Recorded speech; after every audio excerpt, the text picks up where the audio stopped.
The Turn of the Screw by Henry James. Introduction. The story had held us round the fire sufficiently breathless, but except the obvious remark that it was gruesome, as on Christmas Eve in an old house a strange tale should essentially be, I remember no comment uttered till somebody happened to note it as the only case he had met in which such a visitation had fallen on a child. The case, I may mention, was that of an apparition in just such an old house as had gathered us for the occasion, an appearance of a dreadful kind to a little boy sleeping in the room with his mother and waking her up in the terror of it. Waking her not to dissipate his dread and soothe him to sleep again, but to encounter also herself, before she had succeeded in doing so, the same sight that had shocked him. It was this observation that drew from Douglas, not immediately, but later in the evening, a reply that had the interesting consequence to which I call attention. Someone else told a story, not particularly effective, which I saw he was not following. This I took for a sign that he had himself something to produce, and that we should only have to wait. We waited, in fact, till 2 nights later, but that same evening before we scattered, he brought out what was in his mind. I quite agree, in regard to Griffin's ghost, or whatever it was, that its appearing first to the little boy at so tender an age adds a particular touch, but it's not the first occurrence of its charming kind that I know to have been concerned with a child. If the child gives the effect another turn of the screw, what do you say to 2 children? "We say, of course," somebody exclaimed, "that 2 children must give 2 turns. Also that we want to hear about them." I can see Douglas there before the fire, to which he had got up to present his back, looking down at his converser with his hands in his pocket. "Nobody but me till now has ever heard. It's quite too horrible."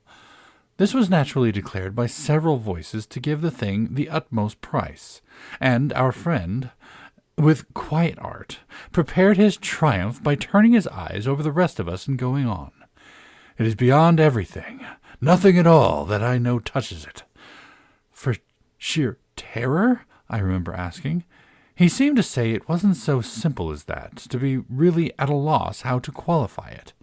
He passed his hands over his eyes, made a little wincing grimace. "For dreadfulness." "Oh, how delicious!" cried one of the women.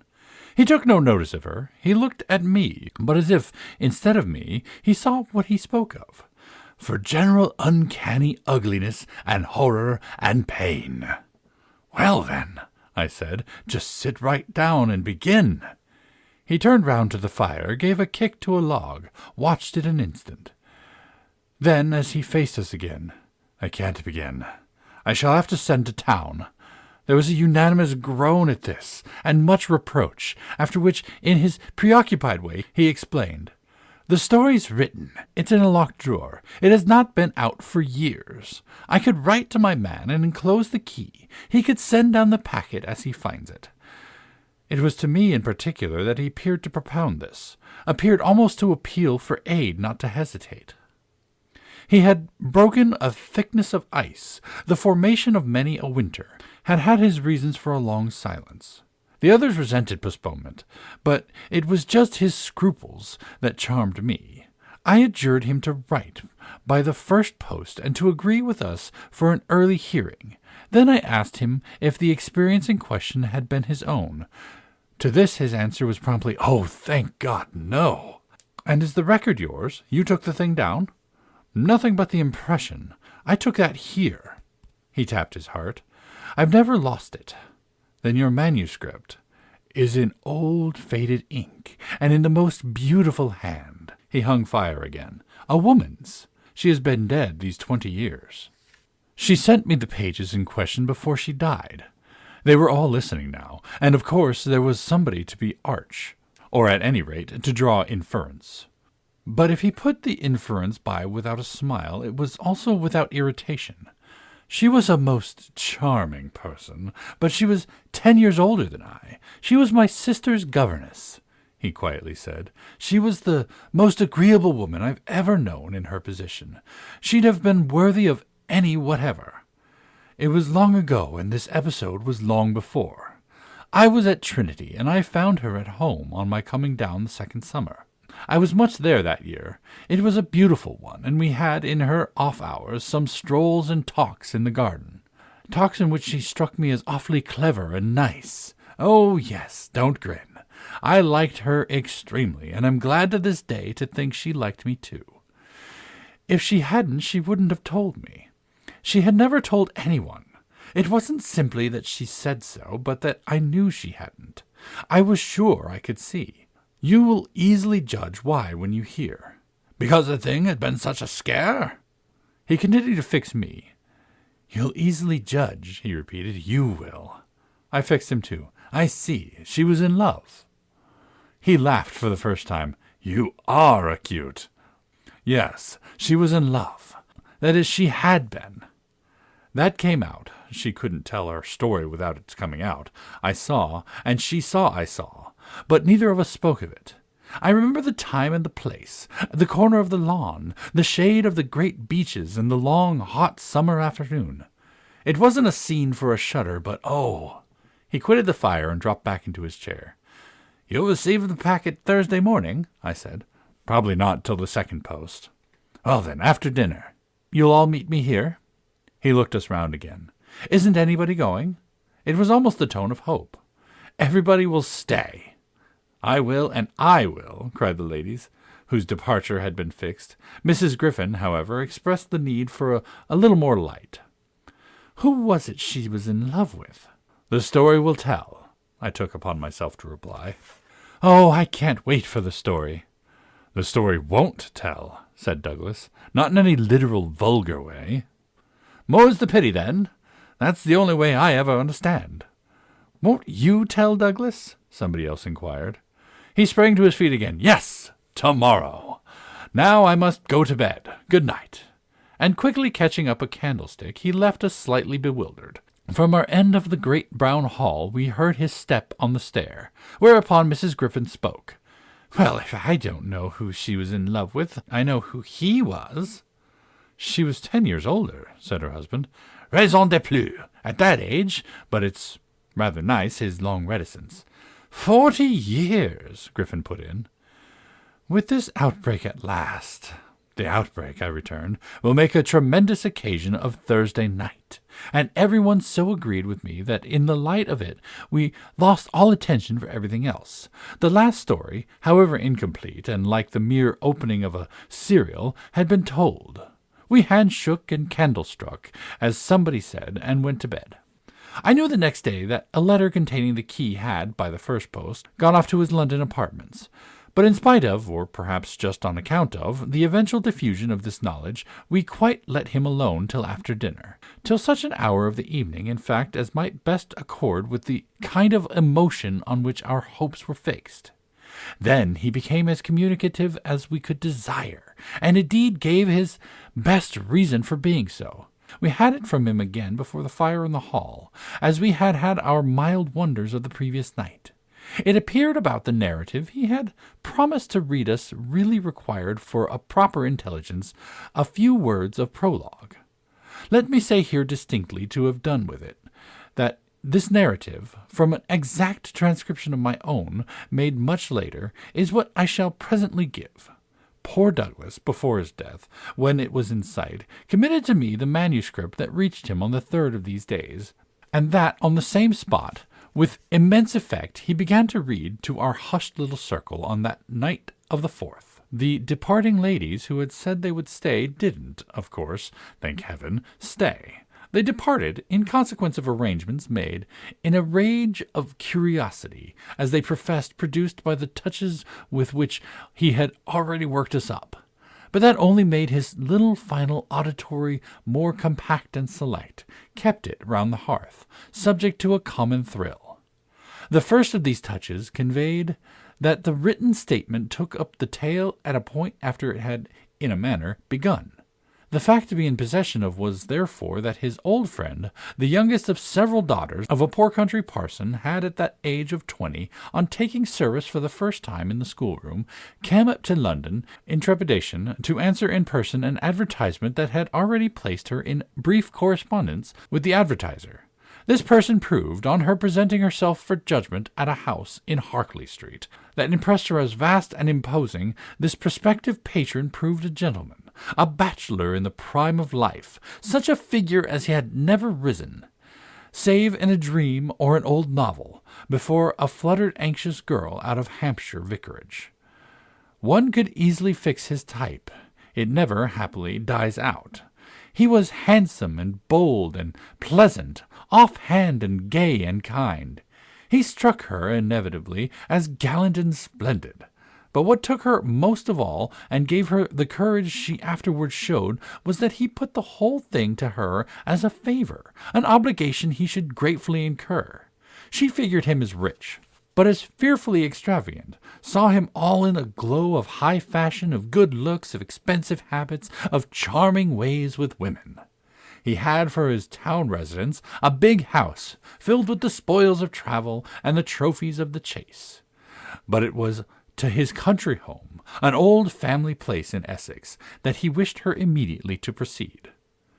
He had been left, by the death of his parents in India, guardian to a small nephew and a small niece, children of a younger military brother, whom he had lost 2 years before.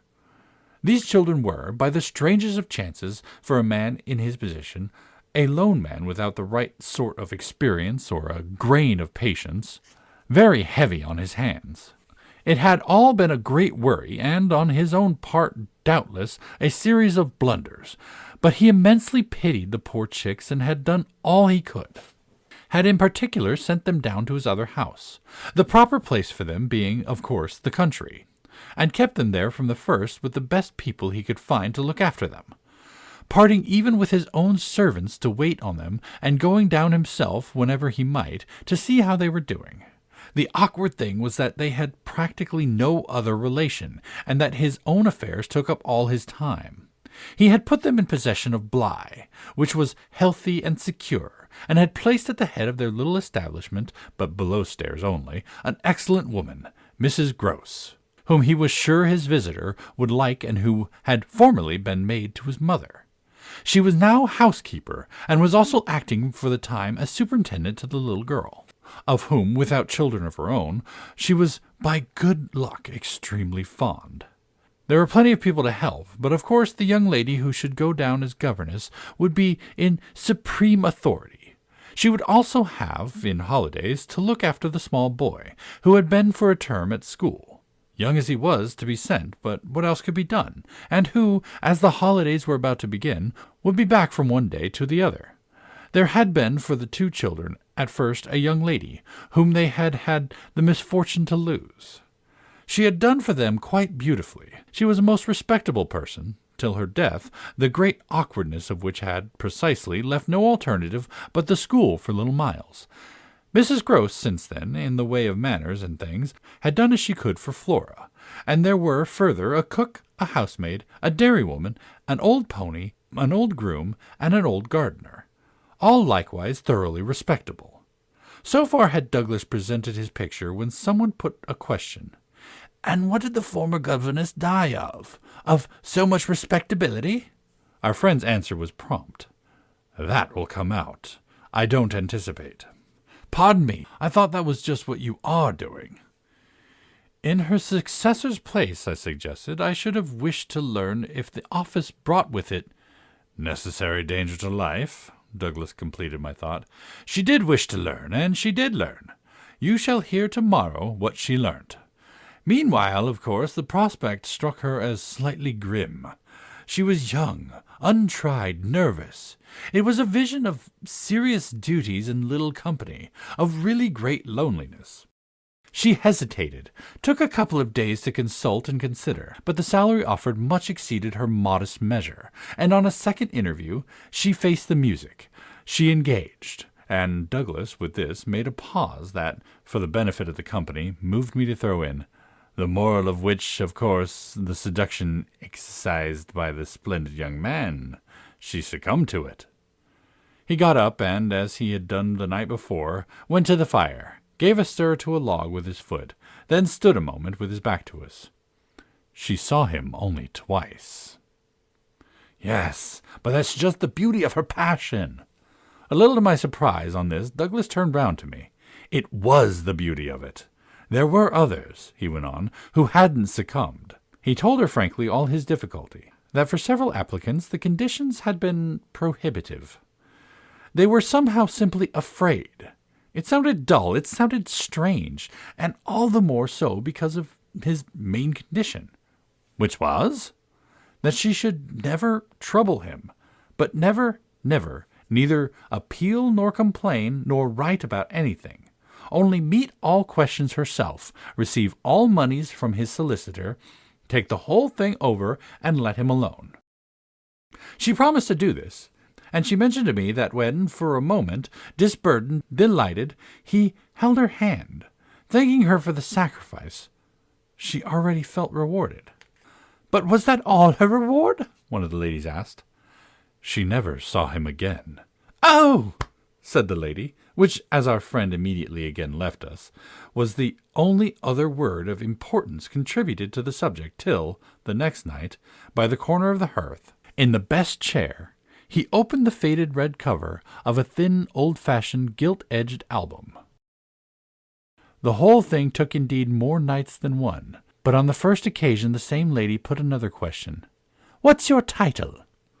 "I haven't one." "Oh, I have," I said, but Douglas, without heeding me, had begun to read, with a fine clearness that was like a rendering to the ear of the beauty of the author's hand.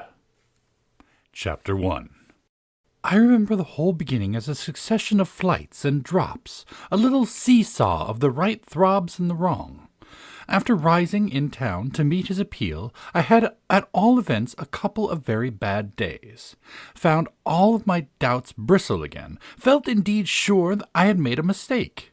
In this state of mind I spent the long hours of bumping, swinging coach that carried me to the stopping place at which I was to be met by a vehicle from the house.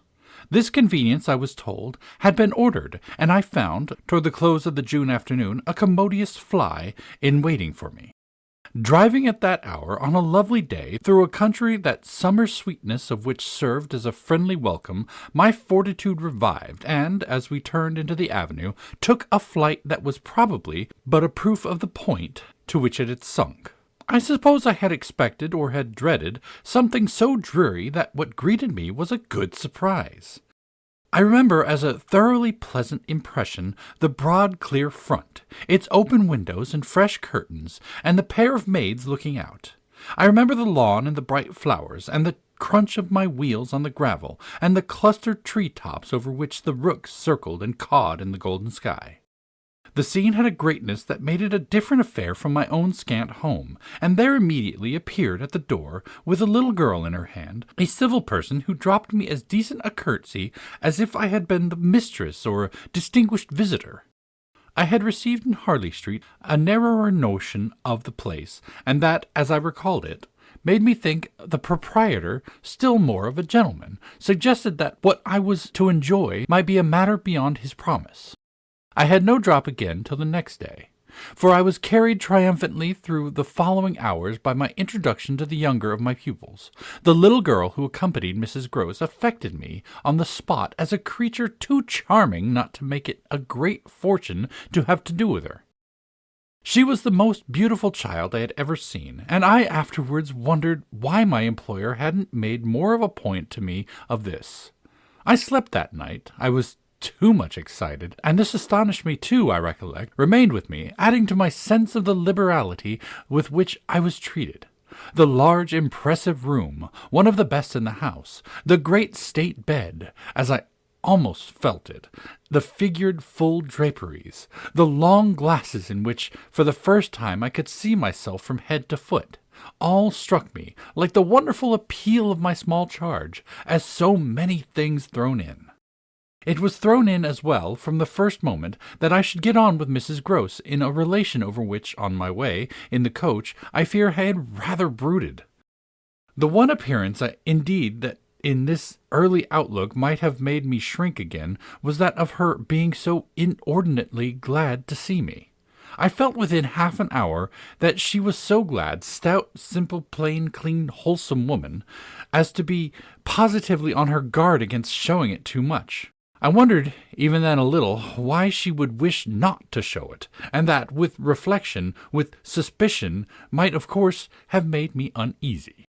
But it was a comfort that there could be no uneasiness in a connection with anything so beatific as the radiant image of my little girl, the vision of whose angelic beauty had probably more than anything else to do with the restlessness that, before morning, made me several times rise and wander about my room, to take in the whole picture and prospect, to watch from my open window the fair summer dawn, to look at such stretches of the rest of the house as I could catch, and to listen, while in the fading dusk and the first birds began to twitter, for the possible recurrence of a sound or two, less natural, and not without, but within, that I had fancied I heard.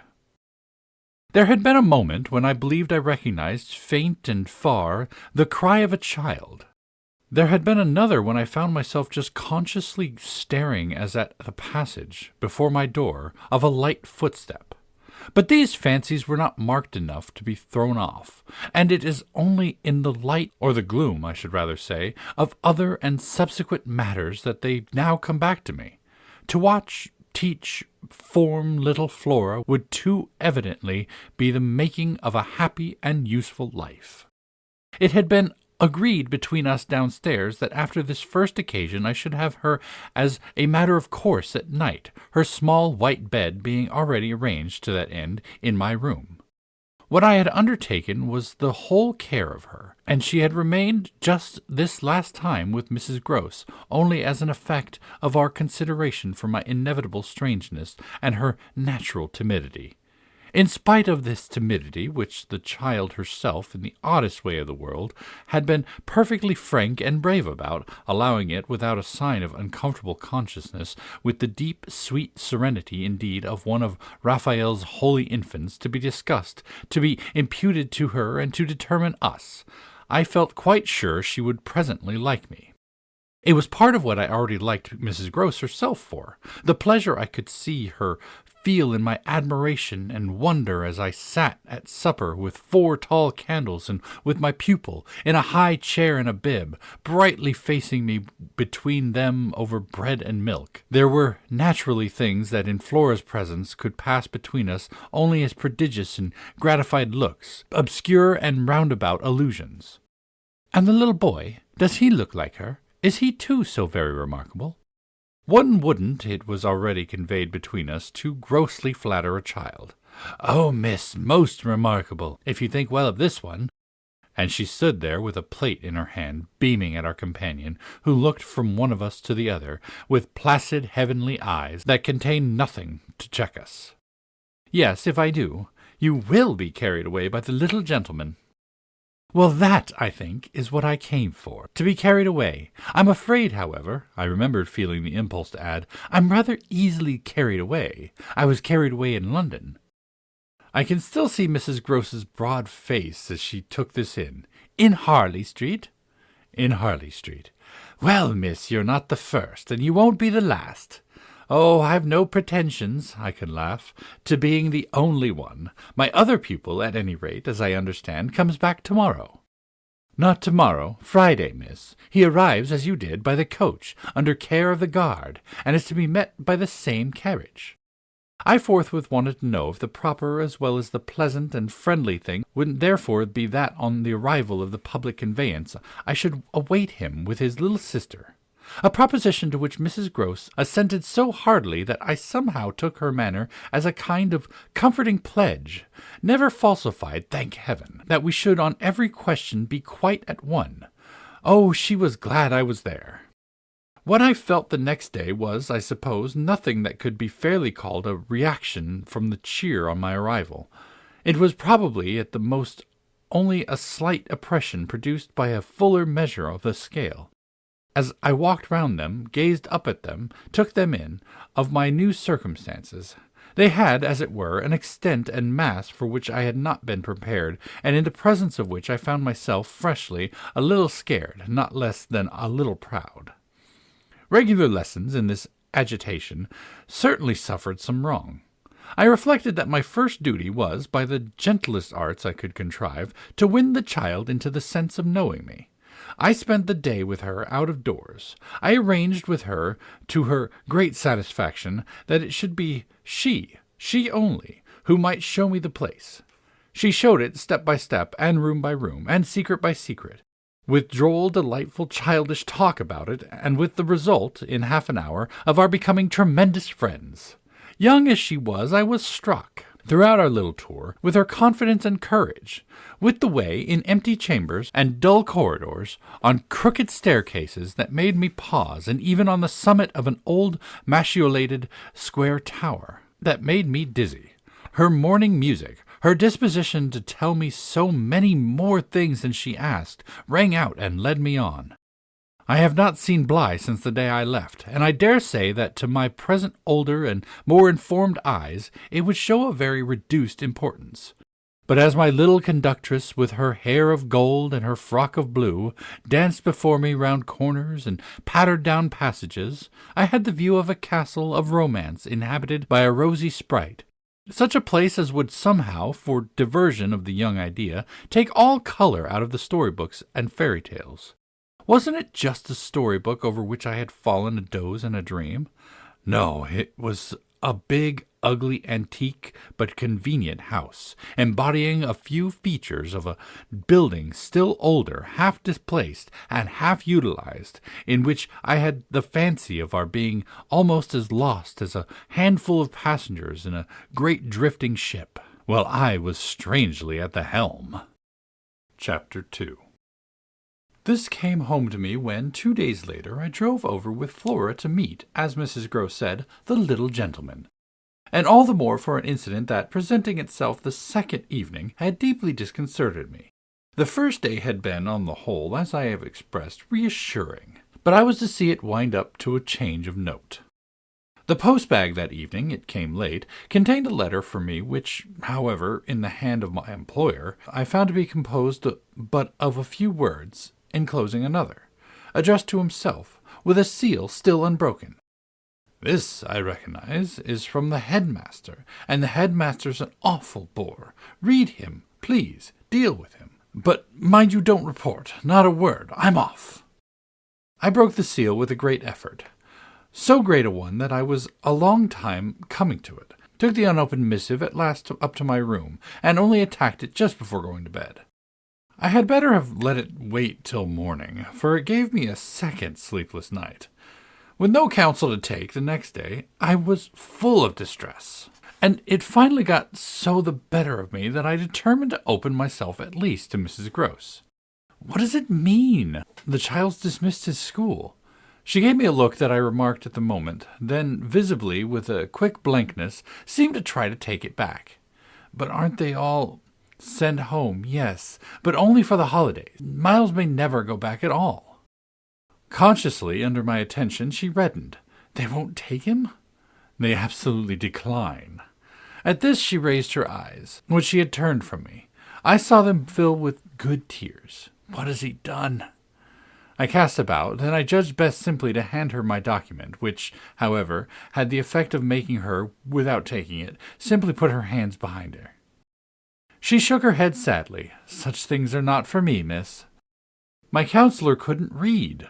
I winced at my mistake, which I attenuated as I could, and opened the letter again to repeat it to her. Then, faltering in the act and folding it up once more, I put it back in my pocket.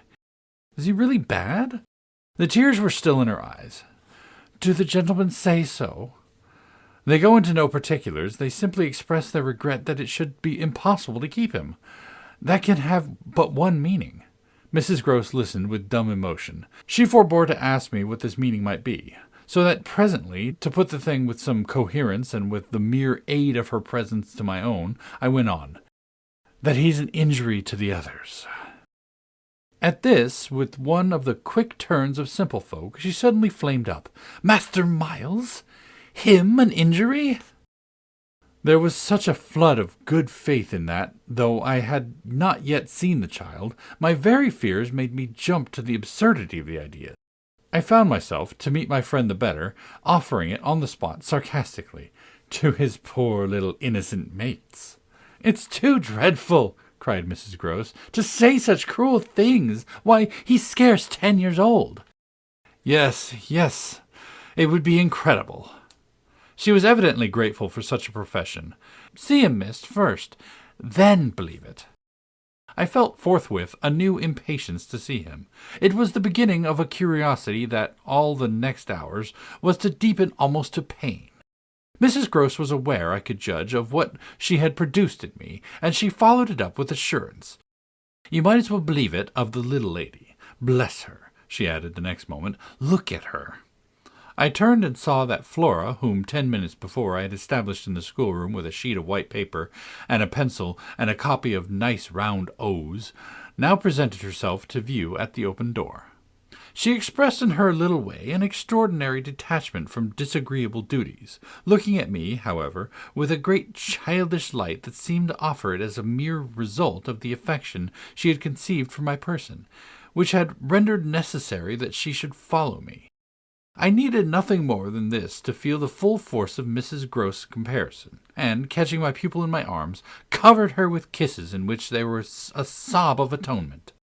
None the less, the rest of the day I watched for further occasion to approach my colleague, especially as, towards evening, I began to fancy she rather sought to avoid me. I overtook her, I remember, on the staircase. We went down together, and at the bottom I detained her, holding her there with a hand on her arm. "I take what you said to me at noon as a declaration that you've never known him to be bad." She threw back her head. She had clearly by this time, and very honestly, adopted an attitude. "Oh, never known him. I don't pretend that." I was upset again. "Then you have known him?" "Yes, indeed, miss. Thank God." On reflection I accepted this. "You mean that a boy who never is no boy for me." I held her tighter. "You like them with the spirit to be naughty?" Then, keeping pace with her answer, "So do I," I eagerly brought out, "but not to the degree to contaminate." "To contaminate?" My big word left her at a loss. I explained it. "To corrupt." She stared, taking my meaning in, but it produced in her an odd laugh. "Are you afraid he'll corrupt you?" She put the question with such a fine, bold humor that, with a laugh, a little silly doubtless, to match her own, I gave way for the time to the apprehension of ridicule. But the next day, as the hour for my drive approached, I cropped up in another place. "What was the lady who was here before?" "The last governess? She was also young and pretty. Almost as young and almost as pretty, miss, even as you." "Ah, then I hope her youth and her beauty helped her," I recollect throwing off. "He seems to like us young and pretty." "Oh, he did," Mrs. Grose assented. "It was the way he liked everyone." She had no sooner spoken, indeed, than she caught herself up. "I mean to say that's his way, the master's." I was struck. "But of whom did you speak first?" She looked blank, but she colored. "Why, of him." "Of the master? Of who else?" There was so obviously no one else that the next moment I had lost my impression of her accidentally said more than she meant, and I merely asked what I wanted to know. Did she see anything in the boy that wasn't right? She never told me. I had a scruple, but I overcame it. Was she careful, particular? Mrs. Grose appeared to try to be conscientious. "About some things, yes." "But not about all?" Again she considered. "Well, miss, she's gone. I won't tell tales." "I quite understand your feeling," I hastened to reply, but I thought it after an instant not opposed to this concession to pursue. "Did she die here?" "No, she went off." I don't know what there was in the brevity of Mrs. Grose's that struck me as ambiguous. "Went off to die?"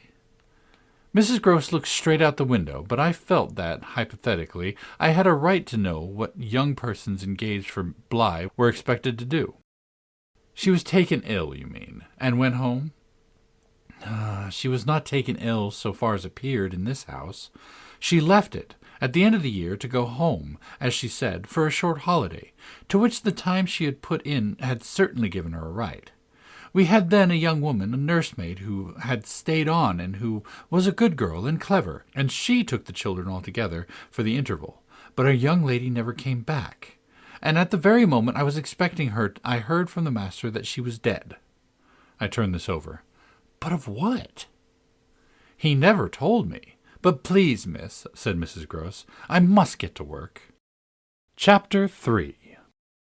Her thus turning her back on me was fortunately not, from my just preoccupations, a snub that could check the growth of our mutual esteem. We met, after I had brought home little Miles, more intimately than ever on the ground of my stupefaction, my general emotion. So monstrous was I then ready to pronounce it that such a child as had now been revealed to me should be under an interdict. I was a little late on the scene of his arrival, and I felt, as he stood wistfully looking out for me before the door of the inn at which the coach had put him down, that I had seen him on the instant, without and within, in the great glow of freshness, the same positive fragrance of purity in which I had from the first moment seen his little sister. He was incredibly beautiful, and Mrs. Grose had put her finger on it. Everything but a sort of passion of tenderness for him was swept away by his presence. What I then and there took him to my heart for was something divine that I have never found to the same degree in any child, his indescribable little air of knowing nothing in the world but love. It would have been impossible to carry a bad name with a greater sweetness of innocence, and by the time I had got back to Bly with him, I remained merely bewildered. So far, that is, as I was not outraged, by the sense of the horrible letter locked up in one of the drawers of my room. As soon as I could compass a private word with Mrs. Grose, I declared to her that it was grotesque. She promptly understood me. "You mean the cruel charge." "He doesn't live an instant. My dear woman, look at him." She smiled at my pretension to have discovered his charm. "I assure you, miss, I do nothing else." "What will you say, then?" she immediately added. In answer to the letter, I had made up my mind. Nothing at all. And to his uncle, I was incisive. Nothing at all. And to the boy himself, I was wonderful. Nothing at all. She gave with her apron a great wipe to her mouth. "Then I'll stand by you. We'll see it out." "We'll see it out," I ardently echoed, giving her my hand to make it a vow. She held me there a moment, and then whisked up her apron again with her detached hand. "Would you mind, miss, if I used the freedom—" "To kiss me? No." I took the good creature in my arms, and after we had embraced like sisters, felt still more fortified and indignant. This, at all events, was for the time, a time so full that as I recall the way it went, it reminds me of all the art I now need to make it a little distinct. What I look back at with amazement is the situation I accepted. I had undertaken, with my companion, to see it out, and I was under a charm, apparently, that could smooth away the extent and the far and difficult connections of such an effort. I was lifted aloft on a great wave of infatuation and pity.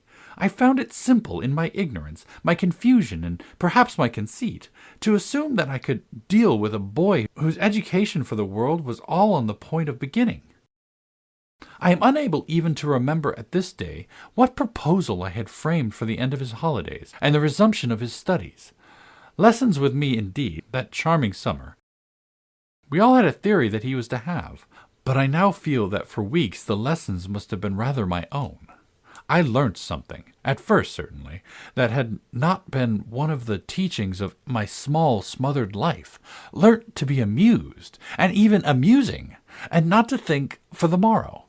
It was the first time, in a manner, that I had known space and air and freedom, all the music of summer and all the mystery of nature, and there was consideration, and consideration was sweet. Oh, it was a trap, not designed but deep, to my imagination, to my delicacy, perhaps to my vanity, to whatever in me was most excitable. The best way to picture it all is to say that I was off my guard. They gave me so little trouble, they were of a gentleness so extraordinary, but even this with a dim disconnectedness, as to how the rough future, for all futures are rough, would handle them, and might bruise them. They had the bloom of health and happiness, and yet, as if I had been in charge of a pair of little grandees, of princes of the blood, for whom everything to the right would have to be fenced about and ordered and arranged, the only form that in my fancy the after-years could take for them was that of a romantic, a really royal extension of the garden and the park. It may be, of course, above all that, what suddenly broke into this gives the precious time a charm of stillness, the hush in which something gathers or crouches, The change was actually like the spring of a beast. In the first weeks, the days were long. They often, at their finest, gave me what I used to call my own hour, the hour when, for my pupils, tea-time and bedtime having come and gone, I had before my final retirement a small interval alone. Much as I liked my companions, this hour was the thing in my day I liked most. And I liked it best of all when, as the light faded, or rather, I should say, the day lingered and the last calls of the last birds sounded, in a flushed sky from the old trees, I could take a turn into the grounds and enjoy, almost with a sense of property that amused and flattered me, the beauty and dignity of the place. It was a pleasure at these moments to feel myself tranquil and justified. Doubtless, perhaps, also to reflect that by my discretion, my quiet good sense, and general high propriety, I was giving pleasure, if he ever thought of it, to the person to whose pressure I had yielded. What I was doing was what he had earnestly hoped and directly asked of me, and that I could, after all, do it proved even a greater joy than I had expected. I dare say I fancied myself, in short, a remarkable young woman, and took comfort in the faith that this would more publicly appear. Well, I needed to be remarkable to offer a front to the remarkable things that presently gave their first sign. It was plump one afternoon, in the middle of my very hour. The children were tucked away, and I had come out for my stroll. One of the thoughts that, as I don't in the least shrink now from noting, used to be with me in these wanderings was that it would be as charming as a charming story suddenly to meet someone. Someone would appear there at the turn of the path and would stand before me and smile and approve. I didn't ask more than that. I only asked that he should know. And the only way to be sure he knew would be to see it, and the kind of light of it, in his handsome face. That was exactly present to me, by which I mean the face was, when, on the first of these occasions, at the end of a long June day, I stopped short on emerging from one of the plantations and coming into view of the house. What arrested me on the spot, and with a shock much greater than any vision had allowed for, was a sense that my imagination had in a flash turned real. He did stand there, but high up, beyond the lawn, at the very top of the tower to which, on that first morning, little Flora had conducted me. The tower was one of a pair, square, incongruous, crenulated structures, that were distinguished for some reason, though I could see little difference, as the new and the old. They flanked opposite ends of the house, and were probably architectural absurdities, redeemed in a measure, indeed, by not being wholly disengaged, not of the height too pretentious, dating, in their gingerbread antiquity, from a romantic revival that was already a respectable past. I admired them, had fancies about them, for we could all profit in a degree, especially when they loomed through the dusk by the grandeur of their actual battlements. Yet it was not at such an elevation that the figure I had so often invoked seemed most in place. It produced in me, this figure, in the clear twilight, I remember, two distinct gasps of emotion, which were, sharply, the shock of my first and that of my second surprise. My second was a violent perception of the mistake of my first. The man who met my eyes was not the person I had precipitately supposed. There came to me thus a bewilderment of vision of which, after these years, there is no living view that I can hope to give. An unknown man, in a lonely place, is a permitted object of fear to a young woman privately bred, and the figure that faced me was, a few more seconds assured me, as little anyone else I knew, as it was the image that had been in my mind. I had not seen it in Harley Street. I had not seen it anywhere. The place, moreover, in the strangest way in the world, had on the instant, and by the very fact of its appearance, become a solitude. To me, at least, making my statement here with a deliberation with which I had never made it, the whole feeling of the moment returns. It was as if, while I took in what I did take in, all the rest of the scene had been stricken with death. I can hear again, as I write, the intense hush in which the sounds of evening dropped. The rooks stopped cawing in the golden sky, and the friendly hour lost for the unspeakable minute all its voice. But there was no other change in nature, unless indeed it were a change that I saw with a stranger sharpness. The gold was still in the sky, the clearness in the air, and the man who looked at me over the battlements was as definite as a picture in a frame. That's how I thought, with extraordinary quickness, of each person he might have been and that he wasn't. We were confronted across our distance quite long enough for me to ask myself with intensity who then he was, and to feel, as an effect of my inability to say, a wonder that in a few seconds more became intense. The great question, or one of these, is afterwards, I know, with regard to certain matters, the question of how long they have lasted.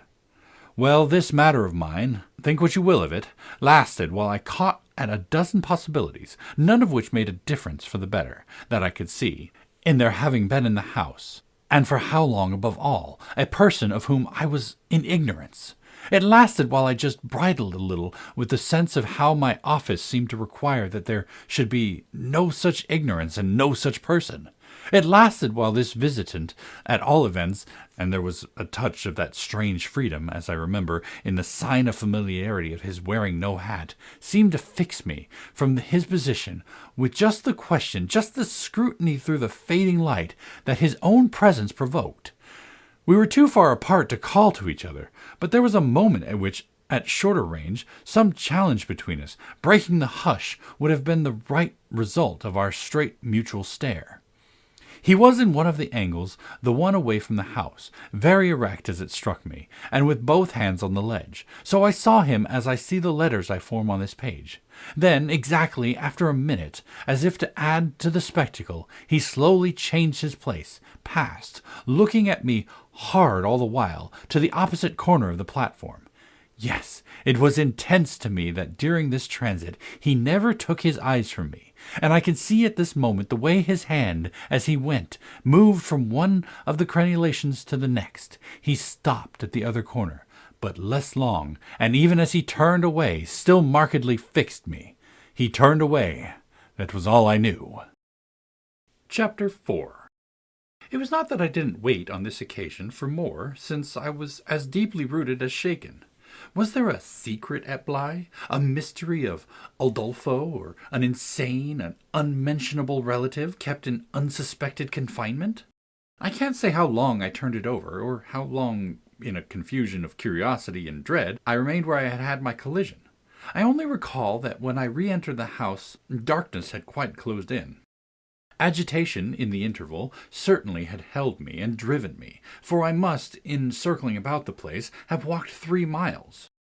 But I was to be later on so much more overwhelmed that this mere dawn of alarm was a comparatively human chill. The most singular part of it, in fact, singular as the rest had been, was the part I became, in the hall, aware of in meeting Mrs. Gross. This picture comes back to me in the general train, the impression, as I received it on my return, of the wide white panelled space, bright in the lamplight and with its portraits and red carpet, and of the good, surprised look of my friend, which immediately told me she had missed me. It came to me straightway, under her contract, that, with plain heartiness, mere relieved anxiety at my appearance. She knew nothing whatever that could bear upon the incident I had there ready for her. I had not suspected in advance that her comfortable face would pull me up, and I somehow measured the importance of what I had seen by my thus finding myself hesitate to mention it. Scarce anything in the whole history seems to me as so odd as this fact that my real beginning of fear was one, as I may say, with the instinct of sparing my companion. On the spot, accordingly, in the pleasant hall, and with her eyes on me, I, for a reason that I couldn't have phrased, achieved an inward revolution, offered a vague pretext for my lateness, and, with the plea of the beauty of the night and of the heavy dew and wet feet, went as soon as possible to my room. Here it was another affair. Here, for many days after, it was a queer affair enough. There were hours from day to day, or at least there were moments, snatched even from the clear duties, when I had to shut myself up to think. It wasn't so much yet that I was more nervous than I could bear to be, as that I was remarkably afraid of becoming so. For the truth I had now to turn over was simply and clearly the truth that I could arrive at no account whatever of the visitor with whom I had been so inexplicably and yet, as it seemed to me, so intimately concerned. It took me little time to see what I might easily sound without forms of inquiry, and without exciting remark, any domestic complication. The shock I had suffered must have sharpened all my senses. I felt sure at the end of 3 days, and as a result of mere closer attention, that I had not been practiced upon by the servants, nor made the object of any game. Of whatever it was that I knew nothing was known around me. There was but one sane inference. Someone had taken a liberty rather monstrous. That was what, repeatedly, I dipped into my room and locked the door to say to myself. We had been, collectively, subject to an intrusion. Some unscrupulous traveler, curious in old houses, had made his way in unobserved, enjoyed the prospect from the best point of view, and then stolen out as he came. If he had given me such a bold, hard stare, that was but a part of his indiscretion. The good thing, after all, was that we should surely see no more of him. This was not so good a thing, I admit, as not to leave me to judge that what, essentially, made nothing else much signify was simply my charming work. My charming work was just my life with Miles and Flora, and through nothing could I so like it as through feeling that to throw myself into it was to throw myself out of my trouble. The attraction of my small charges was a constant joy, leading me to wonder afresh at the vanity of my original fears, the distaste I had begun by entertaining for the probable grey prose of my office. There was to be no grey prose, it appeared, and no long grind. So how could work not be charming that presented itself as daily beauty? It was all the romance of the nursery and the poetry of the schoolroom. I don't mean by this, of course, that we studied only fiction and verse. I mean that I can express no otherwise the sort of interest my companions inspired. How can I describe that except by saying that instead of growing deadly used to them, and it's a marvel for a governess, I call the sisterhood to witness, I made constant, fresh discoveries. There was one direction, assuredly, in which these discoveries stopped. Deep obscurity continued to cover the region of the boy's conduct at school. It had been promptly given to me, I have noted, to face that mystery without a pang. Perhaps even it would be nearer the truth to say that, without a word, he himself had cleared it up. He had made the whole charge absurd. My conclusion bloomed there with the real rose flush of his innocence. He was only too fine and fair for the little horrid unclean school world, and he had paid a price for it. I reflected acutely that the sense of such individual differences, such superiorities of quality, always, on the part of the majority, which could include even stupid sordid headmasters, turns infallibly to the vindictive. Both the children had a gentleness. It was their only fault, and it never made Miles a muff. That kept them, how shall I express it, almost impersonal and certainly quite unpunishable. They were like those cherubs of the anecdote who had, morally at any rate, nothing to whack. I remember feeling with Miles in especial as if he had, as it were, nothing to call even an infinitesimal history. We expect of a small child scant enough antecedents, but there was in this beautiful little boy some extraordinarily sensitive, yet extraordinarily happy, that more than in any creature of his age I have seen, struck me as beginning anew each day. He had never for a second suffered. I took this as a direct disproof of his having really been chastised. If he had been wicked, he would have caught it, and I should have caught it by the rebound. I should have found the trace, should have felt the wound and the dishonor. I could reconstitute nothing at all, and he was therefore an angel. He never spoke of his school, never mentioned a comrade or a master, and I, for my part, was quite too much disgusted to allude to them. Of course, I was under the spell, and the wonderful part is that, even at the time, I perfectly knew I was. But I gave myself up to it. It was an antidote to any pain, and I had more pains than one. I was in receipt in these days of disturbing letters from home, where things were not going well. But with this joy of my children, what things in the world mattered? That was the question I used to put to my scrappy retirements. I was dazzled by their loveliness. There was a Sunday, to get on, when it rained with such force and for so many hours that there could be no procession to church. In consequence of which, as the day declined, I had arranged with Mrs. Gross that, should the evening show improvement, we would attend together the late service. The rain happily stopped, and I prepared for our walk, which, through the park and by the good road to the village, would be a matter of 20 minutes. Coming downstairs to meet my colleague in the hall, I remembered a pair of gloves that had required 3 stitches, and that had received them, with a publicity perhaps not edifying, while I sat with the children at their tea, served on Sundays, by exception, in that cold, clean temple of mahogany and brass, the grown-up dining room. The gloves had been dropped there, and I turned in to recover them.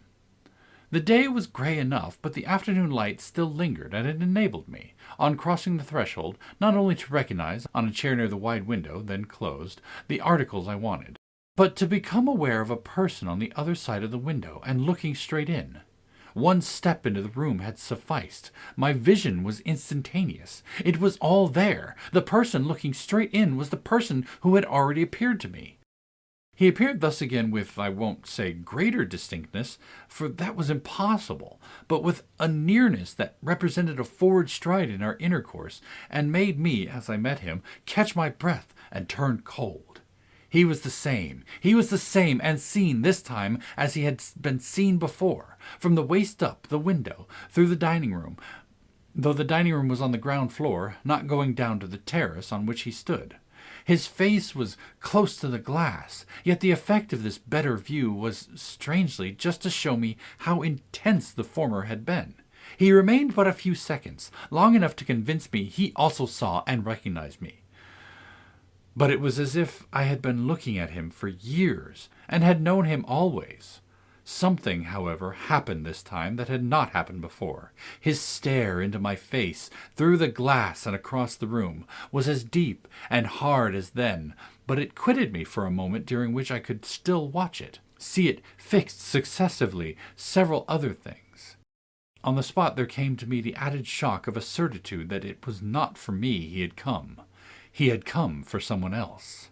The flash of this knowledge, for it was knowledge in the midst of the dread, produced in me the most extraordinary effect, starting, as I stood there, a sudden vibration of duty and courage. I say courage because I was beyond all doubt already far gone. I bounded straight out the door again, reached that of the house, got in an instant upon the drive, and, passing along the terrace as fast as I could rush, turned a corner and came full in sight. But it was in sight of nothing now. My visitor had vanished. I stopped, almost dropped, with the real relief of this. But I took in the whole scene.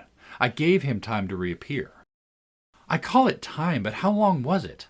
I can't speak to the purpose today of the duration of these things. That kind of measure must have left me. They couldn't have lasted as they actually appeared to me to last. The terrace and the whole place, the lawn and the garden beyond it, all I could see of the park, were empty with a great emptiness.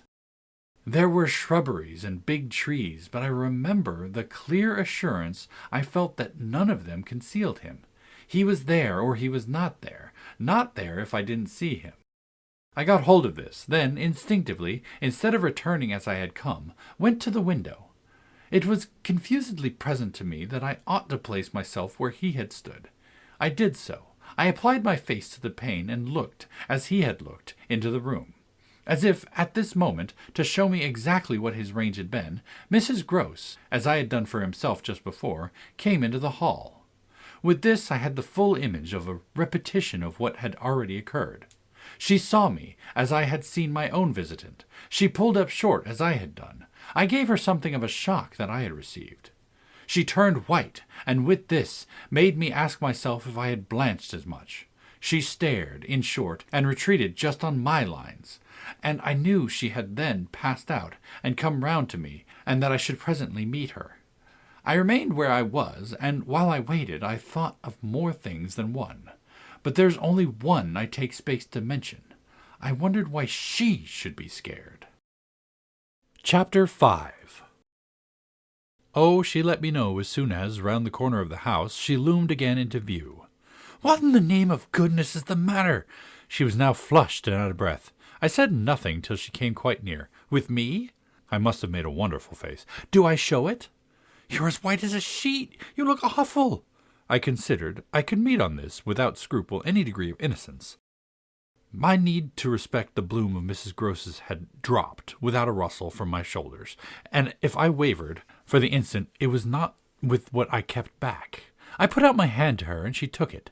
I held her hard a little, liking to feel her close to me. There was a kind of support in the shy heave of her surprise. You came for me for church. Of course, but I can't go. Has anything happened? Yes, you must know now. Did I look very queer? Through the window? Dreadful! Well, I said, I've been frightened. Mrs. Groce's eyes expressed plainly that she had no wish to be, yet also that she knew too well her place not to be ready to share with me any marked inconvenience. Oh, it was quite settled that she must share. Just what you saw from the dining room a minute ago was the effect of that. What I saw just before was much worse. Her hand tightened. What was it? An extraordinary man looking in. What extraordinary man? I haven't the least idea. Mrs. Groce gazed round us in vain. Then where is he gone? I know still less. Have you seen him before? Yes, once, on the old tower. She could only look at me harder. Do you mean he's a stranger? Oh, very much.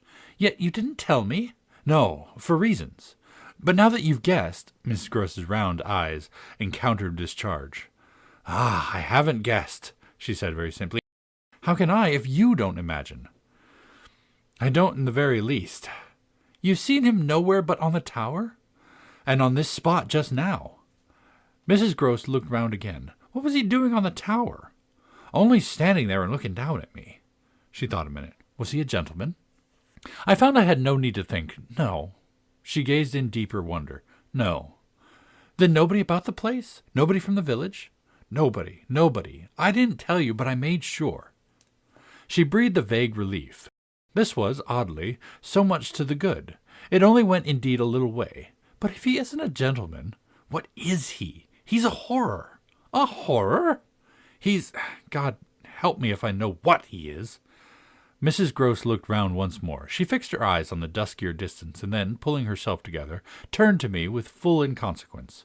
It's time we should be at church. Oh, I'm not fit for church. Won't it do you good? It won't do them, I nodded at the house. The children? I can't leave them now. You're afraid? I spoke boldly. I'm afraid of him. Mrs. Groce's large face showed me, at this, for the first time, the far-away faint glimmer of a consciousness more acute. I somehow made out in it the delayed dawn of an idea I myself had not given her, and that was as yet quite obscure to me. It comes back to me that I thought instantly of this as something I could get from her, and I felt it to be connected with the desire she presently showed me to know more. When was it on the tower? About the middle of the month, at this same hour. Almost at dark, said Mrs. Groce. Oh, no, not nearly. I saw him as I see you. Then how did he get in? And how did he get out? I laughed. I had no opportunity to ask him. This evening, you see, I pursued, he has not been able to get in. He only peeps? I hope it will be confined to that. She had now let go my hand. She turned away a little. I waited an instant. Then I brought out, Go to church. Goodbye, I must watch. Slowly she faced me again. Do you fear for them? We met in another long look. Don't you? Instead of answering, she came nearer to the window, and, for a minute, applied her face to the glass. You see how he could see, I meanwhile went on. She didn't move. How long was he here? Till I came out. I came to meet him. Mrs. Groce at last turned round, and there was still more in her face. I couldn't have come out. Neither could I laughed again. But I did come. I've my duty. So have I mine, she replied, after which she added, What's he like? I've been dying to tell you, but he's like nobody. Nobody? She echoed. He has no hat.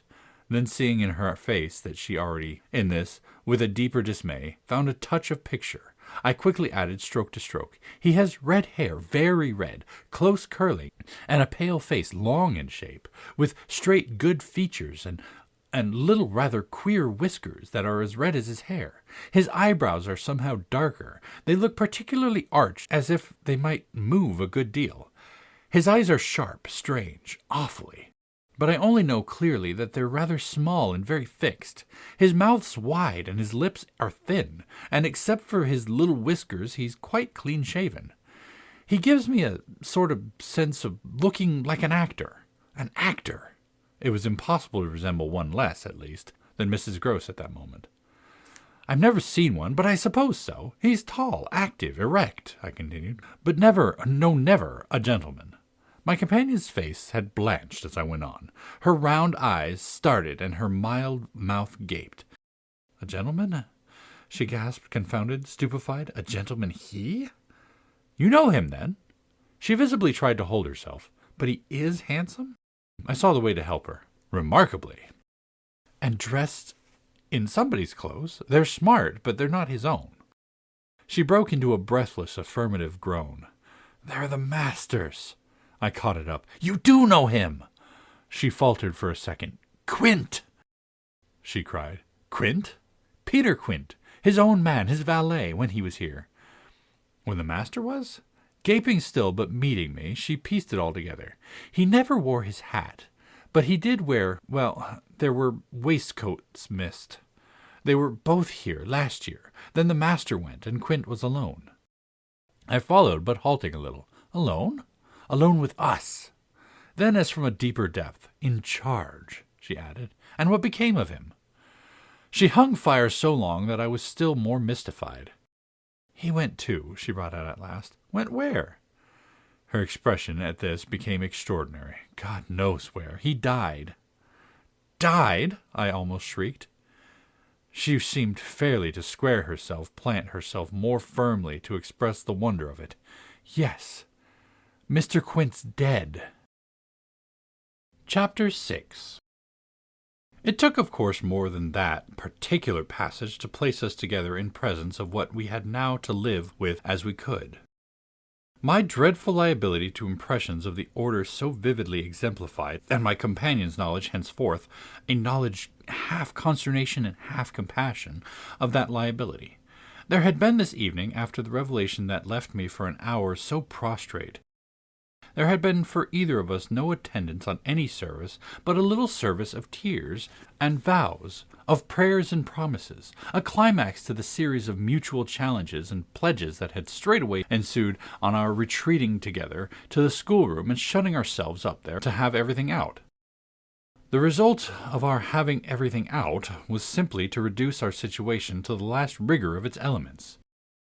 She herself had seen nothing, not the shadow of a shadow, and nobody in the house but the governess was in the governess's plight.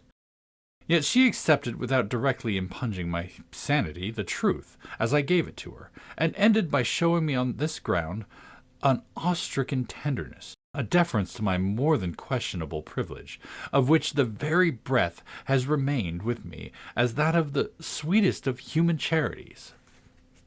What was settled between us accordingly that night was that we thought we might bear things together, and I was not even sure that in spite of her exemption it was she who had the best of the burden. I knew at this hour, I think, as well as what I knew later, what I was capable of meeting to shelter my pupils. But it took me some time to be wholly sure of what my honest comrade was prepared for to keep terms with so stiff an agreement. I was queer company enough, quite as queer as the company I received. But as I trace over what we went through, I see how much common ground we must have found in the one idea that, by good fortune, could steady us. It was the idea, the second movement, that led me straight out, as I may say, of the inner chamber of my dread. I could take the air in the court, at least, and there Mrs. Gross could join me. Perfectly can I recall now the particular way strength came to me before we separated for the night. We had gone over and over every feature of what I had seen. He was looking for someone else, you say, someone who was not you? He was looking for little Miles. A portentous clearness now possessed me. That's whom he was looking for. But how do you know? I know. My exultation grew. And you know, my dear. She didn't deny this, but I required, I felt, not even so much telling as that. She took it up again in a moment. What if he should see him? Little Miles? That's what he wants. She looked immensely scared again. The child? Heaven forbid! The man! He wants to appear to them. That he might was an awful conception, and yet somehow I could keep it at bay, which, moreover, as we lingered there, was what I succeeded in practically proving. I had an absolute certainty that I should see again what I had already seen, but something within me said that by offering myself bravely as the sole subject of such experience, by accepting, by inviting, by surmounting it all, I should serve as an expiatory victim and guard the tranquillity of the rest of the household. The children in especial I should thus fence about and absolutely save. I recall one of the last things I said that night to Mrs. Gross. It does strike me that my pupils have never mentioned. She looked at me hard as I musingly pulled up. His having been here and the time they were with him? The time they were with him, and his name, his presence, his history in any way. They've never alluded to it. Oh, the little lady doesn't remember. She never heard or knew. The circumstances of his death? I thought with some intensity. Perhaps not, but Miles would remember. Miles would know. Ah, don't try him, broke from Mrs. Grouse. I returned her the look she had given me. Don't be afraid, I continued to think. It is rather odd. That he has never spoken of him? Never by the least reference. And you tell me they were great friends? Oh, it wasn't him, Mrs. Gross with emphasis declared. It was Quint's own fancy. To play with him, I mean, to spoil him. She paused a moment and then added, Quint was much too free. This gave me, straight from my vision of his face, such a face, a sudden sickness of disgust. To free with my boy? To free with everyone. I forbore for the moment to analyze this description further than by the reflection that a part of it applied to several of the members of the household, of the half-dozen maids and men who were still of our small colony. But there was everything for our apprehension in the lucky fact that no discomfortable legend, no perturbation of scullions, had ever within anyone's memory attached to the kind old place. It had neither bad name nor ill fame, and Mrs. Gross, who, most apparently, only desired to cling to me and to quake in silence. I even put her, the very last thing of all, to the test. It was when, at midnight, she had her hand on the schoolroom door to take leave. I have it from you, then, for it's of great importance, that he was definitely and admittedly bad? Oh, not admittedly. I knew it, but the master didn't. And you never told him? Well, he didn't like tale-bearing. He hated complaints. He was terribly short with anything of that kind, and if people were all right to him, he wouldn't be bothered with more. This squared well enough with my impression of him. He was not a trouble-loving gentleman, nor so very particular, perhaps, about some of the company he himself kept. All the same, I pressed for information. I promise you I would have told. She felt my discrimination. I dare say I was wrong, but really I was afraid. Afraid of what? Of things that man could do. Quint was so clever. He was so deep. I took this in still more than I probably showed. You weren't afraid of anything else? Not of his effect? His effect? She repeated, with a face of anguish and waiting while I faltered. On innocent little precious lives? They were in your charge. No, they weren't mine, she roundly and distressfully returned. The master believed in him, and placed him here because he was supposed not to be quite in health, and the country air so good for him. So he had everything to say, yes, she let me have it, even about them. Them? That creature? I had to smother a kind of howl. And you could bear it? No, I couldn't, and I can't now. And the poor woman burst into tears. A rigid control from the next day was, as I have said, to follow them. Yet how often and how passionately for a week we came back together to the subject. Much as we had discussed it that Sunday night, I was, in the immediate later hours in special, for it may be imagined whether I slept, still haunted with the shadow of something she had not told me. I myself had kept back nothing, but there was a word Mrs. Gross had kept back. I was sure, moreover, by morning that this was not from a failure of frankness, but because on every side there were fears. It seemed to me, indeed, in raking it all over, that by the time the morrow's sun was high, I had restlessly read into the facts before us almost all the meaning they were to receive from subsequent and more cruel occurrences.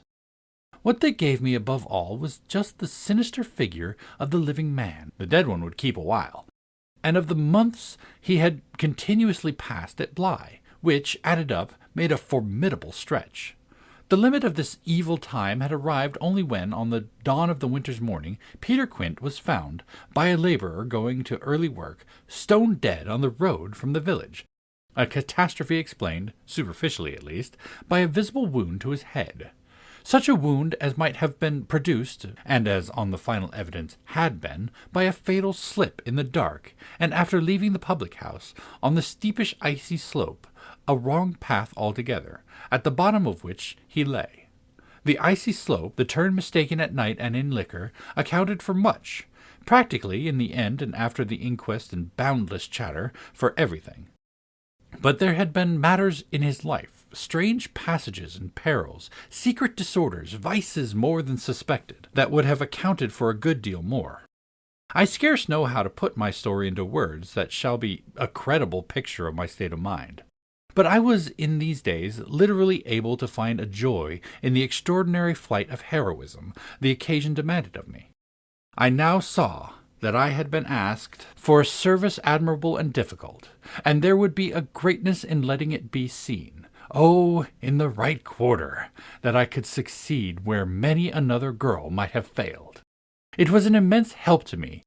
I confess I rather applaud myself as I look back, that I saw my response so strongly and so simply.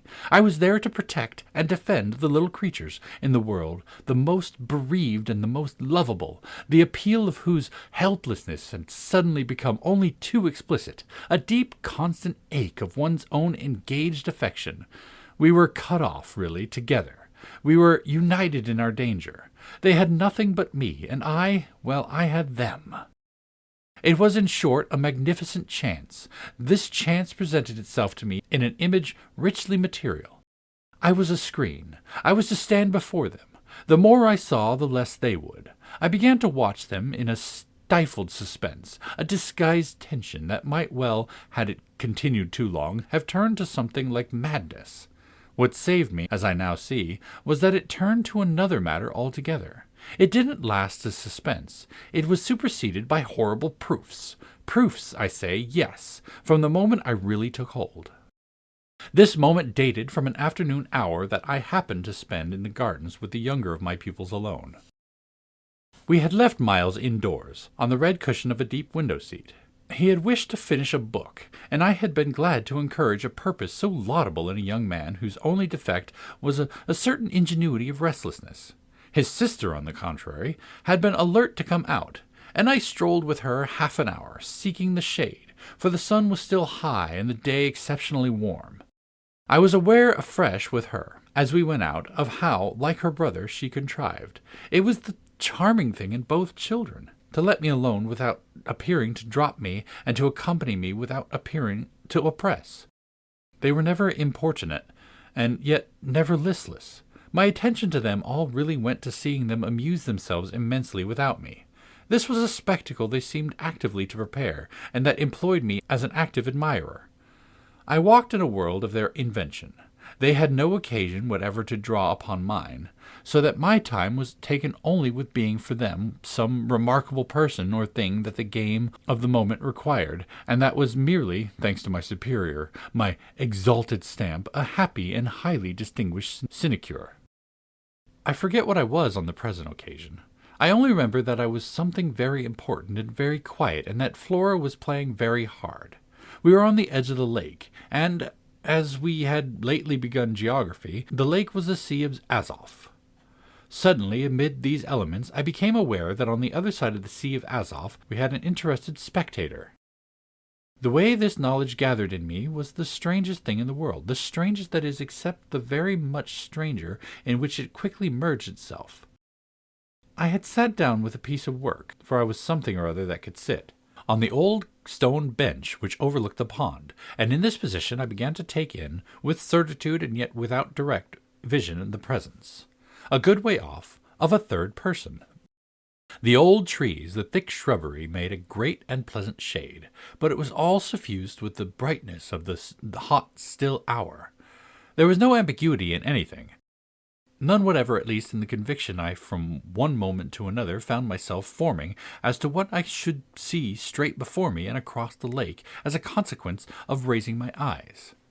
They were attached at this juncture to the stitching in which I was engaged, and I can feel once more the spasm of my effort not to move them till I should so have steadied myself as to be able to make up my mind what to do. There was an alien object in view, a figure, whose right of presence I instantly and passionately questioned. I recollect counting over perfectly the possibilities, reminding myself that nothing was more natural, for instance, than the appearance of one of the men about the place, or even of a messenger, a postman or the tradesman's boy, from the village. That reminder had as little effect on my practical certitude as I was conscious. Still, even without looking, of its having upon the character and attitude of our visitor. Nothing was more natural than that these things should be the other things they absolutely were not. Of the positive identity of the apparition, I would assure myself as soon as the small clock of my courage should have ticked out the right second. Meanwhile, with an effort that was already sharp enough, I transferred my eyes straight to little Flora, who, at the moment, was about 10 yards away. My heart had stood still for an instant with the wonder and terror of the question whether she too would see it, and I held my breath while I waited for what a cry from her, what some sudden innocent sign either of interest or of alarm, would tell me. I waited, but nothing came. Then, in the first place, and there is something more dire in this, I feel, than in anything I have to relate, I was determined by a sense that within a minute all spontaneous sounds from her had dropped, and in the second by the circumstance that also within the minute she had, in her play, turned her back to the water. This was her attitude when I at last looked at her, looked with the confirmed conviction that we were still, together, under the direct personal notice. She had picked up a small flat piece of wood which happened to have in it a little hole that had evidently suggested to her the idea of sticking in another fragment that might figure as a mast and make the thing a boat. The second morsel, as I watched her, she was very markedly and intently attempting to tighten in its place. My apprehension of what she was doing sustained me, so that after some seconds I felt I was ready for more. Then I again shifted my eyes. I faced what I had to face. Chapter 7. I got hold of Mrs. Gross as soon after this as I could, and I can give no intelligible account of how I fought out the interval. Yet I still hear myself cry as I fairly threw myself into her arms. "They know! It's too monstrous! They know! They know!" "And what on earth?" I felt her incredulity as she held me. "Why, all that we know, and heaven knows what more besides." Then, as she released me, I made it out to her. Made it out, perhaps, only now with full coherency even to myself. 2 hours ago, in the garden. I could scarce articulate. Flora saw. Mrs. Gross took it as she might have taken a blow in the stomach.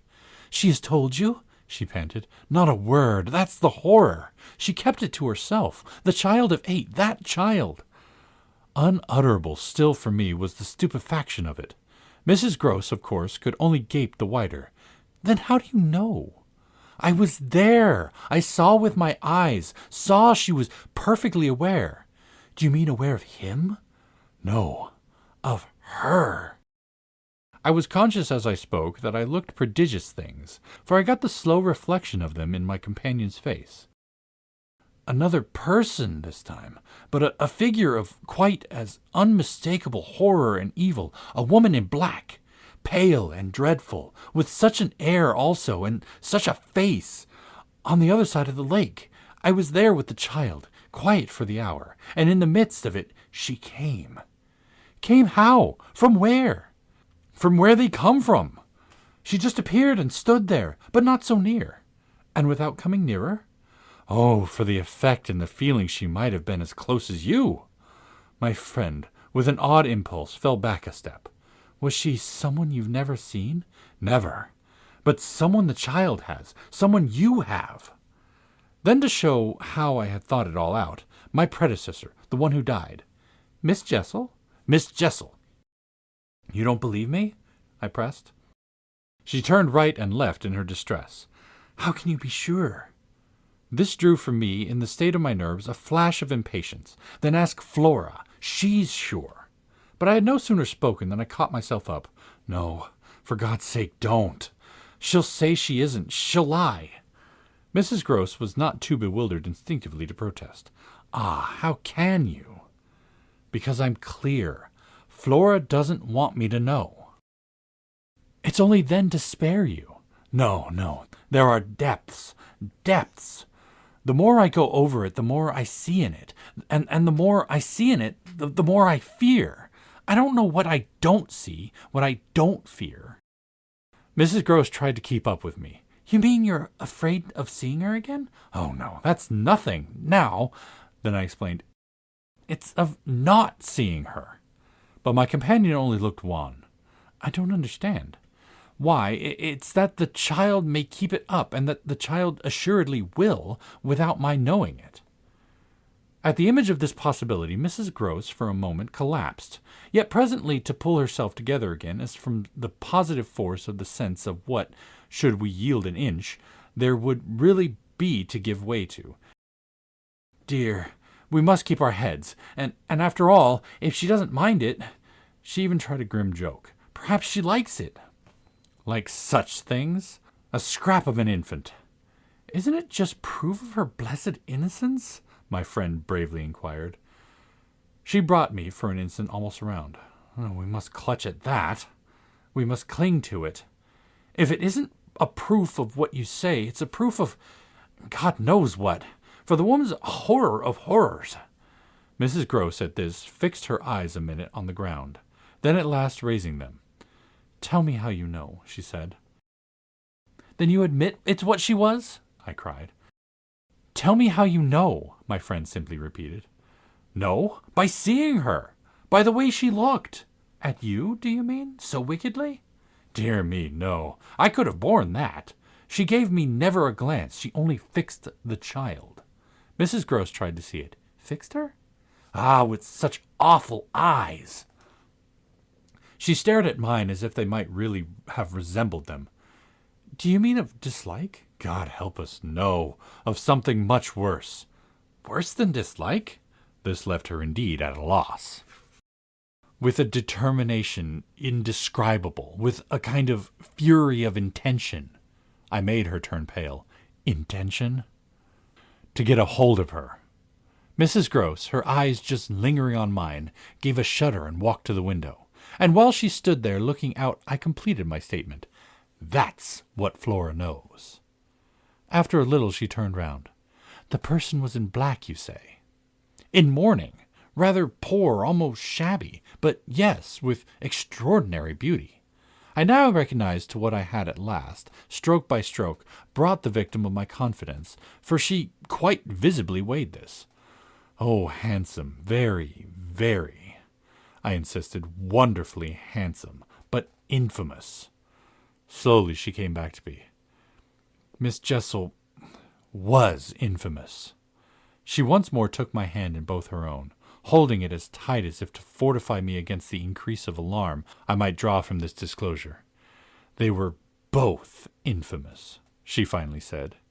So for a little we faced it once more together, and I found absolutely a degree of help in seeing it now so straight. I appreciate, I said, the great decency of your not having hitherto spoken, but the time has certainly come to give me the whole thing. She appeared to assent to this, but still only in silence, seeing which I went on. I must have it now. Of what did she die? Come, there was something between them. There was everything. In spite of the difference? Oh, of their rank, their condition?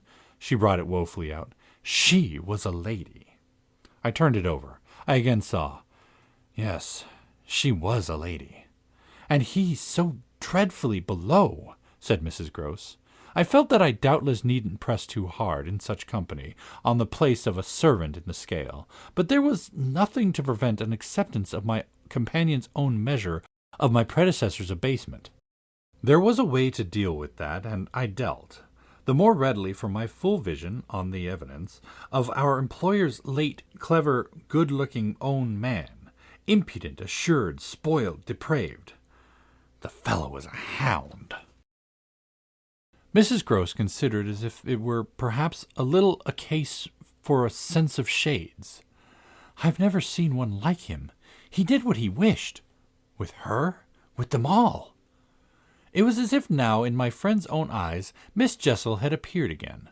I seemed at any rate for an instant to trace their evocation of her as distinctly as I had seen her by the pond, and I brought out with decision, "It must have been also what she wished." Mrs. Gross's face signified that it had been indeed, but she said at the same time, "Poor woman, she paid for it." "Then you do know what she died of?" I asked. "No, I know nothing. I wanted not to know. I was glad enough I didn't, and I thanked heaven she was well out of this." "Yet you had then your idea of her real reason for leaving?" "Oh, yes. As to that, she couldn't have stayed. Fancy it here, for a governess. And afterwards I imagined, and I still imagine, and what I imagine is dreadful."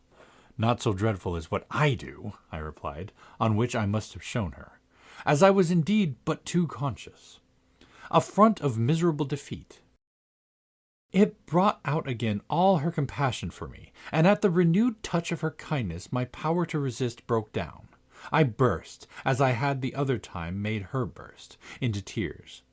She took me to her motherly breast, where my lamentation overflowed.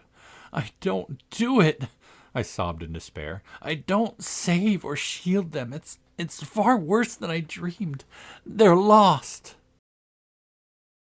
Chapter 8. What I had said to Mrs. Gross was true enough. There were in the matter I had put before her depths and possibilities that I lacked resolution to sound, so that when we met once more in the wonder of it, we were of a common mind about the duty of resistance to extravagant fancies. We were to keep our heads if we should keep nothing else. Difficult indeed as that might be in the face of all that, in our prodigious experience, seemed least to be questioned. Late that night, while the house slept, we had another talk in my room, when she went all the way with me as to its being beyond doubt that I had seen exactly what I had seen.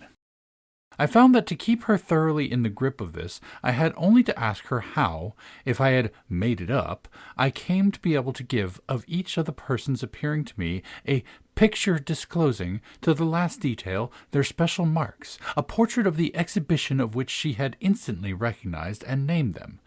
She wished, of course, small blame to her, to sink the whole subject, and I was quick to assure her that my own interest in it had now violently taken the form of a search for the way to escape from it. I closed with her cordially on the article of the likelihood that with recurrence, for recurrence we took for granted, I should get used to my danger, distinctly professing that my personal exposure had suddenly become the least of my discomforts. It was my new suspicion that was intolerable, and yet even to this complication the later hours of the day had brought a little ease. On leaving her, after my first outbreak, I had of course returned to my pupils, associating the right remedy for my dismay with that sense of their charm which I had already recognized as a resource I could positively cultivate, and which had never failed me yet. I had simply, in other words, plunged afresh into Flora's special society, and there became aware, it was almost a luxury, that she could put her little conscious hand straight upon the spot that ached. She had looked at me in sweet speculation, and then had accused me to my face of having cried. I had supposed the ugly signs of it brushed away, but I could literally, for the time at all events, rejoice under this fathomless charity that they had not entirely disappeared. To gaze into the depths of blue of the child's eyes and pronounce their loveliness a trick of premature cunning was to be guilty of a cynicism in preference to which I naturally preferred to abjure my judgment and, so far as it might be, my agitation.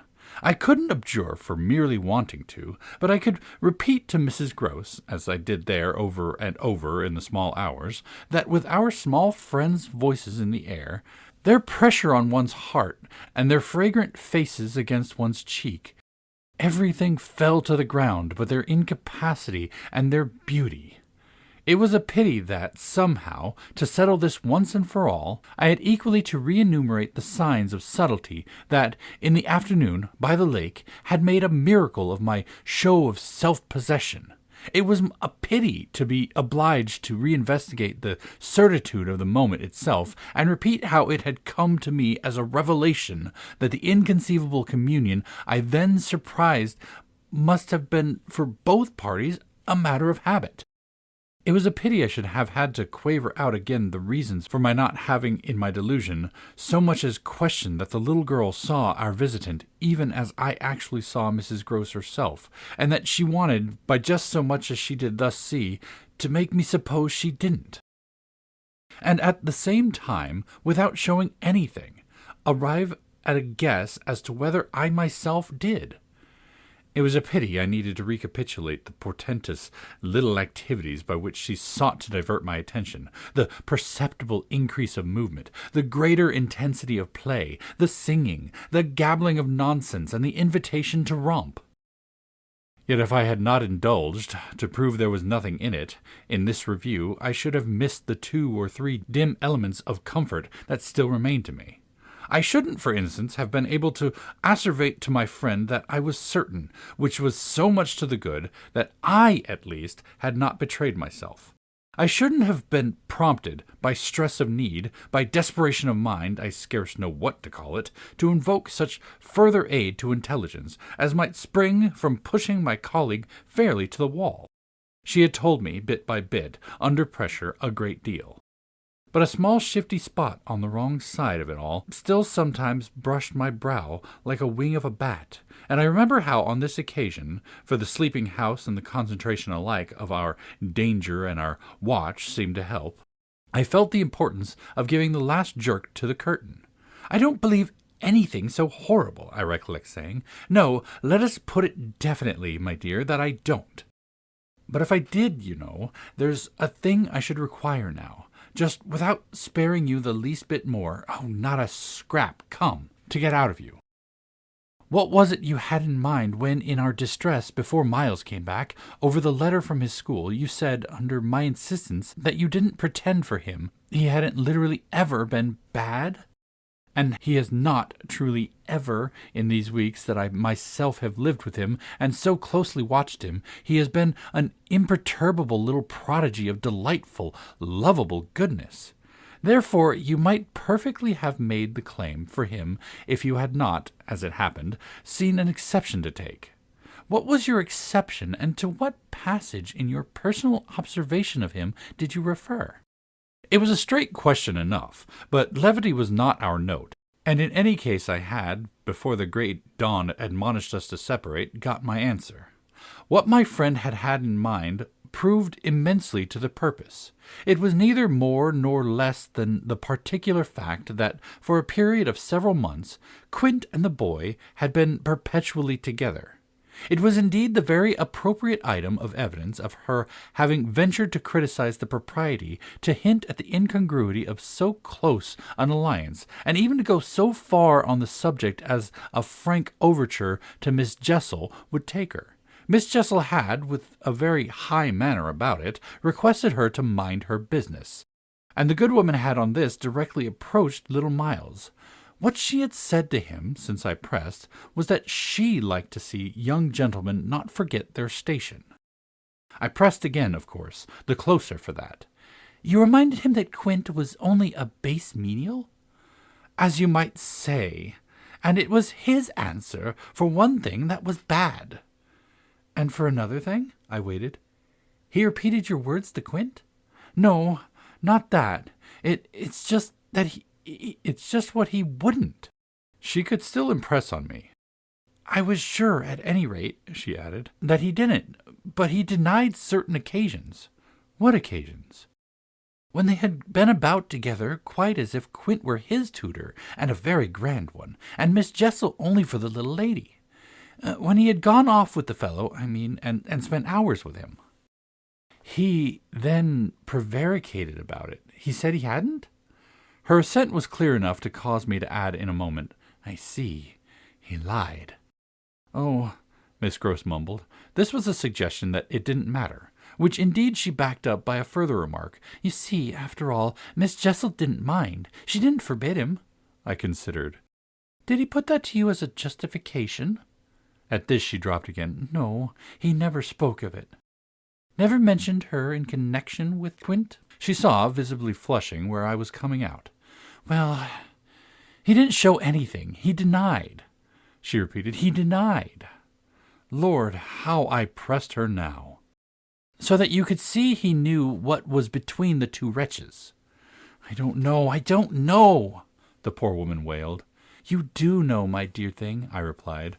"Only you haven't my dreadful boldness of mind, and you keep back, out of timidity and modesty and delicacy, even the impression that in the past, when you had, without my aid, to flounder about in silence, most of all made you miserable. But I shall get it out of you yet. There was something in the boy that suggested to you," I continued, "his covering and concealing their relation." "Oh, he couldn't prevent—" "But heavens!" I fell with vehemence a-thinking. "What it shows that they must, to that extent, have succeeded in making of him." "Ah, nothing that's not nice now," Mrs. Gross lugubriously pleaded. "I don't wonder you look queer," I persisted, "when I mentioned to you the letter from his school." "I doubt if I looked as queer as you," she retorted with homely force. "And if he was so bad then as that comes to, how is he such an angel now?" "Yes, indeed. And if he was a fiend at school—" How? Well," I said in my torment, "you must put it to me again, though I shall not be able to tell you for some days. Only put it to me again." I cried in a way that made my friend stare. "There are directions in which I mustn't, for the present, let myself go." Meanwhile, I returned to her first example, the one to which she had previously referred, of the boy's happy capacity for his occasional slip. If Quint, on your remonstrance at the time you speak of, was a base menial, one of the things Miles said to you, I find myself guessing, was that you were another. Again her admission was so adequate that I continued, "And you forgave him that? Wouldn't you?" "Oh, yes." And we exchanged there in the stillness a sound of the oddest amusement. Then I went on. "At all events, while he was with the man, Miss Flora was with the woman. It suited them all." It suited me too, I felt, only too well, by which I mean that it suited exactly the particular deadly view I was in the very act of forbidding myself to entertain. But I was so far succeeded in checking the expression of this view that I will throw, just here, no further light on it than may be offered by the mention of my final observation to Mrs. Gross. His having lied and been impudent are, I confess, less engaging specimens than I had hoped to have from you of the outbreak in him of the little natural man. Still, I mused, they must do, for they make me feel more than ever that I must watch. It made me blush, the next minute, to see my friend's face, how much more unreservedly she had forgiven him than her anecdote struck me as pointing out to my own tenderness any way to do. This was marked when, at the schoolroom door, she quitted me. "Surely you don't accuse him of carrying on an intercourse that he conceals from me? Ah, remember that. Until further evidence, I now accuse nobody." Then, before shutting her out to go by another passage to her own place, "I must just wait," I wound up. Chapter 9. I waited and waited, and the days took as they elapsed something from my consternation. A very few of them, in fact, passing in constant sight of my pupils, without a fresh incident, sufficed to give to grievous fancies, and even to odious memories, a kind of brush of the sponge. I have spoken to the surrender to their extraordinary childish grace as a thing I could actively promote in myself, and it may be imagined if I neglected now to apply at this source for whatever balm it would yield, stranger than I can express, certainly was the effort to struggle against my new lights. It would doubtless have been a greater tension still, however, had it not been so frequently successful. I used to wonder how my little charges could help guessing that I thought strange things about them, and the circumstance that these things only made them more interesting was not by itself a direct aid to keeping them in the dark. I trembled lest they should see that they were so immensely more interesting. Putting things at the worst, at all events, as in meditation I so often did, any clouding of their innocence could only be, blameless and foredoomed as they were, a reason the more for taking risks. There were moments when I knew myself to catch them up by an irresistible impulse and press them to my heart. As soon as I had done so, I used to wonder, what will they think of that? Doesn't it betray too much? It would have been easy to get into a sad, wild tangle about how much I might betray, but the real account, I feel, of the hours of peace I could still enjoy was that the immediate charm of my companions was a beguilement still effective even under the shadow of the possibility that it was studied. For if it occurred to me that I might occasionally excite suspicion by the little outbreaks of my sharper passion for them, so too I remembered asking if I mightn't see a queerness in the traceable increase of their own demonstrations. They were at this period extravagantly and preternaturally fond of me, which, after all, I could reflect, was no more than a graceful response in children perpetually bowed down over and hugged. The homage of which they were so lavishly succeeded in truth for my nerves quite as well as if I never appeared to myself, as I may say, literally, to catch them at a purpose in it. They had never, I think, wanted to do so many things for their poor protectress. I mean, though they got their lessons better and better, which was naturally what would please her most, in the way of diverting, entertaining, surprising her, reading her passages, telling her stories, acting her charades, pouncing out at her in disguises as animals and historical characters, and above all astonishing her by the pieces they had secretly got by heart and could interminably recite. I should never get to the bottom, were I to let myself go even now, of the prodigious private commentary, all under still more private correction, with which I in these days overscore their full hours. They had shown me from the first a facility for everything, a general faculty which, taking a fresh start, achieved remarkable flights. They got their little tasks as if they loved them. They indulged, from the mere exuberance of the gift, in the most unimposed little miracles of memory. They not only popped out at me as tigers and as Romans, but as Shakespeareans, astronomers, and navigators. This was so singularly the case that it had presumably much to do with the fact as to which, at the present day, I am at a loss for a different explanation. I allude to my unnatural composure on the subject of another school for Miles. What I remember is that I was content for the time not to open the question, and that contentment must have sprung from the sense of his perpetually striking show of cleverness. He was too clever for a bad governess, for a parson's daughter to spoil. And the strangest, if not the brightest thread in the pensive embroidery I just spoke of was the impression I might have got, if I had dared to work it out, that he was under some influence operating in his small intellectual life as a tremendous incitement. If it was easy to reflect, however, that such a boy could postpone school, it was at least as marked that for such a boy to have been kicked out by a schoolmaster was a mystification without end. Let me add that in their company now, and I was careful almost never to be out of it, I could follow no scent very far. We lived in a cloud of music and affection and success and private theatricals. The musical sense in each of the children was of the quickest, but the elder in especial had a marvelous knack of catching and repeating. The schoolroom piano broke into all gruesome fancies, and when that failed there were confabulations in corners, with a sequel of one of them going out in the highest spirits in order to come in as something new. I had had brothers myself, and it was of no revelation to me that little girls could be slavish idolaters of little boys.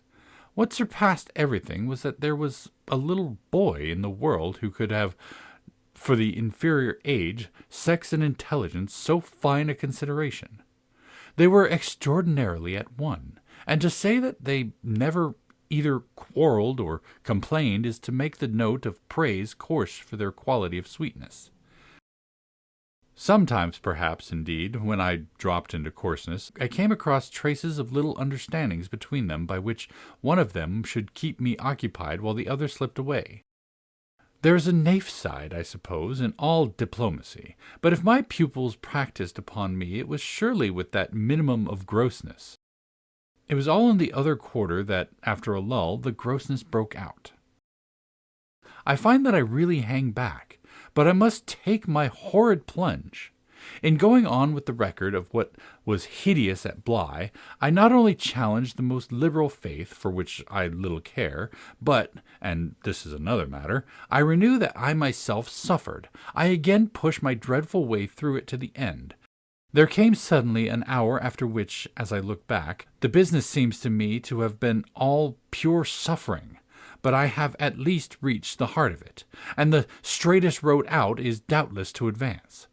One evening, with nothing to lead up or prepare it, I felt the cold touch of the impression that had breathed on me the night of my arrival, and which, much lighter than, as I have mentioned, I should probably have made little of in memory had my subsequent sojourn been less agitated. I had not gone to bed. I sat reading by a couple of candles. There was a roomful of old books at Bly, last-century fiction, some of it, which, to the extent of a distinctly deprecated renown, but never to so much as that of a stray specimen, had reached the sequestered home, and appealed to the unavowed curiosity of my youth. I remember that the book I had in my hand was Fielding's Amelia, also that I was wholly awake. I recall further both a general conviction that it was horribly late and a particular objection to looking at my watch. I figure, finally, that the white curtain draping in the fashion of those days, the head of Flora's little bed, shrouded, as I assured myself long before, the perfection of childish rest. I recollect, in short, that though I was deeply interested in my author, I found myself at the turn of a page, and with his spell all scattered, looking straight up from him and hard at the door of my room. There was a moment during which I listened, reminded of the faint sense I had had, the first night, of there being something undefinably astir in the house, and noted the soft breath of the open casement just move the half-drawn blind. Then, with all the marks of a deliberation that must have seemed magnificent had there been anyone to admire it, I laid down my book, rose to my feet, and, taking a candle, went straight out of the room, and from the passage, on which my light made little impression, noiselessly closed and locked the door. I can say now neither what determined nor what guided me, but I went straight along the lobby, holding my candle high, till I came within sight of the tall window that presided over the great turn of the staircase. At this point I precipitately found myself aware of three things. They were practically simultaneous, yet they had flashes of succession. My candle, under a bold flourish, went out, and I perceived by the uncovered window that the yielding dusk of earliest morning rendered it unnecessary. Without it, the next instant, I knew that there was a figure on the stair. I speak of sequences, but I required no lapse of seconds to stiffen myself for a third encounter with Quint. The apparition had reached the landing halfway up, and was therefore on the spot nearest the window, where at sight of me it stopped short, and fixed me exactly as it fixed me from the tower and from the garden. He knew me as well as I knew him, and so, in the cold faint twilight, with a glimmer in the high glass and another on the polish of the oak stair below, we faced each other in our common intensity. He was absolutely, on this occasion, a living, detestable, dangerous presence. But that was not the wonder of wonders. I reserve this distinction for quite another circumstance, the circumstance that dread had unmistakably quitted me, and that there was nothing in me unable to meet and measure him. I had plenty of anguish after the extraordinary moment, but I had, thank God, no terror, and he knew I hadn't. I found myself at the end of an instant magnificently aware of this. I felt, in a fierce rigor of confidence, that if I stood my ground a minute, I should cease, for the time at least, to have him to reckon with. and during the minute accordingly, the thing was as human and hideous as a real interview. Hideous just because it was human as to have met alone, in the small hours, in a sleeping house, some enemy, some adventurer, some criminal. It was the dead silence of our long gaze at such close quarters that gave the whole horror, huge as it was, its only note of the unnatural. If I had met a murderer in such a place, and at such an hour, we still at least would have spoken. Something would have passed in life between us. If nothing had passed, one of us would have moved. The moment was so prolonged that it would have taken but little more to make me doubt if even I were in life.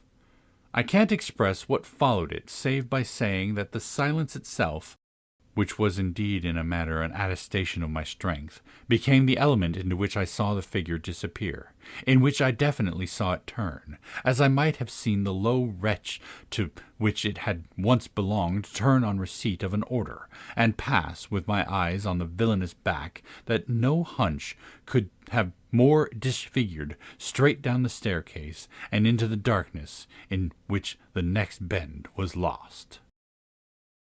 Chapter 10. I remained a while at the top of the stair, but with the effect presently of understanding that when my visitor had gone, he had gone. Then I returned to my room. The foremost thing I saw there by the light of the candle that I had left burning was that Flora's little bed was empty. And on this I caught my breath with all the terror that, 5 minutes before, I had been able to resist.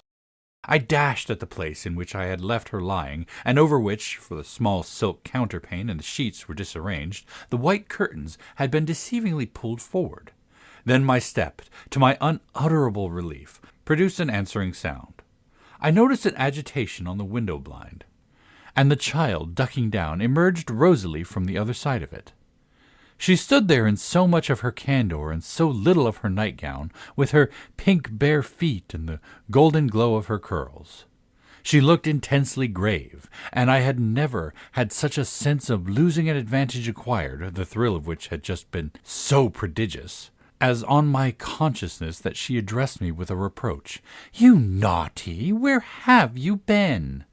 Instead of challenging her own irregularity, I found myself arraigned and explaining. She herself explained, for that matter, with the loveliest, eagerest simplicity. She had known suddenly, as she lay there, that I was out of the room, and had jumped up to see what had become of me. I had dropped, with the joy of her reappearance, back into my chair, feeling then, and then only, a little faint. And she had pattered straight over to me, thrown herself upon my knee, given herself to be held, with the flame of the candle full in the wonderful little face that was still flushed with sleep. I remember closing my eyes an instant, yieldingly, consciously, as before the excess of something beautiful that shone out of the blue of her own. "You were looking for me out of the window," I said. "You thought I might be walking in the grounds?" "Well, I thought someone was." She never blanched as she smiled out that at me. Oh, how I looked at her now! "And did you see anyone?" "Ah, no," she returned almost with the full privilege of childish inconsequence, resentfully, though with a long sweetness in her little drawl of the negative. At that moment, in the state of my nerves, I absolutely believed she lied, and if I once more closed my eyes it was before the dazzle of the 3 or 4 possible ways in which I might take this up. One of these for a moment tempted me with such singular force that to resist it I must have gripped my little girl with a spasm that, wonderfully, she submitted to without a cry or a sign of fright. Why not break out at her on the spot and have it all over? Give it to her straight in her lovely lighted little face. You know that you do, and that you already quite suspect I believe it. Therefore, why not frankly confess it to me, so that we may at least live with it together, and learn, perhaps, in the strangeness of our fate, where we are and what it means?" This solicitation dropped, alas, as it came. If I could immediately have succumbed to it, I might have spared myself, well, you'll see what. Instead of succumbing, I sprang again to my feet, looked at her bed, and took a helpless middle way. "Why did you pull the curtain over the place to make me think you were still there?" Flora luminously considered, After which, with her little divine smile, "Because I don't like to frighten you. But if I had, by your idea, gone out—" She absolutely declined to be puzzled. She turned her eyes to the flame of the candle, as if the question were as irrelevant, or at any rate as impersonal, as Mrs. Marcet or 9 times 9. "Oh, but you know," she quite adequately answered, "that you might come back, you dear, and that you have." And after a little, when she had got into bed, I had, a long time, by almost sitting on her for the retention of her hand, to show how I recognized the pertinence of my return. You may imagine the general complexion from that moment of my nights. I repeatedly sat up till I didn't know when.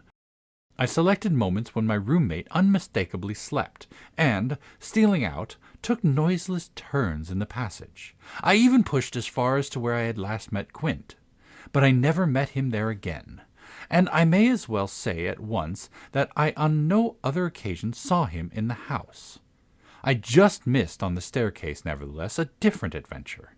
Looking down it from the top, I once recognized the presence of a woman seated on one of the lower steps with her back presented to me, her body half bowed and her head in an attitude of woe in her hands. I had been there but an instant, however, when she vanished without looking round at me. I knew, for all that, exactly what dreadful face she had to show, and I wondered whether, if instead of being above I had been below, I should have had the same nerve for going up that I had lately shown Quint. Well, there continued to be plenty of call for nerve. On the 11th night after my latest encounter with that gentleman, they were all numbered now, I had an alarm that perilously skirted it, and that, indeed, from the particular quality of its unexpectedness, proved quite my sharpest shock. It was precisely the first night during this series that, weary with vigils, I had conceived I might again without laxity lay myself down at my old hour. I slept immediately, and, as I afterwards knew, till about 1 o'clock. But when I woke it was to sit straight up, as completely roused as if a hand had shaken me. I had left a light burning, but it was out now, and I felt an instant certainty that Flora had extinguished it. This brought me to my feet, and straight, in the darkness, to her bed, which I found she had left. A glance at the window enlightened me further, and the striking of a match completed the picture. The child had again got up, this time blowing out the taper, and had again, for some purpose of observation or response, squeezed in behind the blind, and was peering out into the night. That she now saw, as she had not, I had satisfied myself the previous time, was proved to me by the fact that she was disturbed neither by my re-illumination nor by the haste I made to get into slippers and into a wrap. Hidden, protected, absorbed, she evidently rested on the sill, the casement opened forward, and gave herself up. There was a great still moon to help her, and this fact had counted in my quick decision. She was face to face with the apparition she had met at the lake, and could now communicate with it as she had not then been able to do.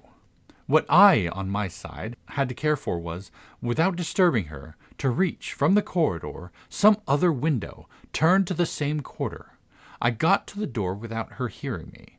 I got out of it, closed it, and listened, from the other side, for some sound from her.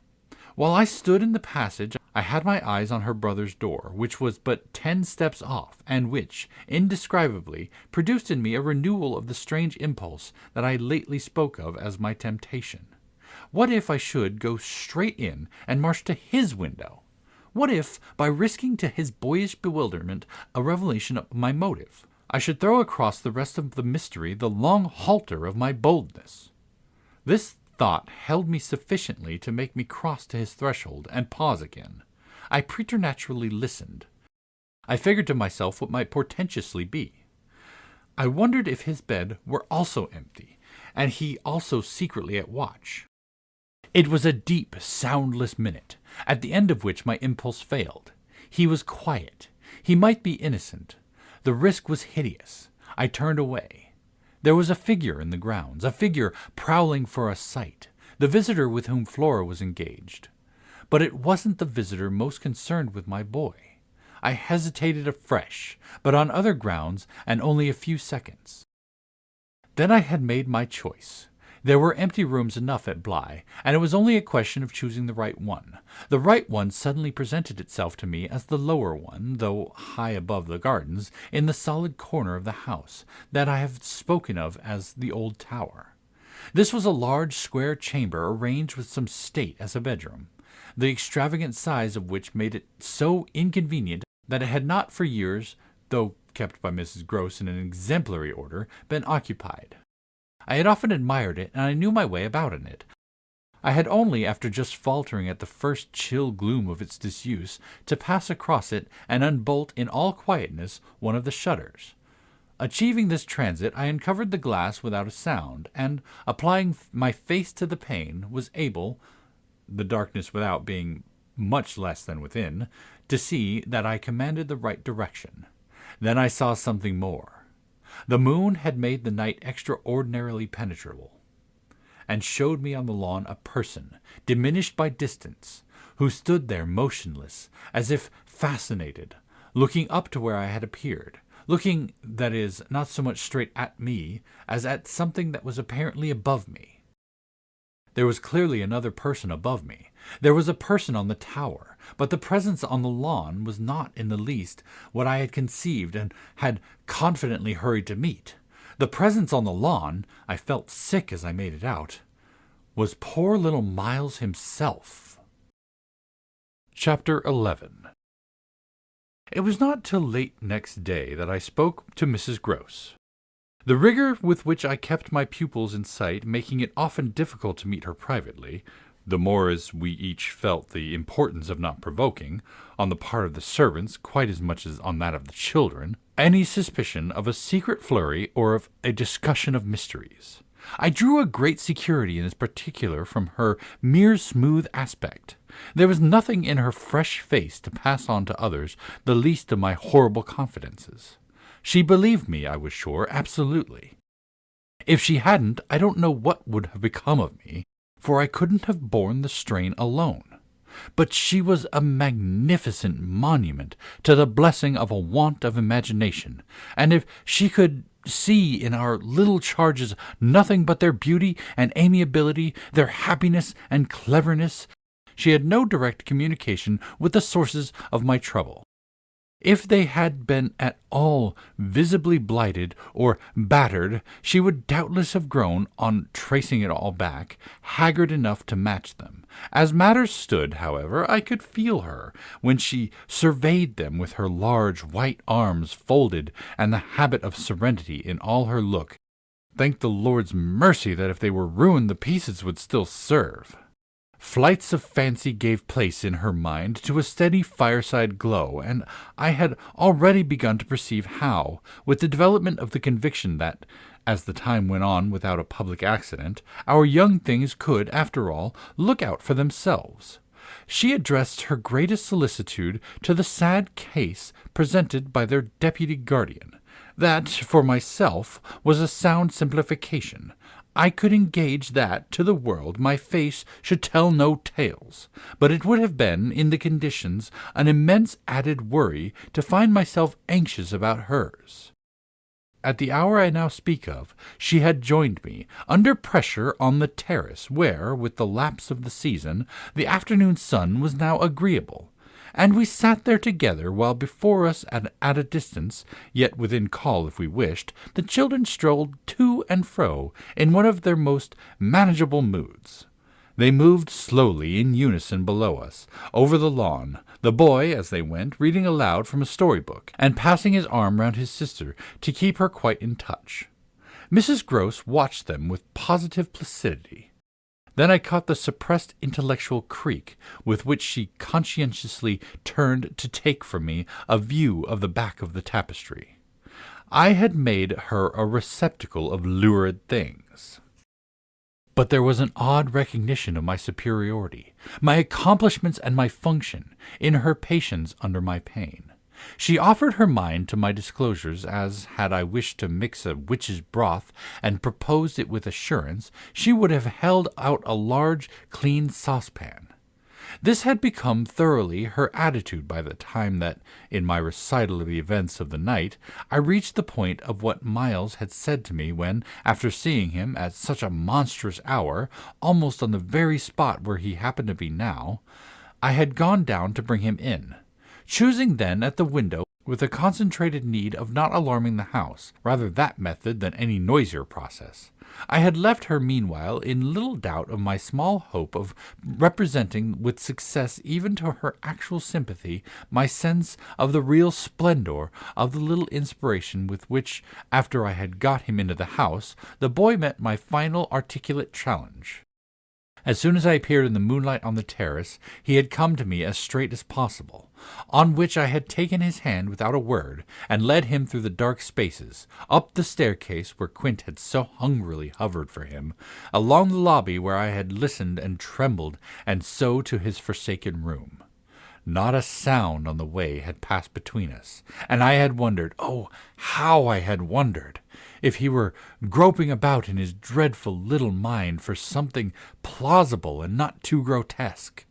It would tax his invention, certainly, and I felt, this time, over his real embarrassment, a curious thrill of triumph. It was a sharp trap for any game hitherto successful. He could play no longer at perfect propriety, nor could he pretend to it. So how the deuce would he get out of this scrape? There beat in me, indeed, with the passionate throb of this question, an equal dumb appeal as to how the deuce I should. I was confronted at last, as never yet, with all the risk attached even now to sounding my own horrid note. I remember, in fact, that as we pushed into his little chamber, where the bed had not been slept in at all, and the window, uncovered to the moonlight, made the place so clear that there was no need of striking a match, I remember how I suddenly dropped, sank upon the edge of the bed from the force of the idea that he must know how he really, as they say, had me.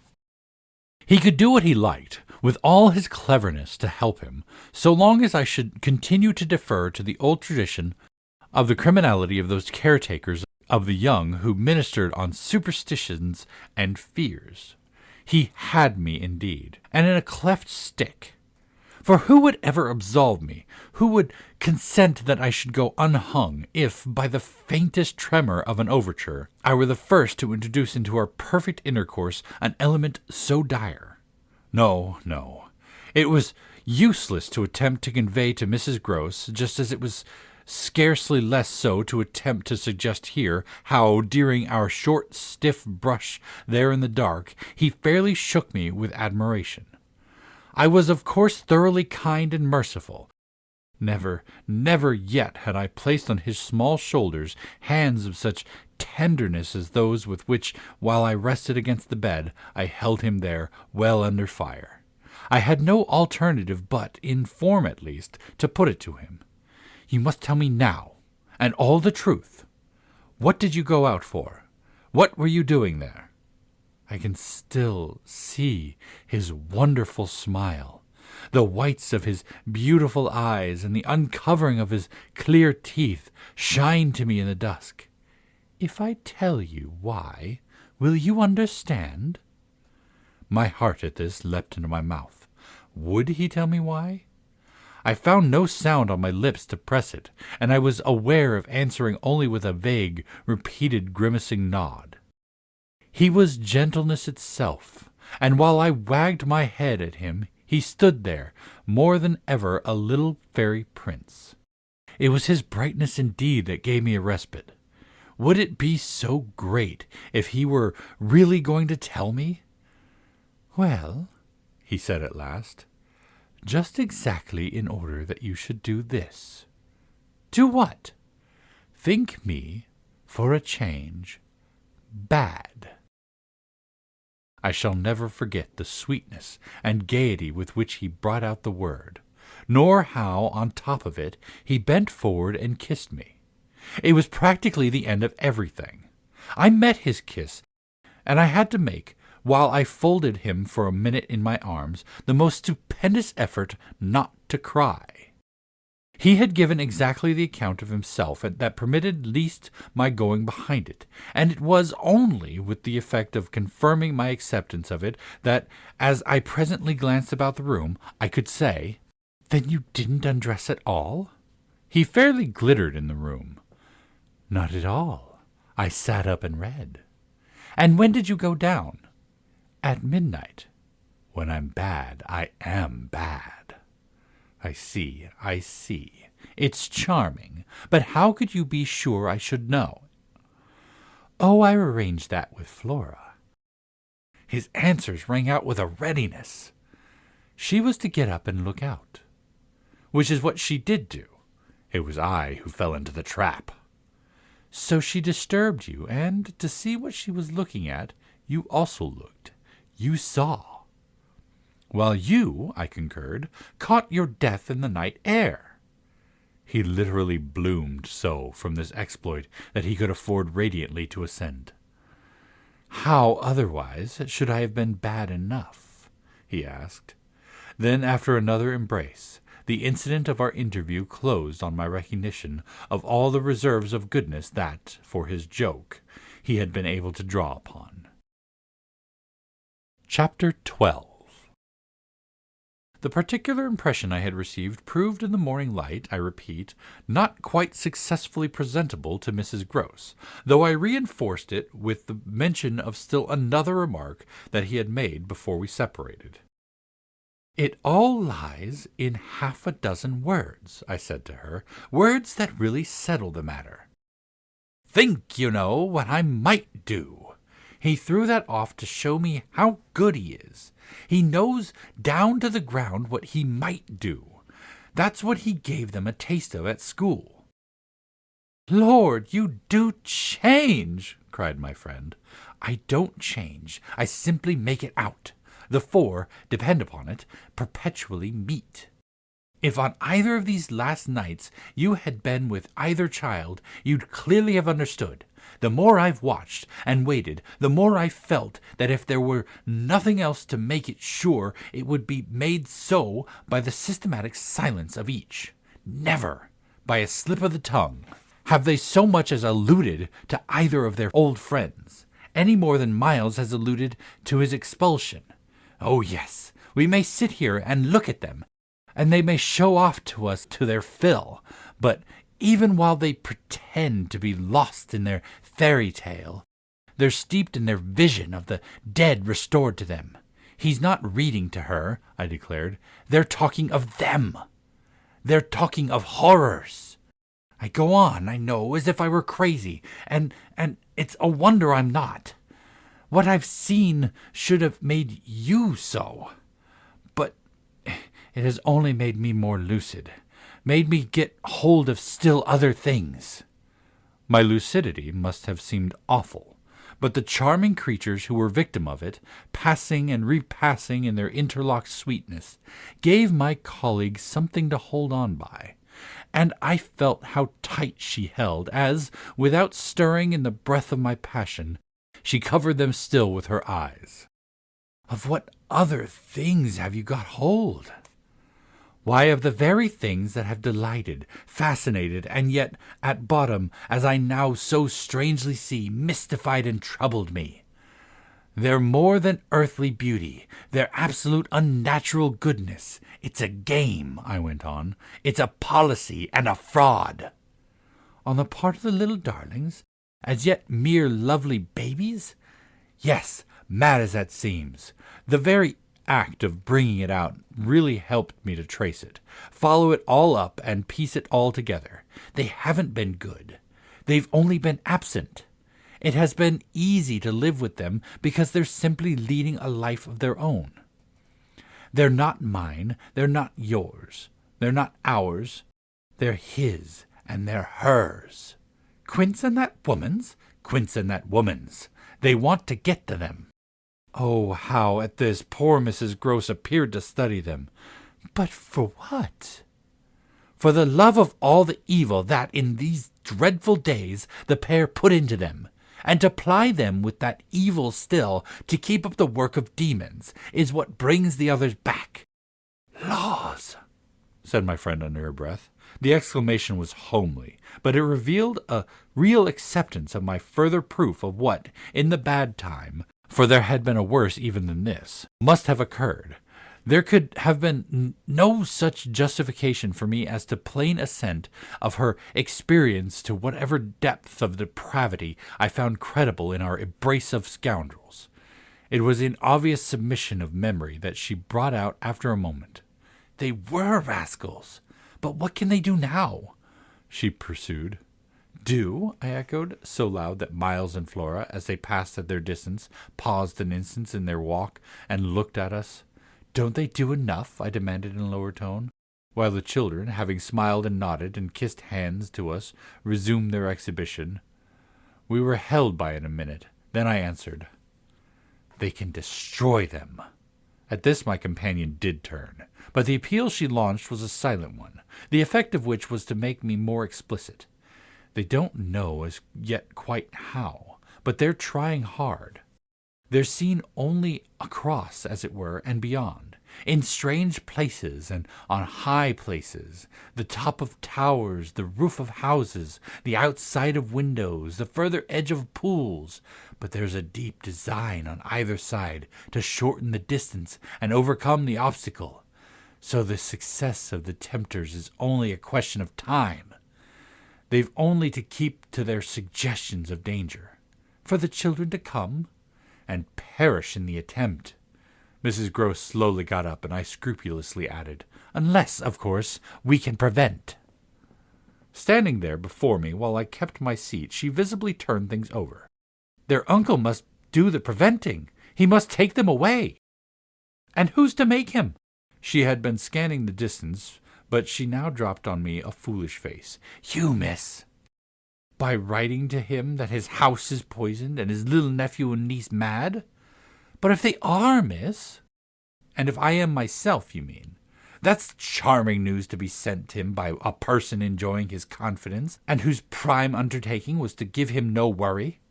Mrs. Gross considered, following the children again. "Yes, he do hate worry. That was the great reason why those fiends took him in so long. No doubt, though his indifference must have been awful. As I'm not a fiend, at any rate, I shouldn't take him in." My companion, after an instant, and for all answer, sat down again and grasped my arm. "Make him at any rate come to you." I stared. "To me?" I had a sudden fear of what she might do. "Him? He ought to be here. He ought to help."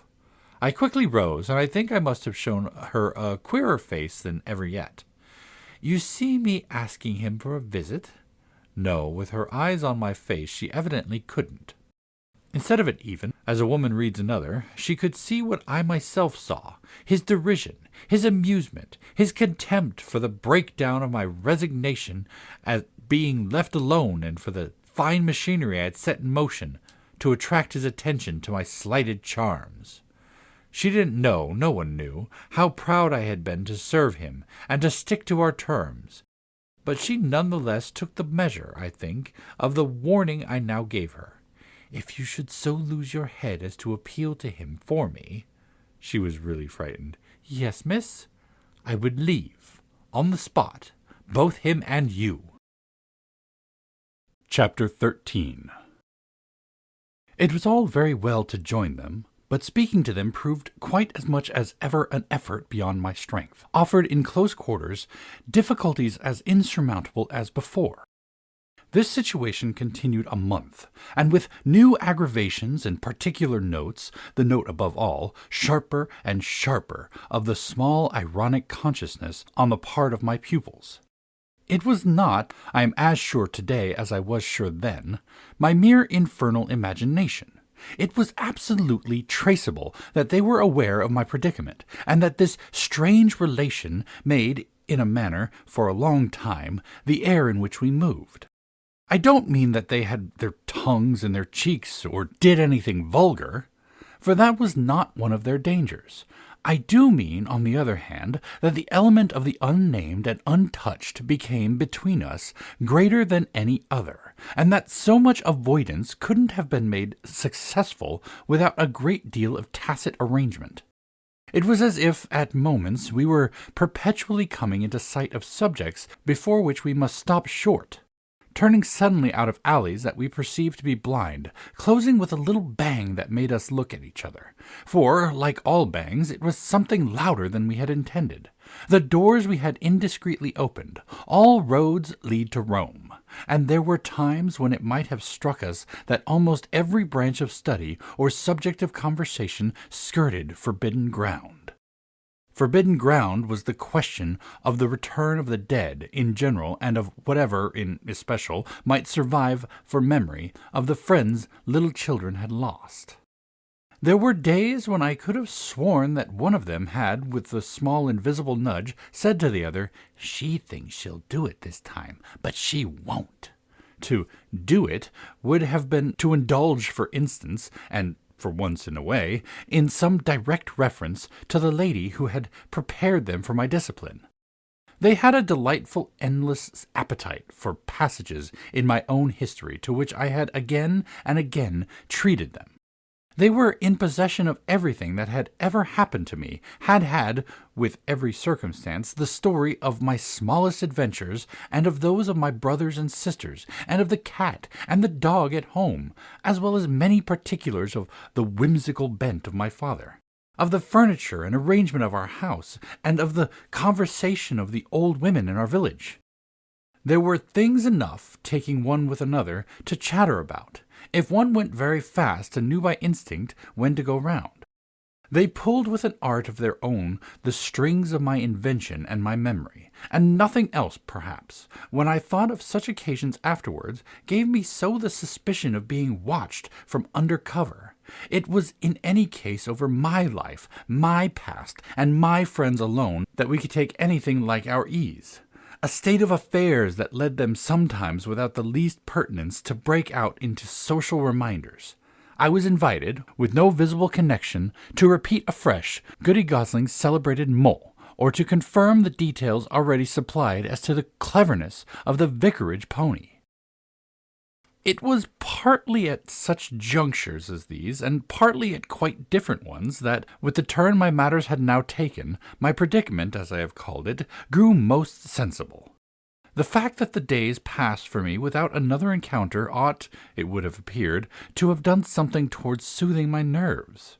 Since the light brush that second night on the upper landing of the presence of a woman at the foot of the stair, I had seen nothing, whether in or out of the house, that one had better not have seen. There was many a corner round which I expected to come upon Quint, and many a situation that, in a merely sinister way, would have favored the appearance of Miss Jessel. The summer had turned, the summer had gone, the autumn had dropped upon Bly and had blown out half our lights. The place, with its grey sky and withered garlands, its bared spaces and scattered dead leaves, was like a theatre after the performance, all strewn with crumpled playbills. There were exactly states of the air, conditions of sound and of stillness, unspeakable impressions of the kind of ministering moment, that brought back to me, long enough to catch it, the feeling of the medium in which, that June evening out of doors, I had had my first sight of Quint, and in which, too, at those other instants, I had, after seeing him through the window, looked for him in vain in the circle of shrubbery. I recognized the signs, the portents, I recognized the moment, the spot, but they remained unaccompanied and empty, and I continued unmolested, if unmolested one could call a young woman whose sensibility had, in the most extraordinary fashion, not declined but deepened.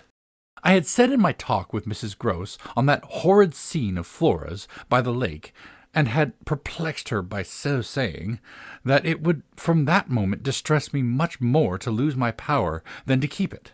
I had then expressed what was vividly in my mind, the truth that, whether the children really saw or not, since, that is, it was not yet definitely proved, I greatly preferred, as a safeguard, the fullness of my own exposure. I was ready to know the very worst that was to be known, when I had then had an ugly glimpse of what that my eyes might be sealed just while theirs were most open. Well, my eyes were sealed, it appeared, at present, a consummation for which it seemed blasphemous not to thank God. There was, alas, a difficulty about that. I would have thanked him with all my soul had I not, in a proportionate measure, this conviction of the secret of my pupils. How can I retrace today the strange steps of my obsession? There were many times of our being together when I would have been ready to swear that literally in my presence, but with my direct sense of it closed, they had visitors who were known and were welcome. Then it was that, had I not been deterred by the very chance that such an injury might prove greater than the injury to be averted, my exultation would have broken out. They're here, you little wretches, I would have cried, and you can't deny it now. The little wretches denied it, and with all the added volume of their sociability and their tenderness, just in the crystal depth of which, like the flash of a fish in a stream, the mockery of their advantage peeped up. The shock had, in truth, sunk into me still deeper than I knew on the night when, looking out either for Quint or Miss Jessel under the stars, I had seen there the boy over whose rest I watched, and who had immediately brought in with him, had straightway there turned on me, the lovely upward look with which, from the battlements above us, the hideous apparition of Quint had played. If it was a question of a scare, my discovery on this occasion had scared me more than any other, and it was essentially in the scared state that I drew my actual conclusions. They harassed me so that sometimes, at odd moments, I shut myself up audibly to rehearse. It was at once a fantastic relief and a renewed despair, the manner in which I might come to the point. I approached it from one side or the other while in my room I flung myself about, but I always broke down in the monstrous utterance of names. As they died away on my lips, I said to myself that I should indeed help them to represent something infamous if by pronouncing them I should violate as rare a little case of instinctive delicacy as any schoolroom probably had ever known. When I said to myself, "They have the manners to be silent, and you, trusted as you are, the baseness to speak," I felt myself crimson and covered my face with my hands. After these secret scenes I chattered more than ever, going on volubly enough till one of our prodigious palpable hushes occurred. I can call them nothing else. The strange dizzy lift or swim, I try for terms, into a stillness, a pause of all life, that had nothing to do with the more or less noise we at the moment might be engaged in making, and that I could hear through any intensified mirth or quickened recitation or louder strum of the piano. Then it was that the others, the outsiders, were there. Though they were not angels, they passed, as the French say, causing me, while they stayed, to tremble with the fear of their addressing to their younger victims some yet more infernal message or more vivid image than they had thought good enough for myself. What it was least possible to get rid of was the cruel idea that, whatever I had seen, Miles and Flora saw more. Things terrible and unguessable, and that sprang from dreadful passages of intercourse in the past. Such things naturally left on the surface for the time a chill that we vociferously denied we felt, and we had all three, with repetition, got into such splendid training that we went, each time, to mark the close of the incident, almost automatically through the very same movements. It was striking of the children, at all events, to kiss me inveterately, with a wild irrelevance, and never to fail, one or the other, of the precious question that had helped us through many a peril. "When do you think he will come? Don't you think we ought to write?" There was nothing like that inquiry, we found by experience, for carrying off an awkwardness. He, of course, was their uncle in Harley Street, and we lived in much profusion of theory that he might at any moment arrive to mingle in our circle. It was impossible to have given less encouragement than he had administered to such a doctrine, but if we had not had the doctrine to fall back upon, we should have deprived each other of some of our finest exhibitions. He never wrote to them. That may have been selfish, but it was a part of the flattery of his trust of myself.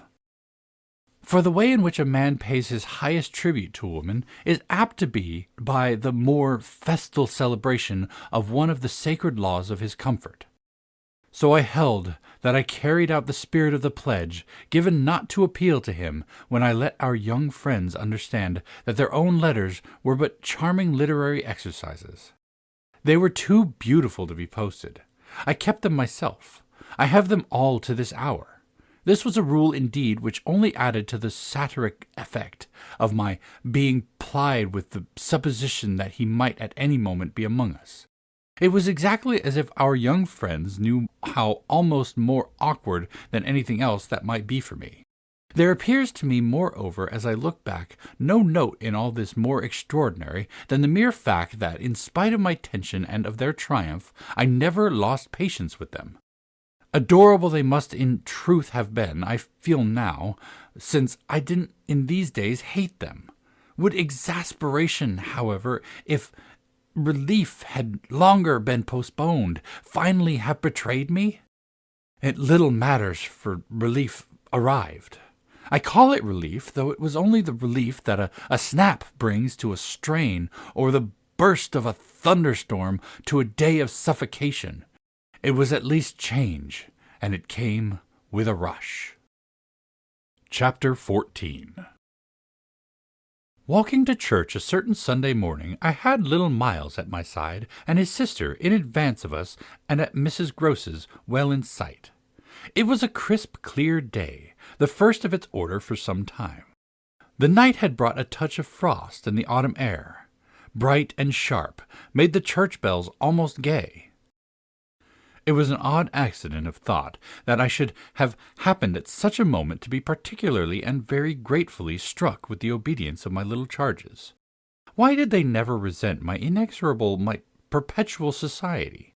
Something or other had brought nearer home to me that I had all but pinned the boy to my shawl, and that in the way our companions were marshalled before me, I might have appeared to provide against some danger of rebellion. I was like a jailer with an eye to possible surprises and escapes. But all this belonged, I mean their magnificent little surrender, just to the special array of the facts that were most abysmal. Turned out for Sunday by his uncle's tailor, who had a free hand and a notion of petty waistcoats and of his grand little air, Miles' whole title to independence, the rights of his sex and situation, were so stamped upon him that if he had suddenly struck for freedom, I should have had nothing to say. I was by the strangest of chances wondering how I should meet him when the revolution unmistakably occurred. I call it a revolution because I now see how, with the word he spoke, the curtain rose on the last act of my dreadful drama, and the catastrophe was precipitated. "Look here, my dear, you know," he charmingly said, "when in the world, please, am I going back to school?" Transcribed here, the speech sounds harmless enough, particularly as uttered in the sweet, high, casual pipe with which, at all interlocutors, but above all at his eternal governess, he threw off intonations as if he were tossing roses. There was something in them that always made one catch, and I caught, at any rate, now so effectually that I stopped as short as if one of the trees of the park had fallen across the road. There was something new on the spot between us, and he was perfectly aware I recognized it. Though to enable me to do so he had no need to look a whit less candid and charming than usual. I could feel in him how he already, from my at first finding nothing to reply, perceived the advantage he had gained. I was so slow to find anything that he had plenty of time, after a minute, to continue with his suggestive but inconclusive smile. "You know, my dear, that for a fellow to be with a lady always," his "my dear" was constantly on his lips for me, and nothing could have expressed more the exact shade of the sentiment with which I desired to inspire my pupils than its fond familiarity. It was so respectfully easy. But oh, how I felt that at present I must pick my own phrases. I remember that, to gain time, I tried to laugh, and I seemed to see in the beautiful face that which he watched me how ugly and queer I looked. "And always with the same lady?" I returned. He neither blenched nor winked, The whole thing was virtually out between us. Ah, of course, she's a jolly, perfect lady. But after all, I'm a fellow, don't you see, who's, well, getting on. I lingered there with him an instant ever so kindly. Yes, you're getting on. Oh, but I felt helpless. I have kept to this day the heartbreaking little idea of how he seemed to know that and to play with it. And you can't say I've not been awfully good, can you? I laid my hand on his shoulder, for though I felt how much better it would have been to walk on, I was not yet quite able. No, I can't say that, Miles. Except just that one night, you know. That one night? I couldn't look as straight as he. Why, when I went out of the house. Oh, yes, but I forget what you did it for. You forget? He spoke with the sweet extravagance of childish reproach. Why, it was just to show you I could. Oh, yes, you could. And I can again. I felt I might perhaps after all succeed in keeping my wits about me. Certainly, but you won't. No, not that again. It was nothing, I said. But we must go on. He resumed our walk with me, passing his hand into my arm. Then when am I going back? I wore, in turning it over, my most responsible air. Were you very happy at school? He just considered. Oh, I'm happy enough anywhere. Well, then, I quavered, if you're just as happy here. Ah, but that isn't everything. Of course you know a lot. But you hint that you know almost as much, I risked as he paused. Not half I want to, Miles honestly professed. But it isn't so much. What is it, then? Well, I want to see more life. I see. We had arrived within sight of the church, and of various persons, including several of the household of Bly, on their way to it, and clustered about the door to see us go in. I quickened our step. I wanted to get there before the question between us opened up much further. I reflected hungrily that he would have for more than an hour to be silent, and I thought with envy of the comparative dusk of the pew, and of the almost spiritual help of the hassock on which I might bend my knee. I seemed literally to be running a race with some confusion to which he was about to reduce me. But I felt he had got in first when, before we had entered the churchyard, he threw out, "I want my own sort." It literally made me bound forward.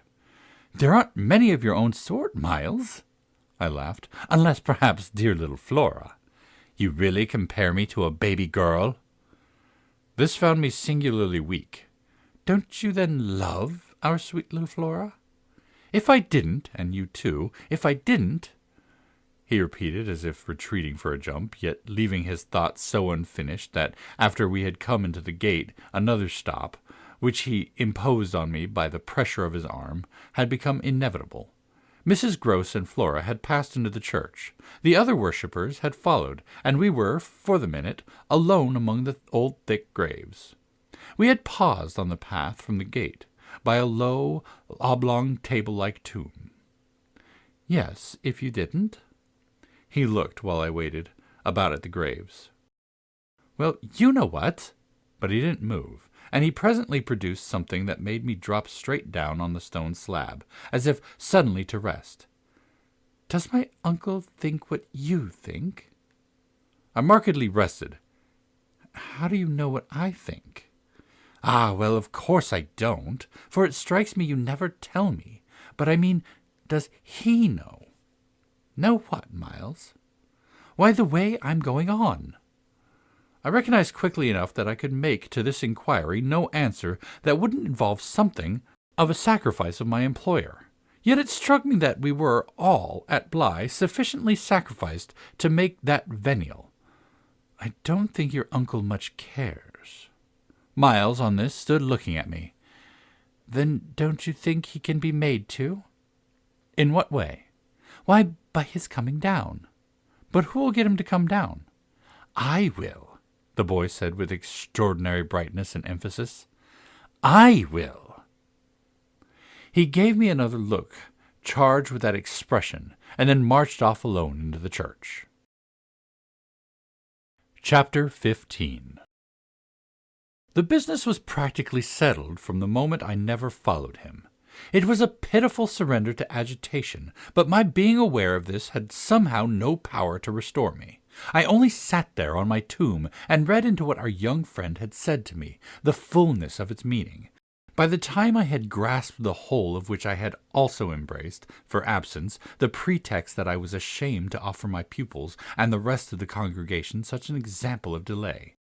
What I said to myself above all was that Miles had got something out of me, and that the gauge of it for him would be just this awkward collapse.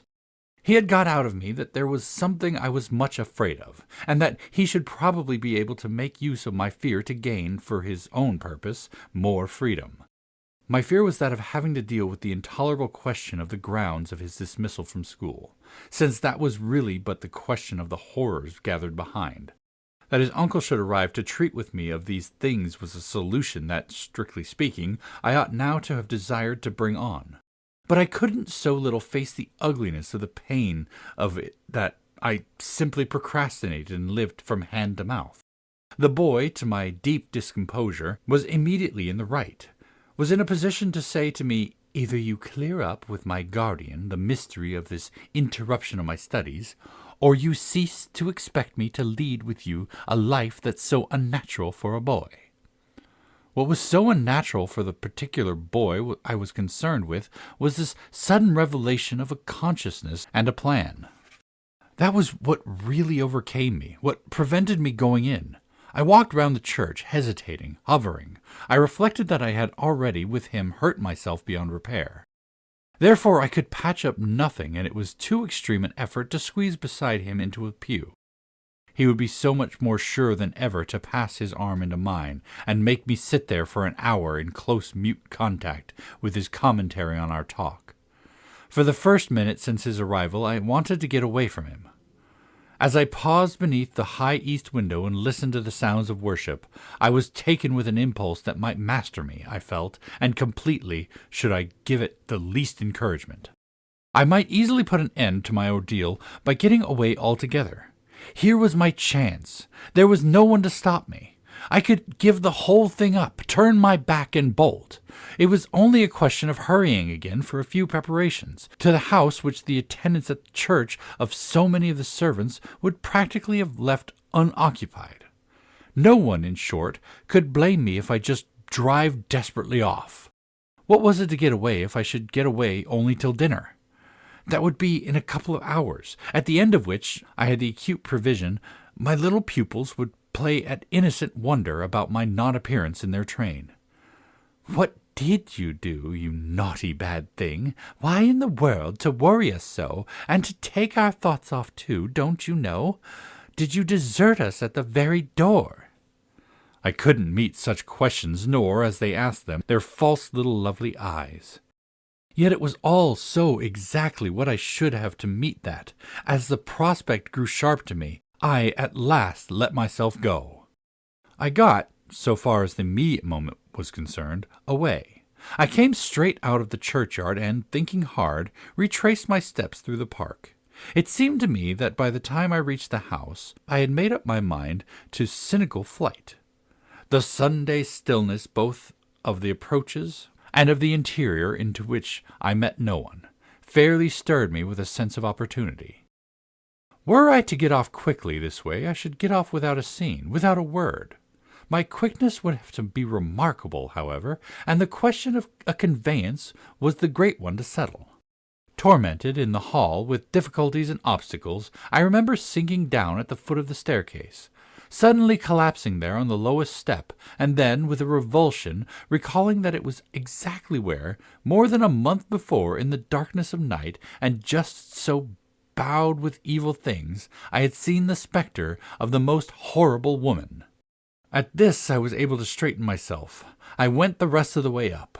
I made, in my turmoil, for the schoolroom, where there were objects belonging to me that I should have to take. But I opened the door to find again, in a flash, my eyes unsealed. In the presence of what I saw, I reeled straight back upon resistance.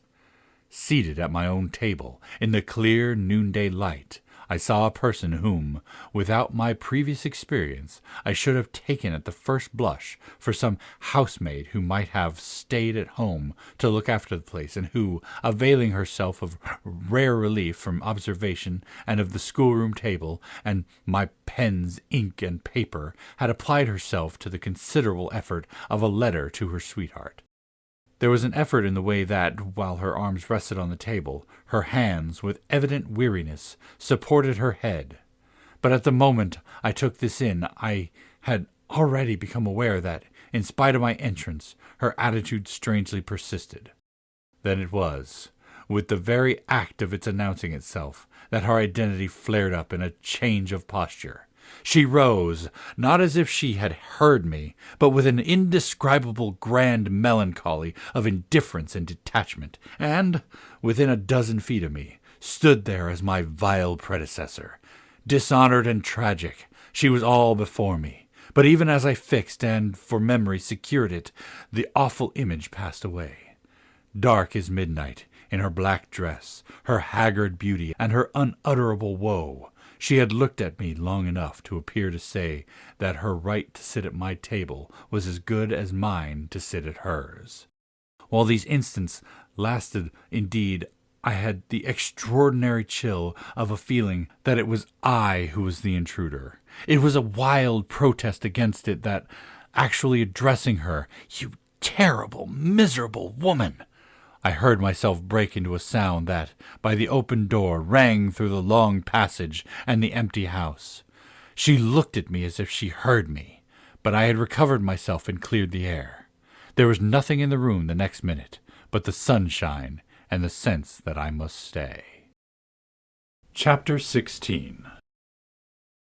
I had so perfectly expected the return of the others to be marked by a demonstration that I was freshly upset at having to find them merely dumb and discreet about my desertion. Instead of gaily denouncing and caressing me, they made no allusion to my having failed them, and I was left, for the time, on perceiving that she too said nothing, to study Mrs. Gross's odd face. I did this to such purpose that I made sure they had in some way bribed her to silence, a silence that, however, I would engage to break down on the first private opportunity. This opportunity came before tea. I secured 5 minutes with her in the housekeeper's room, where, in the twilight, amid a smell of lately baked bread, but with the place all swept and garnished, I found her sitting in pained placidity before the fire. So I see her still. So I see her best, facing the flame from her straight chair in the dusky, shining room, a large, clean picture of the put-away, of drawers closed and locked and rest without a remedy. Oh, yes, they asked me to say nothing, and to please them, so long as they were there. Of course I promised. But what had happened to you? "I only went with you for the walk," I said. "I had then to come back to meet a friend." She showed a surprise. "A friend? You?" "Oh, yes, I've a couple," I laughed. "But did the children give you a reason for not alluding to your leaving us?" "Yes, they said you'd like it better." "Do you like it better?" My face had made her rueful. "No, I like it worse." But after an instant I added, "Did they say why I should like it better?" "No. Master Miles only said, 'We must do nothing but what she likes.'" "I wish indeed he would. And what did Flora say?" "Miss Flora was too sweet. She said, 'Oh, of course, and I said the same." I thought a moment. "You were too sweet, too. I can hear you all. But nonetheless, between Miles and me, it's now all out." "All out?" My companion stared. "But what, miss?" "Everything. It doesn't matter. I've made up my mind. I came home, my dear," I went on, "for a talk with Miss Jessel." I had by this time formed the habit of having Mrs. Gross literally well in hand in advance of my sounding that note, so that even now, as she bravely blinked under the signal of my word, I could keep her comparatively firm. "A talk? Do you mean she spoke?" "It came to that. I found her on my return in the schoolroom." "And what did she say?" I can hear the good woman still, and the candor of her stupefaction. "That she suffers the torments It was this, of truth, that made her, as she filled out my picture, gape. "Do you mean," she faltered, "of the lost?" "Of the lost, of the damned. And that's why, to share them," I faltered myself with the horror of it, but my companion, with less imagination, kept me up. "To share them?" "She wants Flora." Mrs. Gross might, as I gave it to her, fairly have fallen away from me had I not been prepared. I still held her there, to show I was. As I've told you, however, it doesn't matter. "Because you've made up your mind? But to what?" "To everything." "And what do you call everything?" "Why, to sending for their uncle." "Oh, miss, in pity, do!" my friend broke out. "Ah, but I will.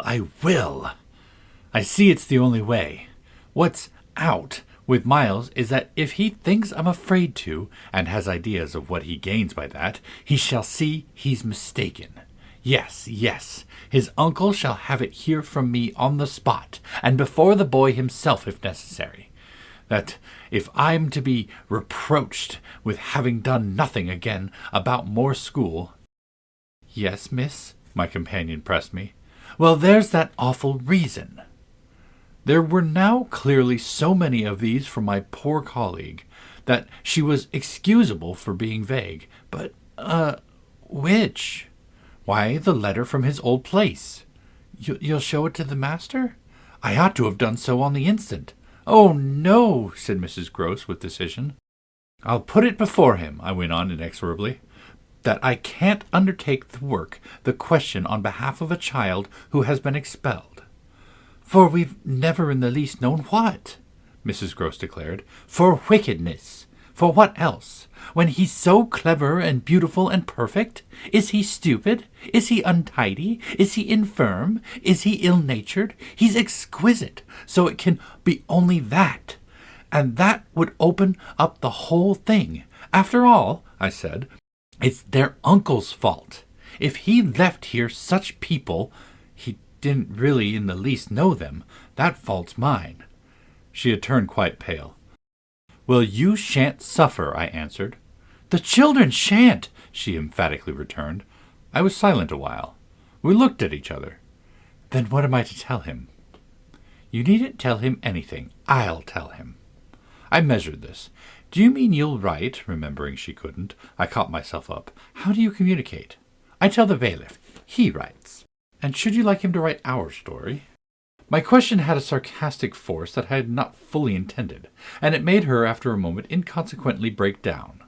The tears were again in her eyes. "Ah, miss, you write." "Well, tonight," I at last returned, and on this we separated. Chapter 17. I went so far in the evening as to make a beginning. The weather had changed back. A great wind was abroad, and beneath the lamp in my room, with Flora at peace beside me, I sat for a long time before a blank sheet of paper, and listened to the lash of the rain and the batter of the gusts. Finally I went out. Taking a candle, I crossed the passage and listened a minute at Miles's door. What, under my endless obsession, I had been impelled to listen for was some betrayal of his not being at rest, and I presently caught one, but not in the form I had expected. His voice tinkled out. "I say, you there, come in." It was the gaiety in the gloom.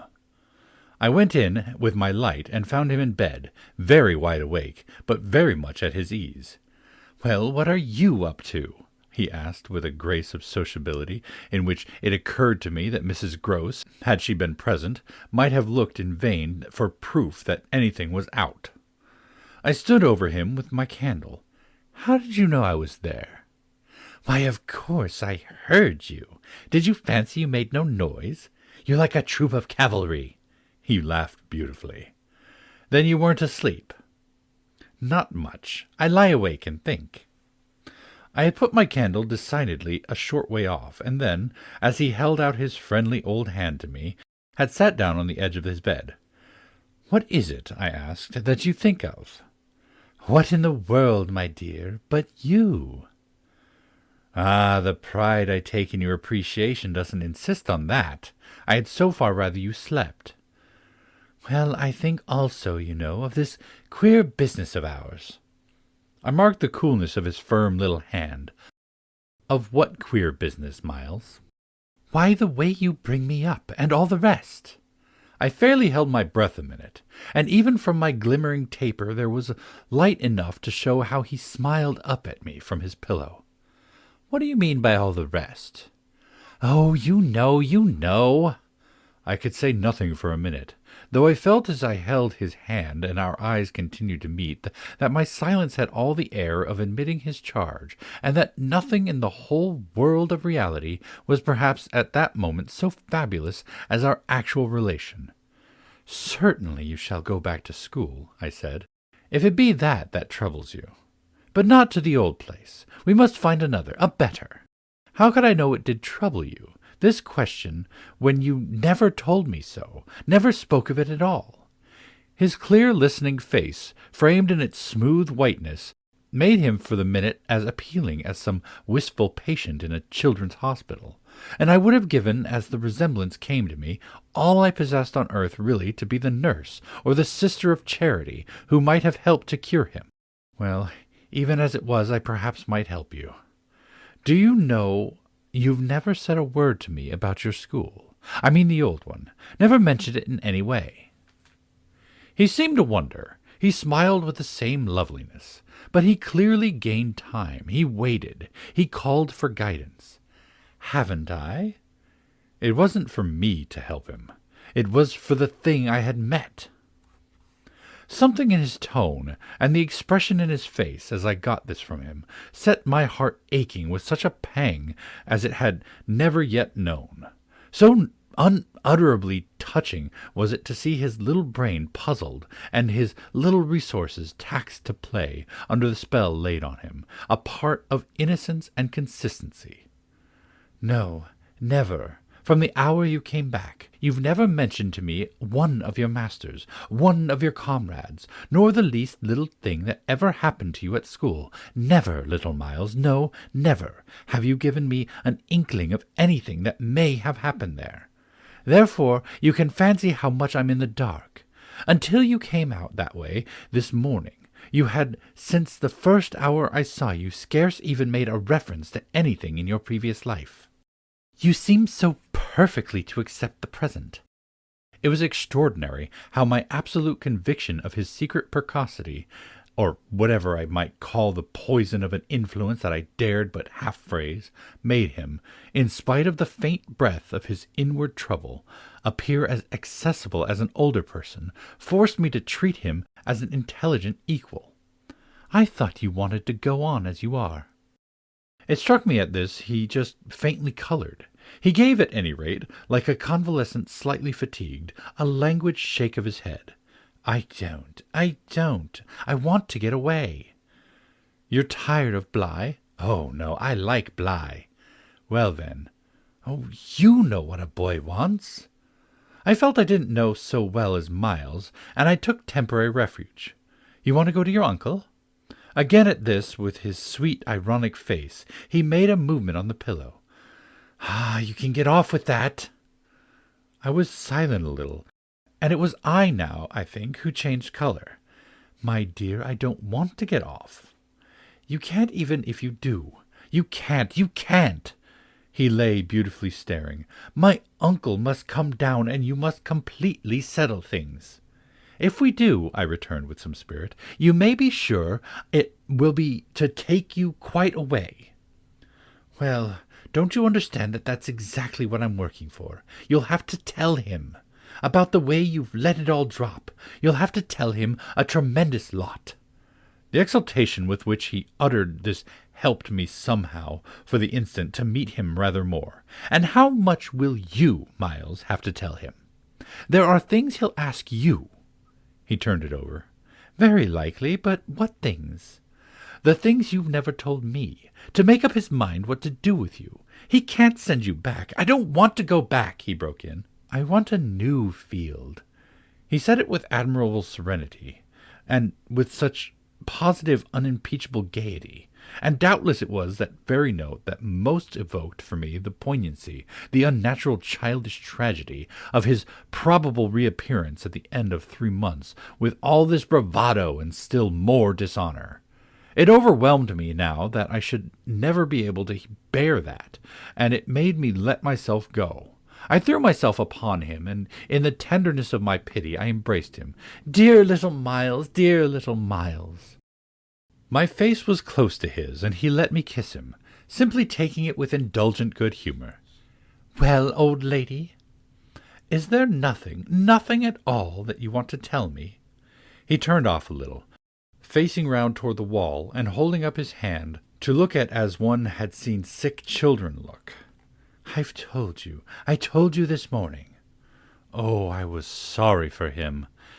That you just want me not to worry you? He looked round at me now as if in recognition of my understanding him. Then, ever so gently, "To let me alone," he replied. There was even a strange little dignity in it, something that made me release him, yet, when I had slowly risen, linger beside him. God knows I never wished to harass him, but I felt that merely at this, to turn my back on him was to abandon, or, to put it more truly, lose him. "I've just begun a letter to your uncle," I said. "Well then, finish it!" I waited a minute. "What happened before?" He gazed up at me again. "Before what?" "Before you came back, and before you went away." For some time he was silent, but he continued to meet my eyes. "What happened?" It made me, the sound of the words, in which it seemed to me I caught for the very first time a small, faint quaver of consenting consciousness. It made me drop on my knees beside the bed and seize once more the chance of possessing him. "Dear little Miles, if you knew how I want to help you! It's only that, it's nothing but that, and I'd rather die than give you a pain or do you a wrong. I'd rather die than hurt a hair of you, dear little Miles." Oh, I brought it out now, even if I should go too far. "I just want you to help me to save you." But I knew in a moment after this that I had gone too far. But it came in the form of an extraordinary blast and chill, a gust of frozen air, and a shake of the room as great as if, in the wild wind, the casement had crashed in. The boy gave a loud, high shriek, which, lost in the rest of the shock of sound, might have seemed indistinctly, though I was so close to him, a note either of jubilation or terror. I jumped to my feet again, and was conscious of the darkness. So for a moment we remained, while I stared about me and saw the drawn curtains unstirred, and the windows still tight. "Why's the candle out?" I then cried. "It was I who blew it out, dear," said Miles. Chapter 18. The next day, after lessons, Mrs. Gross found a moment to say to me quietly, "Have you written, miss?" "Yes, I've written," but I didn't add, for the hour, that my letter, sealed and directed, was still in my pocket. There would be time enough to send it before the messenger should go to the village. Meanwhile, there had been on the part of my pupils no more brilliant, more exemplary morning. It was exactly as if they had both had at heart to gloss over any recent little friction. They performed the dizziest feats of arithmetic, soaring quite out of my feeble range, and perpetrated, in higher spirits than ever, geographical and historical jokes. It was conspicuous, of course, in Miles in particular, that he appeared to wish to show how easily he could let me down. The child, to my memory, really lives in a setting of beauty and misery that no words can translate. There was a distinction all his own in every impulse he revealed.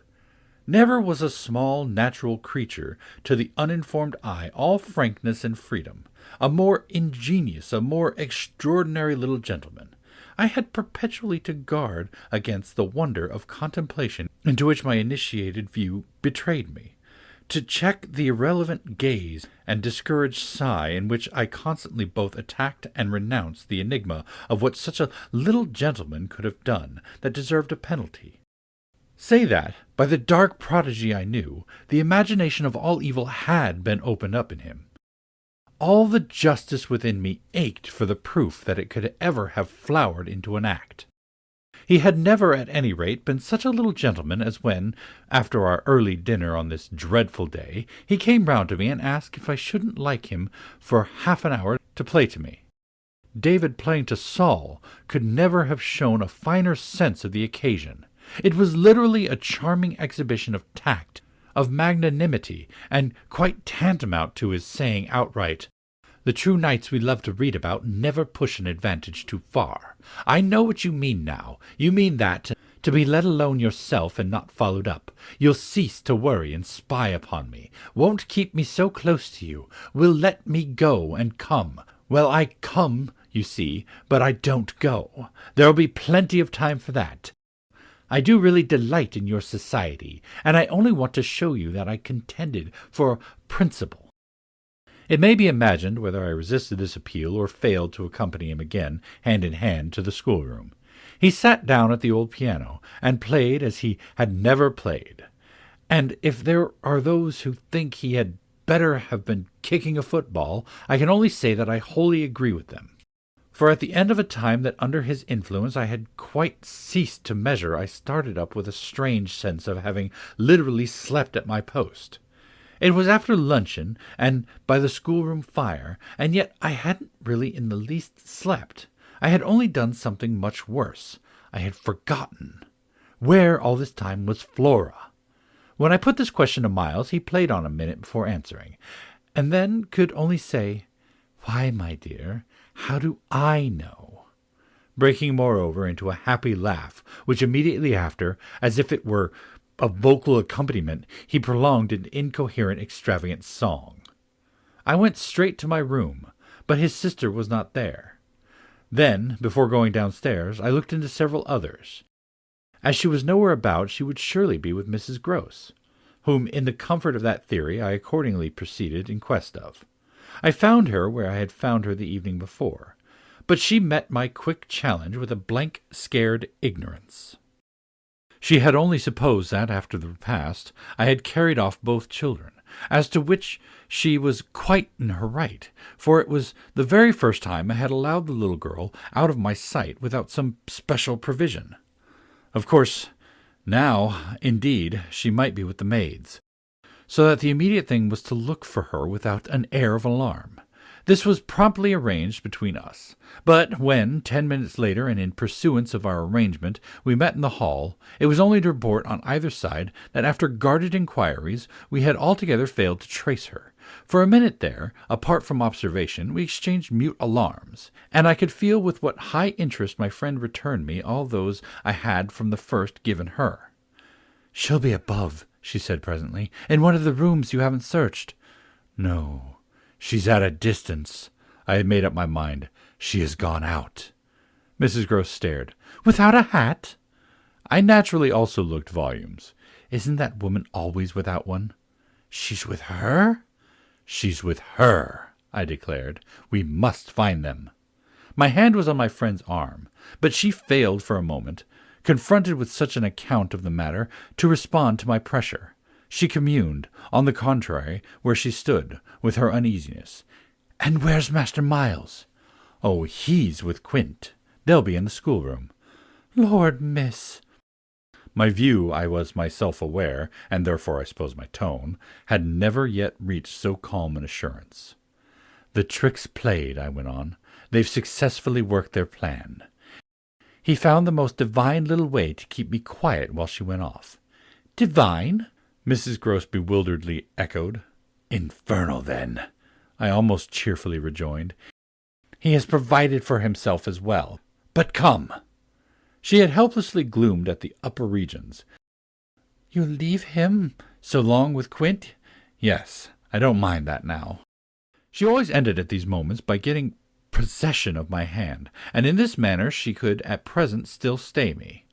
But after gasping an instant at my sudden resignation, "Because of your letter?" she eagerly brought out. I quickly, by way of answer, felt for my letter, drew it forth, held it up, and then, freeing myself, went and laid it out on the great hall table. "Luke will take it," I said as I came back. I reached the house door and opened it. I was already on the steps. My companion still demurred. The storm of the night and the early morning had dropped, but the afternoon was damp and gray. I came down to the drive while she stood in the doorway. "You go with nothing on? What do I care when the child has nothing? I can't wait to dress," I cried, "and if you must do so, I leave you. Try meanwhile yourself upstairs." "With them?" Oh, on this the poor woman promptly joined me. Chapter 19. We went straight to the lake, as it was called at Bly, and I dare say rightly called, though it may have been a sheet of water less remarkable than my untravelled eyes supposed it. My acquaintance with sheets of water was small, and the pool of Bly, at all events on the few occasions of my consenting, under the protection of my pupils, to affront its surface in the old flat-bottomed boat moored there for our use, had impressed me both with its extent and its agitation. The usual place of embarkation was half a mile from the house, but I had an intimate conviction that, wherever Flora might be, she was not near home. She had not given me the slip for any small adventure, and since the day of the very great one that I had shared with her by the pond, I had been aware in our walks of the quarter to which she was most inclined. This was why I had now given to Mrs. Gross's steps so marked a direction making her, when she perceived it, oppose a resistance that showed me she was freshly mystified. "You're going to the water, miss? You think she's in—" "She may be, though the depth is, I believe, nowhere very great, but what I judge most likely is that she's on the spot from which, the other day, we saw together what I told you." "When she pretended not to see?" "With that astounding self-possession. I've always been sure she wanted to go back alone, and now her brother has managed it for her." Mrs. Gross still stood where she had stopped. "You suppose they really talk of them?" I could meet this with an assurance. They say things that, if we heard them, would simply appall us. "And if she is there—" "Yes." "Then Miss Jessel is?" "Beyond a doubt, you shall see." "Oh, thank you!" my friend cried, planted so firm that, taking it in, I went straight on without her. By the time I reached the pool, however, she was close behind me, and I knew that, whatever to her apprehension might befall me, the exposure of sticking to me struck her as her least danger. She exhaled a moan of relief as we came at last in sight of the greater part of the water without a sight of the child. There was no trace of Flora on that nearer side of the bank where my observation of her had been most startling, and none on the opposite edge where, save for a margin of some 20 yards, a thick copse came down to the pond. This expanse, oblong in shape, was so narrow compared to its length that, with its end out of view, it might have been taken for a scant river. We looked at the empty stretch, and then I felt the suggestion in my friend's eyes. I knew what she meant, and I replied with a negative headshake. "No, wait! She has taken the boat." My companion stared at the vacant mooring place, and then again across the lake. "Then where is it?" "Our not seeing it is the strongest of proofs. She has used it to go over, and then has managed to hide it." "All alone? That child?" "She's not alone, and at such times she's not a child. She's an old woman." I scanned all the visible shore while Mrs. Gross took again, into the queer element I offered her, one of her plunges of submission. Then I pointed out that the boat might perfectly be in a small refuge formed by one of the recesses of the pool, an indentation masked, for the hither side, by a projection of the bank and by a clump of trees growing close to the water. "But if the boat's there, where on earth's she?" my colleague anxiously asked. "That's exactly what we must learn," and I started to walk further. "By going all the way round?" "Certainly, far as it is. It will take us but 10 minutes, yet it's far enough to have made the child prefer not to walk. She went straight over." "Laws!" cried my friend again. The chain of my logic was ever too strong for her. It dragged her at my heels even now, and when we had got halfway round a devious, tiresome process on ground much broken and by a path choked with overgrowth, I paused to give her breath. I sustained her with a grateful arm, assuring her that she might hugely help me, and this started us afresh. so that in the course of but a few minutes more we reached a point from which we found the boat to be where I had supposed it. It had been intentionally left as much as possible out of sight, and was tied to one of the stakes of a fence that came just there down to the brink, and that had been an assistance to disembarking. I recognized, as I looked at the pair of short, thick oars, quite safely drawn up, the prodigious character of the feat for a little girl. But I had by this time lived too long among wonders, and had panted to too many livelier measures. There was a gate in the fence, through which we passed, and that brought us after a trifling interval more into the open. Then, "There she is!" we both exclaimed at once. Flora, a short way off, stood before us on the grass and smiled as if her performance had now become complete. The next thing she did, however, was to stoop straight down and pluck, quite as if it were all she was there for, a big, ugly spray of withered fern. I at once felt sure she had just come out of the copse. She waited for us, not herself taking a step, and I was conscious of the rare solemnity with which we presently approached her. She smiled, and we met. But it was all done in a silence by this time flagrantly ominous. Mrs. Gross was the first to break the spell. She threw herself on her knees, and, drawing the child to her breast, clasped in a long embrace the little tender yieldling body. While this dumb convulsion lasted, I could only watch it, which I did the more intently when I saw Flora's face peep at me over our companion's shoulder. It was serious now. The flicker had left it. But it strengthened the pang with which I at the moment envied Mrs. Gross the simplicity of her relation. Still, all this while, nothing more passed between us, save that Flora had let her foolish fern drop again to the ground. What she and I had virtually said to each other was that pretexts were useless now. When Mrs. Gross finally got up, she kept the child's hand, so that the two were still before me, and the singular reticence of our communion was even more marked in the frank look she addressed me. "I'll be hanged," it said, "if I'll speak." It was Flora who, gazing all over me in candid wonder, was the first. She was struck with our bare-headed aspect. "Why, where are your things?" "Where are yours, my dear?" I promptly returned. She had already got back her gaiety, and appeared to take this as an answer quite sufficient. "And where's Miles?" she went on. There was something in the small valor of it that quite finished me. These 3 words from her were in a flash like the glitter of a drawn blade, that the jostle of the cup that my hand for weeks and weeks had held high and full to the brim, and that now, even before speaking, I felt overflow in a deluge. "I'll tell you if you'll tell me," I heard myself say, then heard the tremor in which it broke. "Well, what?" Mrs. Gross's suspense blazed at me, but it was too late now, and I thought the thing out handsomely. "Where, my pet, is Miss Jessel?" Chapter 20. Just as in the churchyard with Miles, the whole thing was upon us. Much as I had made of the fact that this name had never once between us been sounded, the quick smitten glare with which the child's face now received it fairly likened my breach of the silence to the smash of a pane of glass.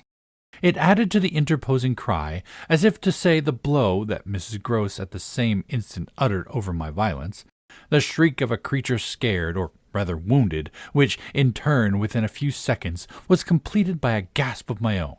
I seized my colleague's arm. "She's there! She's there!" Miss Jessel stood before us on the opposite bank, exactly as she had stood the other time, and I remember, strangely, as the first feeling now produced in me, my thrill of joy at having brought on proof. She was there, so I was justified. She was there, so I was neither cruel nor mad. She was there for poor scared Mrs. Gross, but she was there most for Flora. And no moment of my monstrous time was perhaps so extraordinary as that in which I consciously threw out to her, with the sense that, pale and ravenous demon as she was, she would catch and understand it. An inarticulate message of gratitude. She rose erect on the spot my friend and I had lately quitted, and there wasn't in all the long reach of her desire an inch of her evil that fell short. This first vividness of vision and emotion were things of a few seconds, during which Mrs. Gross's dazed blink across to where I pointed struck me as showing that she, too, at last saw, just as it carried my own eyes precipitately to the child. The revelation, then, of the manner in which Flora was affected startled me in truth far more than it would have done to find her also merely agitated, for direct dismay was of course not what I had expected. Prepared and on her guard as our pursuit had actually made her, she would repress every betrayal. And as I was therefore at once shaken by my first glimpse of the particular one for which I had not allowed to see her, without a convulsion of her small pink face, not even feigned to glance in the direction of the prodigy I announced, but only, instead of that, to turn at me an expression of hard, still gravity, an expression absolutely new and unprecedented, and that appeared to read and accuse and judge me. This was a stroke that somehow converted the little girl herself into a figure portentous. I gaped at her coolness, even though my certitude of her thoroughly seeing was never greater than at that instant. And then, in the immediate need to defend myself, I called her passionately to witness. "She's there, you little unhappy thing! There, there, there! And you know it as well as you know me!" I had said shortly before to Mrs. Gross that she was not at these times a child, but an old woman, and my description of her couldn't have been more strikingly confirmed than in the way in which, for all notice of this, she simply showed me, without an expressional concession or admission, a countenance of deeper and deeper, of indeed suddenly quite fixed, reprobation. I was by this time, if I can put the whole thing at all together, more appalled at what I may properly call her manner than at anything else, though it was quite simultaneously that I became aware of having Mrs. Gross also, and very formidably, to reckon with. My elder companion, the next moment at any rate, blotted out everything but her own flushed face and her loud, shocked protest, a burst of high disapproval. "What a dreadful turn, to be sure, miss! Where on earth do you see anything?" I could only grasp her more quickly yet, for even while she spoke, the hideous plain presence stood undimmed and undaunted. It had already lasted a minute, and it lasted while I continued, seizing my colleague, quite thrusting her at it and presenting her to it, to insist with my pointing hand, "You don't see her exactly as we see? You mean to say you don't now? She's as big as a blazing fire. Only look, dearest woman, look!" She looked just as I did, and gave me, with her deep groan of negation, repulsion, compassion, the mixture with her pity of her relief at her exemption, a sense touching to me even then that she would have backed me up if she had been able. I might well have needed that. For with this hard blow of the proof that her eyes were hopelessly sealed, I felt my own situation horribly crumble. I saw my livid predecessor press from her position on my defeat, and I took the measure, more than all, of what I should have from this instant to deal with in the astounding little attitude of Flora. Into this attitude Mrs. Gross immediately and violently entered, breaking, even while there pierced through my sense of ruin a prodigious private triumph, into breathless reassurance.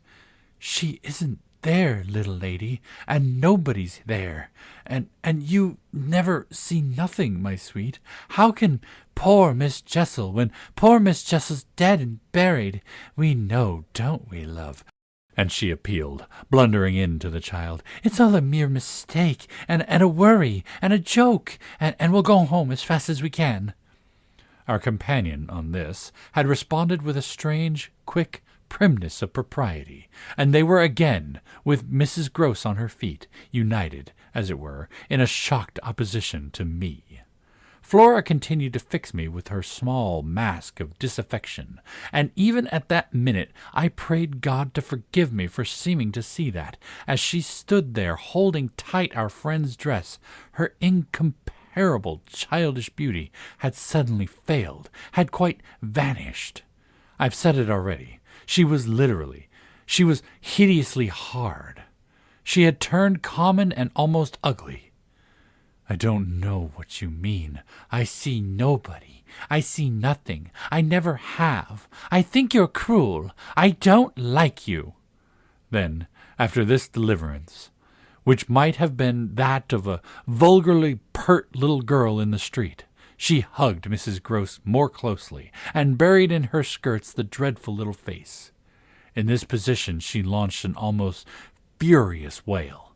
"Take me away! Take me away! Oh, take me away from her!" "From me?" I panted. "From you!" she cried. Even Mrs. Gross looked across at me dismayed. While I had nothing to do but communicate again with the figure that, on the opposite bank, without a movement, as rigidly still as if catching, beyond the interval, our voices, was as vividly there for my disaster as it was not there for my service. The wretched child had spoken exactly as if she had got from some outside source each of her stabbing little words, and I could therefore, in the full despair of all I had to accept, but sadly shake my head at her. If I had ever doubted, all my doubt would at present have gone. I've been living with the miserable truth, and now it has only too much closed round me. Of course I've lost you. I've interfered, and you've seen, under her dictation, with which I faced over the pool again, our infernal witness, the easy and perfect way to meet it. I've done my best, but I've lost you. Goodbye. For Mrs. Gross I had an imperative, an almost frantic, "Go! Go!" before which, in infinite distress, but mutely possessed of the little girl, and clearly convinced, in spite of her blindness, that something awful had occurred, and some collapse engulfed us, she retreated, by the way we had come, as fast as she could move. Of what first happened when I was left alone I had no subsequent memory. I only knew that at the end of, I suppose, a quarter of an hour, an odorous dampness and roughness, chilling and piercing my trouble, had made me understand that I must have thrown myself on my face to the ground and given way to a wildness of grief. I must have lain there long and cried and wailed, and when I raised my head the day was almost done. I got up and looked a moment through the twilight at the grey pool and its blank, haunted edge. And then I took, back to the house, my dreary and difficult course.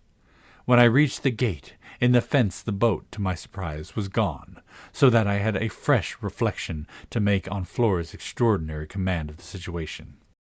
She passed that night by the most tacit, and, I should add, were not the word so grotesque a false note, the happiest of arrangements with Mrs. Gross. I saw neither of them on my return, but on the other hand I saw, as by an ambiguous compensation, a great deal of Miles. I saw, I can use no other phrase, so much of him that it fairly measured more than it had ever measured. No evening I had passed at Bly was to have had the portentous quality of this one. And in spite also of the deeper depths of consternation that had opened beneath my feet, there was literally, in the ebbing actual, an extraordinarily sweet sadness. On reaching the house, I had never so much as looked for the boy. I had simply gone straight to my room, to change what I was wearing, and to take in, at a glance, much material testimony to Flora's rupture. Her little belongings had all been removed. When later, by the schoolroom fire, I was served with tea by the usual maid, I indulged, on the article of my other pupil, in no inquiry whatever. He had his freedom now. He might have it to the end. Well, he did have it, and it consisted, in part at least, of his coming in at about 8 o'clock and sitting down with me in silence. On the removal of the tea things, I had blown out the candle and drawn my chair closer. I was conscious of a mortal coldness and felt as if I should never again be warm. So when he appeared I was sitting in the glow with my thoughts. He paused a moment by the door as if to look at me, then, as if to share them, came to the other side of the hearth and sank into a chair. We sat there in absolute stillness, yet he wanted, I felt, to be with me. Chapter 21. Before a new day in my room had fully broken, my eyes opened to Mrs. Gross, who had come to my bedside with worse news. Flora was so markedly feverish that an illness was perhaps at hand. She had passed a night of extreme unrest, a night agitated above all by fears that had for their subject not in the least her former but wholly her present governess. It was not against the possible re-entrance of Miss Jessel on the scene that she protested. It was conspicuously and passionately against mine. I was at once on my feet, and with an immense deal to ask. The more that my friend had discernibly now girded her loins to meet me afresh. This I felt as soon as I had put to her the question of her sense of the child's sincerity as against my own. She persists in denying to you that she saw or has ever seen anything? My visitor's trouble truly was great. Ah, miss, it isn't a matter on which I can push her. Yet it isn't either, I must say, as if I much needed to. It has made her, every inch of her, quite old. Oh, I see her perfectly from here.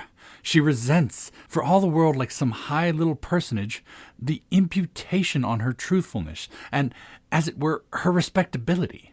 Miss Jessel, indeed, she! Ah, she's respectable, the chit. The impression she gave me there yesterday was, I assure you, the very strangest of all. It was quite beyond any of the others. I did put my foot in it. She'll never speak to me again. Hideous and obscure as it all was, it held Mrs. Gross briefly silent. Then she granted my point with a frankness which, I made sure, had more behind it. I think indeed, miss, she never will. She do have a grand manner about it. And that manner, I summed it up, is practically what's the matter with her now. Oh, that manner I could see in my visitor's face, and not a little else besides. She asks me every 3 minutes if I think you're coming in. I see. I, too, on my side, had so much more than worked it out. Has she said to you since yesterday, except to repudiate her familiarity with anything so dreadful, a single other word about Miss Jessel? Not one, miss. And of course, you know, my friend added, I took it from her by the lake that just then and there, at least, there was nobody. Rather. And naturally you take it from her still. I don't contradict her. What else can I do? Nothing in the world. You've the cleverest little person to deal with. They've made them, their two friends, I mean, still cleverer, even than nature did, for it was wondrous material to play on. Flora has now her grievance, and she'll work it to the end. Yes, miss, but to what end? Why, that of dealing with me to her uncle. She'll make me out to him the lowest creature. I winced at the fair show of the scene in Mrs. Gross's face. She looked for a minute as if she sharply saw them together. And him who thinks so well of you. He has an odd way, it comes over me now, I laughed, of proving it. But that doesn't matter. What Flora wants, of course, is to get rid of me. My companion bravely concurred. Never again to so much as to look at you. So that what you've come to me now for, I asked, is to speed me on my way? Before she had time to reply, however, I had her in check. I have a better idea. The result of my reflections. My going would seem the right thing, and on Sunday I was terribly near it. Yet that won't do. It's you who must go. You must take Flora. My visitor, at this, did speculate. But where in the world? Away from here. Away from them. Away even most of all now from me. Straight to her uncle. Only to tell on you? No, not only. To leave me in addition with my remedy. She was still vague. And what is your remedy? Your loyalty to begin with. And then Miles's. She looked at me hard. Do you think he won't, if he has the chance, turn on me? Yes, I venture still to think. At all events, I want to try. Get off with his sister as soon as possible and leave me with him alone. I was amazed myself at the spirit I had still in reserve, and therefore perhaps a trifle the more disconcerted at the way in which, in spite of this fine example of it, she hesitated. There's one thing, of course, I went on. They mustn't, before she goes, see each other for 3 seconds. Then it came over me that, in spite of Flora's presumable sequestration from the instant of her return from the pool, it might already be too late. "Do you mean," I anxiously asked, "that they have met?" At this she quite flushed. "Ah, miss, I'm not such a fool as that. If I've been obliged to leave her 3 or 4 times, it has been each time with one of the maids. At present, though she's alone, she's locked in safe. And yet, there were too many things. And yet what? Well, are you sure of the little gentleman?" "I'm not sure of anything but you. But I have, since last evening, a new hope. I think he wants to give me an opening. I do believe that, poor little exquisite wretch, he wants to speak. Last evening, in the firelight and the silence, he sat with me for 2 hours, as if it were just coming." Mrs. Gross looked hard through the window at the gray gathering day. "And did it come?" "No. Though I waited and waited, I confess it didn't. And it was without a breach of silence, or so much as a faint allusion to his sister's condition and absence, that we at last kissed for good night. All the same," I continued, "I can't, if her uncle sees her, consent to his seeing her brother without my having given the boy, and most of all because things have got so bad, a little more time." My friend appeared on this ground more reluctant than I could quite understand. "What do you mean by more time?" "Well, a day or 2, really to bring it out. He'll then be on my side, of which you see the importance. If nothing comes, I shall only fail. And you, at the worst, have helped me by doing on your arrival in town whatever you may have found possible." So I put it before her, but she continued, for a little so lost in other reasons that I came again to her aid. "Unless, indeed," I wound up, "you really want not to go." I could see it in her face at last clear itself. She put out her hand to me as a pledge. I'll go. I'll go this morning. I wanted to be very just. If you should wish still to wait, I'd engage she shouldn't see me." No. It's the place itself. She must leave it." She held me a moment with heavy eyes, then brought out the rest. "Your idea's the right one. I myself, miss, well, I can't stay." The look she gave me with it made me jump at possibilities. "You mean that since yesterday you have seen?" She shook her head with dignity. "I've heard." "Heard?" "From that child. Horrors! There!" She sighed with tragic relief. "On my honor, miss, she says things." But at this evocation she broke down. She dropped with a sudden cry upon my sofa, and, as I had seen her do before, gave way to all the anguish of it. It was quite in another manner that I, for my part, let myself go. Oh, thank God! She sprang up again at this, drying her eyes with a groan. "Thank God? It so justifies me." "It does that, miss." I couldn't have desired more emphasis, but I just waited. "She's so horrible?" I saw my colleague scarce knew how to put it. "Really shocking." "And about me?" "About you, miss. Since you must have it, it's beyond everything for a young lady, and I can't think wherever she must have picked up the appalling language she applies to me." "I can, then," I broke in with a laugh that was doubtless significant enough. It only, in truth, left my friend still more grave. "Well, perhaps I ought to also, since I've heard some of it before. Yet I can't bear it." The poor woman went on while, with the same movement, she glanced on my dressing-table at the face of my watch. "But I must go back." I kept her, however. "Ah, if you can't bear it, how can I stop with her, you mean?" "Why, just for that, to get her away, far from this," she pursued, "far from them." "She may be different? She may be free?" I seized her almost with joy. "Then, in spite of yesterday, you believe in such doings?" Her simple description of them required, in the light of her expression, to be carried no further, and she gave me the whole thing as she had never done. "I believe."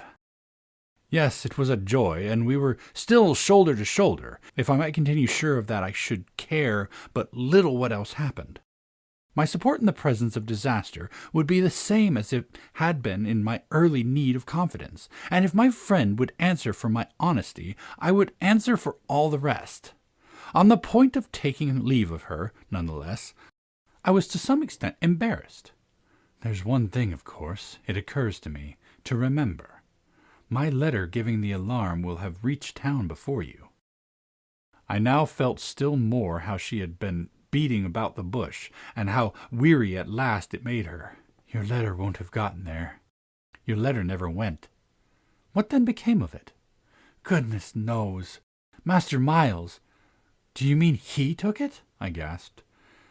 She hung fire, but she overcame her reluctance. I mean that I saw yesterday, when I came back with Miss Flora, that it wasn't where you put it. Later in the evening I had the chance to question Luke, and he declared that he had neither noticed nor touched it. We could only exchange on this one of our deeper mutual soundings, and it was Mrs. Gross who first brought up the plum with an almost elate, "You see."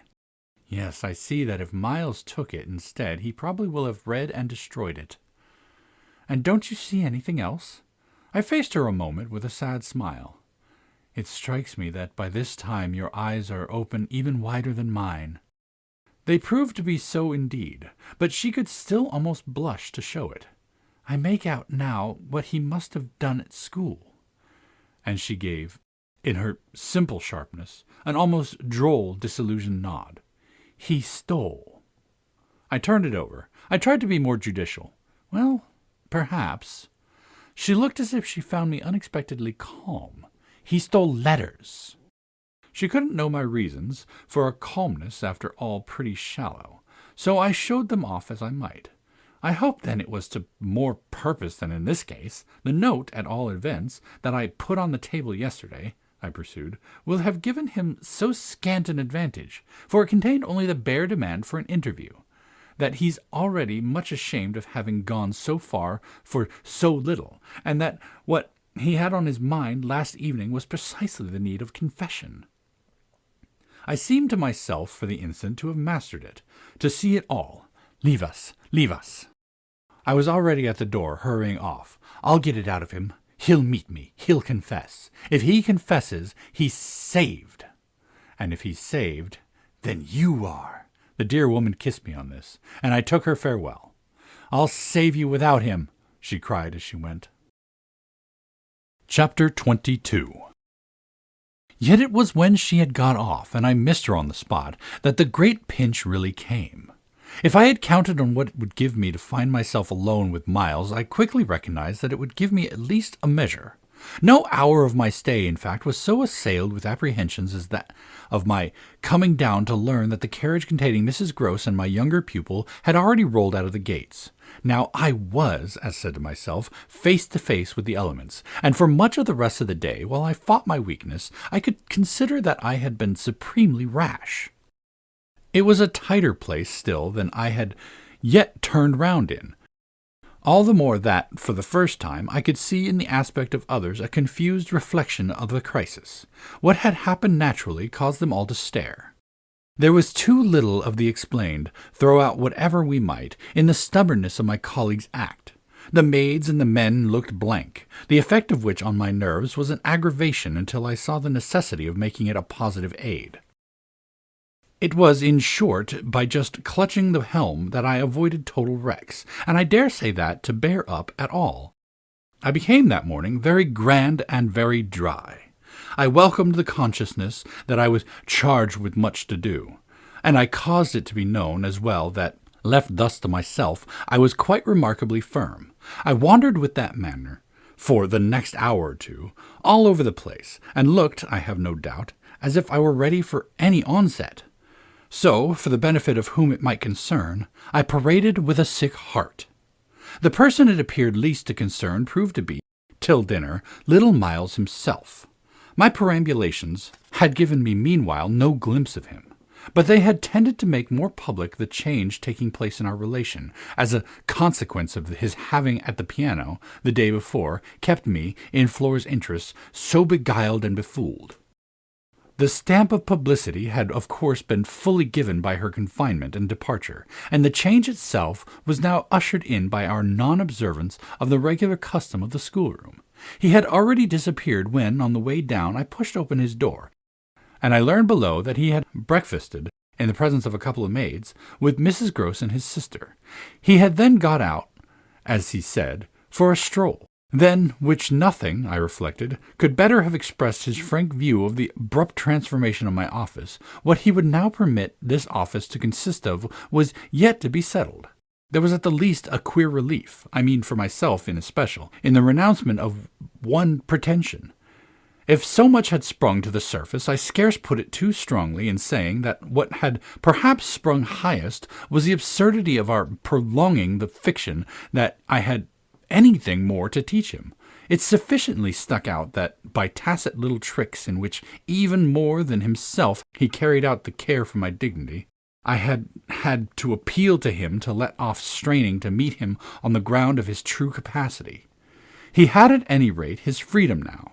I was never to touch it again, as I had amply shown, moreover, when, on his joining me in the schoolroom the previous night, I uttered, in reference to the interval just concluded, neither challenge nor hint. I had too much for this moment my other ideas.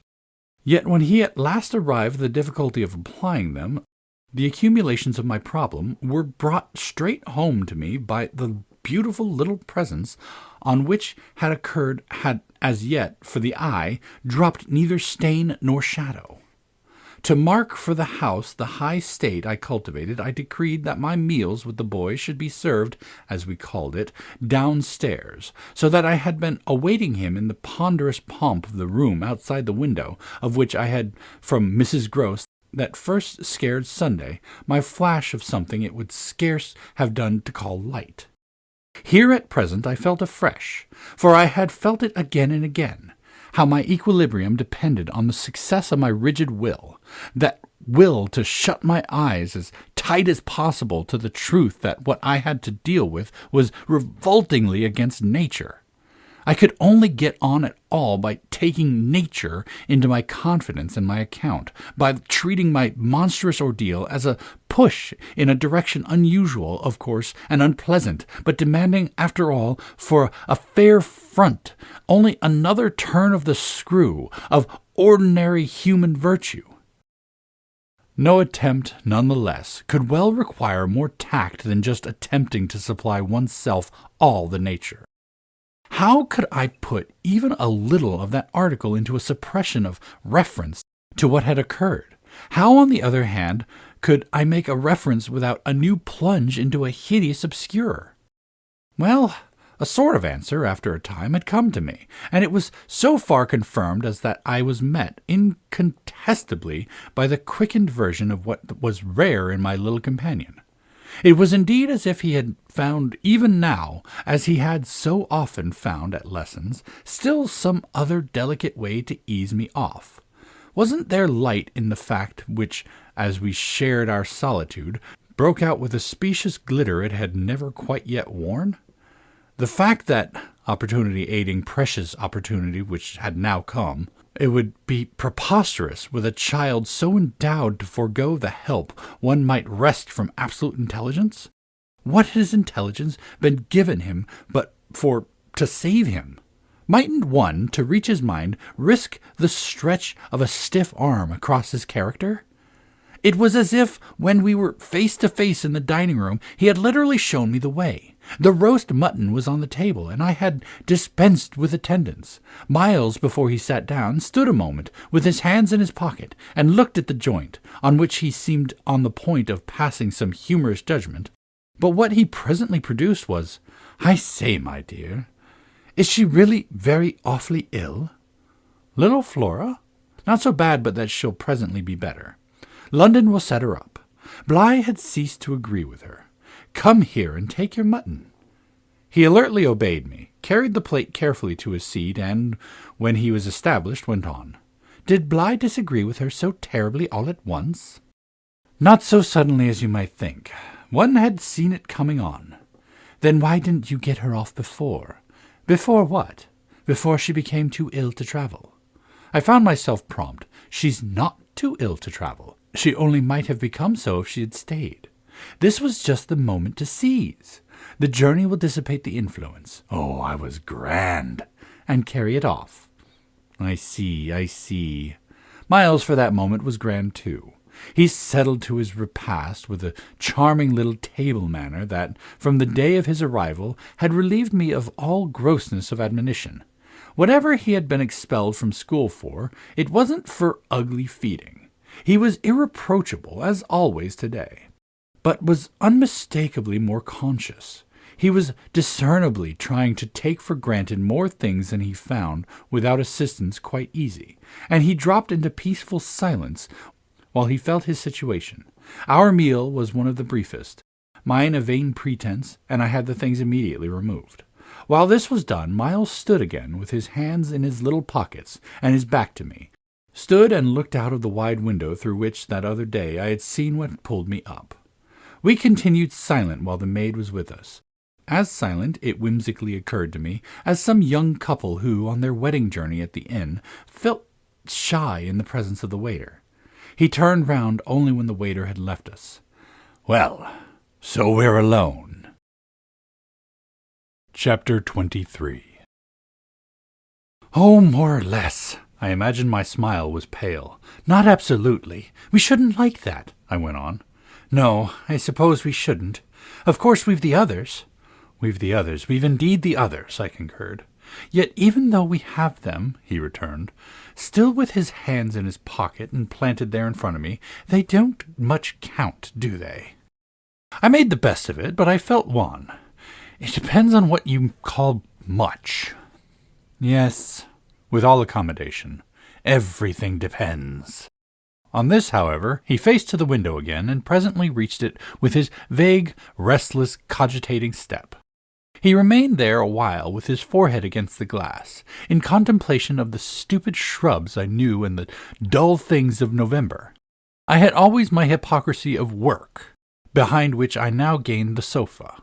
Steadying myself with it there, as I had repeatedly done at these moments of torment that I have described as the moments of knowing the children to be given to something from which I was barred, I sufficiently obeyed my habit of being prepared for the worst. But an extraordinary impression dropped on me as I extracted a meaning from the boy's embarrassed back. None other than the impression that I was not barred now. The inference grew in a few minutes to sharp intensity, and seemed bound up with the direct perception that it was positively he who was. The frames and squares of the great window were a kind of image, for him, of a kind of failure. I felt that I saw him, in any case, shut in or shut out. He was admirable, but not comfortable. I took it in with a throb of hope. Wasn't he looking through the haunted pane for something he couldn't see? And wasn't it the first time in the whole business that he had known such a lapse? The very first. I found it a splendid portent. It made him anxious, though he watched himself. He had been anxious all day, and even while in his usual sweet little manner he sat at table, had needed all his small, strange genius to give it a gloss. When he at last turned round to meet me, it was almost as if this genius had succumbed. "Well, I think I'm glad Bligh agrees with me. You'd certainly seem to have seen, these 24 hours, a good deal more of it than for some time before. I hope," I went on bravely, "that you've been enjoying yourself." "Oh, yes, I've been ever so far. All round about, miles and miles away. I've never been so free." He had really a manner of his own, and I could only try to keep up with him. "Well, do you like it?" He stood there smiling. Then, at last, he put into 2 words. "Do you?" More discrimination than I had ever heard 2 words contain. Before I had time to deal with that, however, he continued as if with the sense that this was an impertinence to be softened. "Nothing could be more charming than the way you take it. For of course, if we're alone together now, it's you that are alone most. But I hope," he threw in, "you don't particularly mind." "Having to do with you?" I asked. "My dear child, how can I help minding? Though I've renounced all claim to your company, you're so beyond me, I at least greatly enjoy it. What else should I stay on for?" He looked at me more directly, and the expression of his face, graver now, struck me as the most beautiful I had ever found it. "You stay on just for that?" Certainly. I stay on as your friend, and from the tremendous interest I take in you, till something could be done for you that may be more worth your while. That needn't surprise you." My voice trembled so that I felt it impossible to suppress the shake. "Don't you remember how I told you, when I came and sat on your bed that night of the storm, that there was nothing in the world I wouldn't do for you?" "Yes, yes." He, on his side, more and more visibly nervous, had a tone to master. But he was so much more successful than I that, laughing out through his gravity, he could pretend we were pleasantly jesting. "Only that, I think, was to get me to do something for you." "It was partly to get you to do something," I conceded. "But, you know, you didn't do it." "Oh, yes," he said with the brightest superficial eagerness. "You wanted me to tell you something. That's it. Straight out. What you have on your mind, you know. And then is that what you stayed over for?" He spoke with a gaiety through which I could still catch the finest little quiver of resentful passion. But I can't begin to express the effect upon me of an implication of surrender, even so faint. It was as if what I had yearned for had come at last, only to astonish me. "Well, yes, I may as well make a clean breast of it. It was precisely for that." He waited so long that I suppose it was for the purpose of repudiating the assumption on which my action had been founded. But what he finally said was, "Do you mean now, here?" There couldn't be a better place or time. He looked round him uneasily, and I had the rare, the queer, impression of the very first symptom I had seen in him of the approach of immediate fear. It was as if he were suddenly afraid of me, which struck me indeed as perhaps the best thing to make him. Yet in the very pang of the effort I felt in vain to try sternness, and I heard myself the next instant so gentle as to be almost grotesque. "You want so to go out again?" "Awfully." He smiled at me heroically, and the touching little bravery of it was enhanced by his actually flushing with pain. He had picked up his hat, which he had brought in, and stood twirling it in a way that gave me, even as I was just nearly reaching port, a perverse horror of what I was doing. To do it in any way was an act of violence, for what did it consist of but the obtrusion of the idea of grossness and guilt on a small, helpless creature who had been for me a revelation of the possibilities of beautiful intercourse? Wasn't it base to create for a being so exquisite a mere alien awkwardness? I suppose I now read into our situation a clearness it couldn't have had at the time, for I seemed to see our poor eyes already lighted with some spark of prevision of the anguish that was to come. So we circled about with terrors and scruples, fighters not daring to close. But it was for each other we feared. That kept us a little longer suspended and unbruised. "I'll tell you everything," Miles said. "I'll tell you anything you like. You'll stay on with me, and we shall both be all right. And I will tell you, I will. But not now." "Why not now?" My insistence turned him from me and kept him once more at his window in a silence during which, between us, you might have heard a pin drop. Then he was before me again, with the air of a person for whom, outside, someone who had frankly to be reckoned with was waiting. "I have to see Luke." I had not yet reduced him to quite so vulgar a lie, and I felt proportionately ashamed. But horrible as it was, his lies made up my truth. I achieved thoughtfully a few loops of my knitting.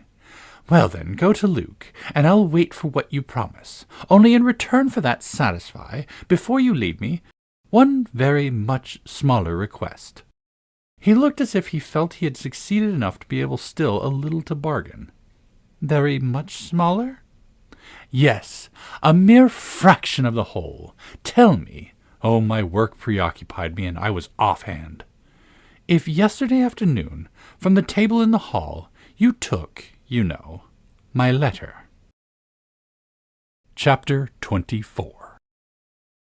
My grasp of how he received this suffered for a minute from something that I can describe only as a fierce split of my attention, a stroke that at first, as I sprang straight up, reduced me to mere blind movement of getting a hold of him, drawing him close and, while I just fell for support against the nearest piece of furniture, instinctively keeping him and his back to the window. The appearance was full upon us that I had already had to deal with here.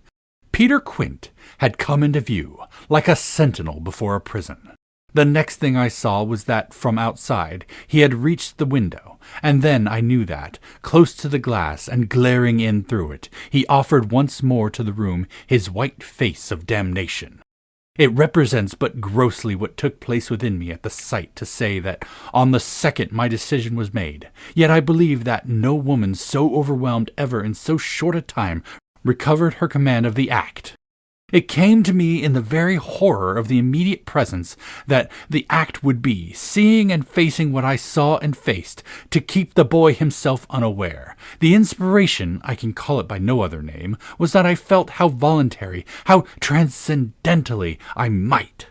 It was like fighting with a demon for a human soul, and when I had fairly so appraised it, I saw how the human soul, held out in the tremor of my hands, at arm's length, had a perfect dew of sweat on a lovely childish forehead. The face that was so close to mine was as white as the face against the glass, and out of it presently came a sound, not low nor weak, but as if from much further away, that I drank like a waft of fragrance. Yes, I took it. At this, with a moan of joy, I unfolded. I drew him close, and while I held him to my breast, where I could feel in the sudden fever of his little body the tremendous pulse of his little heart, I kept my eyes on the thing at the window, and saw it move and shift its posture. I have likened it to a sentinel, but its slow wheel for a moment was rather the prowl of a baffled beast. My present quickened courage, however, was such that, not too much to let it through, I had to shade, as it were, my flame. Meanwhile, the glare of the face was again at the window, the scoundrel fixed as if to watch and wait. It was the very confidence that I might now defy him, as well as the positive certitude by this time of the child's unconsciousness, that made me go on. "What did you take it for?" "To see what you said about me." "You opened the letter?" "I opened it." My eyes were now, as I held him off a little again, on Miles's own face, in which the collapse of mockery showed me how complete was the ravage of uneasiness. What was prodigious was that at last, by my success, his sense was sealed and his communication stopped. He knew that he was in presence, but knew not of what, and knew still less that I also was, and that I did know. And what did this strain of trouble matter when my eyes went back to the window, only to see that the air was clear again, and, by my personal triumph, the influence quenched? There was nothing there. I felt that the cause was mine, and that I should surely get all. "And you found nothing." I let my elation out. He gave the most mournful, thoughtful little headshake. "Nothing. Nothing, nothing!" I almost shouted in joy. "Nothing, nothing," he sadly repeated. I kissed his forehead. It was drenched. "So what have you done with it?" "I've burnt it." "Burnt it?" It was now or never. "Is that what you did at school?" Oh, what this brought up! "At school? Did you take letters or other things?"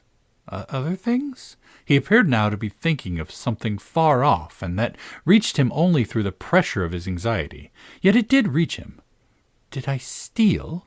I felt myself redden to the roots of my hair, as well as wonder if it were more strange to put to a gentleman such a question, or to see him take it with allowances that gave the very distance of his fall into the world. "Was it for that you mightn't go back?" The only thing he felt was rather a dreary little surprise. "Did you know I mightn't go back?" "I know everything." He gave me, at this, the longest and strangest look. "Everything?" "Everything. Therefore, did you—" But I couldn't say it again. Miles could, very simply. "No, I didn't steal."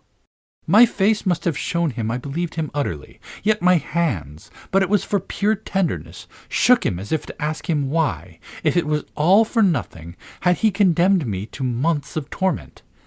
"What then did you do?" He looked in vague pain all round the top of the room, and drew his breath 2 or 3 times over, as if with difficulty. He might have been standing at the bottom of the sea and raising his eyes to some faint green twilight. Well, I said things. Only that? They thought it was enough. To turn you out for?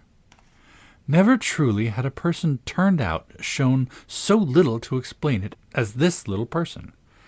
He appeared to weigh my question, but in a manner quite detached and almost helpless. Well, I suppose I oughtn't. But to whom did you say them? He evidently tried to remember, but it dropped. He had lost it. I don't know. He almost smiled at me in the desolation of his surrender, which was indeed practically, by this time, so complete that I ought to have left it there. But I was infatuated. I was blind with victory, though even then the very effect that was to have brought him so much nearer was already that of added separation. Was it to everyone? I asked. No, it was only to... But he gave a sick little headshake. I don't remember their names. Were they then so many? No, only a few, those I liked. Those he liked? I seemed to float not in clearness, but into a darker obscure, and within a minute there had come to me, out of my very pity, the appalling alarm of his being perhaps innocent. It was for the instant confounding and bottomless, for if he were innocent, what then on earth was I? Paralyzed while it lasted, but the mere brush of the question, I let him go a little, so that, with a deep-drawn sigh, he turned away from me again, which, as he faced toward the clear window, I suffered, feeling that I had nothing now there to keep him from. "And did they repeat what you said?" I went on after a moment. He was soon at some distance from me, still breathing hard, and again with the air, though now without anger for it, of being confined against his will. Once more, as he had done before, he looked up at the dim day as if, of what had hitherto sustained him, nothing was left but an unspeakable anxiety. "Oh, yes," he nevertheless replied, "they must have repeated them. To those they liked," he added. There was somehow less of it than I had expected, but I turned it over. "And these things came round? To the masters? Oh, yes," he answered very simply, "but I didn't know they'd tell. The masters, they've never told. That's why I asked you." He turned to me again, his little, beautiful, fevered face. "Yes, it was too bad." "Too bad?" "What I suppose I sometimes said. To write home. I can't name the exquisite pathos of the contradiction given to such a speech by such a speaker. I only know that the next instant I heard myself throw off with homely force, "Stuff and nonsense!" But the next after that I must have sounded stern enough. What were these things? My sternness was all for his judge, his executioner. Yet it made him avert himself again, and that movement made me, with a single bound and an irrepressible cry, spring straight upon him. For there again, against the glass, as if to blight his confession and stay his answer, was the hideous author of our woe, the white face of damnation. I felt a sick swim at the drop of my victory, and all the return of my battle, so that the wildness of my veritable leap only served as a great betrayal. I saw him, from the midst of my act, meet it with a divination, and on the perception that even now he only guessed, and that the window was still to his own eyes free. I let the impulse flame up to convert the climax of his dismay into the very proof of his liberation. "No more, no more, no more!" I shrieked to my visitant as I tried to press him against me. "Is she here?" Miles panted as he caught with his sealed eyes the direction of my words. Then, as his strange she staggered me, and, with a gasp, I echoed it. "Miss Jessel! Miss Jessel!" He, with sudden fury, gave me back. I seized, stupefied, his supposition, some sequel to what we had done to Flora. But this made me only want to show him that it was better still than that. "It's not Miss Jessel, but it's at the window, straight before us. It's there, the coward horror, there, for the last time." At this, after a second in which his head made the movement of a baffled dog on a scent, and then gave a frantic little shake for air and light, He was at me in a white rage, bewildered, glaring vainly over the place and missing wholly, though it now, to my sense, filled the room like the taste of poison, the wide, overwhelming presence. It's he? I was so determined to have all my proof that I flashed into ice to challenge him. Whom do you mean by he? Peter Quint, you devil! His face gave again, round the room, its convulsed supplication. Where? They are in my ears still, his supreme surrender of the name, and his tribute to my devotion. What does he matter now, my own? What will he ever matter? I have you! I launched at the beast, but he has lost you forever. Then for the demonstration of my work. There, I said to Miles. But he had already jerked straight round, stared, glared again, and seen but the quiet day. With the stroke of the loss I was so proud of, he uttered the cry of a creature hurled over an abyss, and the grasp with which I recovered him might have been that of catching him in his fall. I caught him, yes, I held him. It may be imagined with what a passion, but at the end of a minute I began to feel what it truly was that I held. We were alone with the quiet day, and his little heart, dispossessed, had stopped. End of chapter 24. End of The Turn of the Screw by Henry James.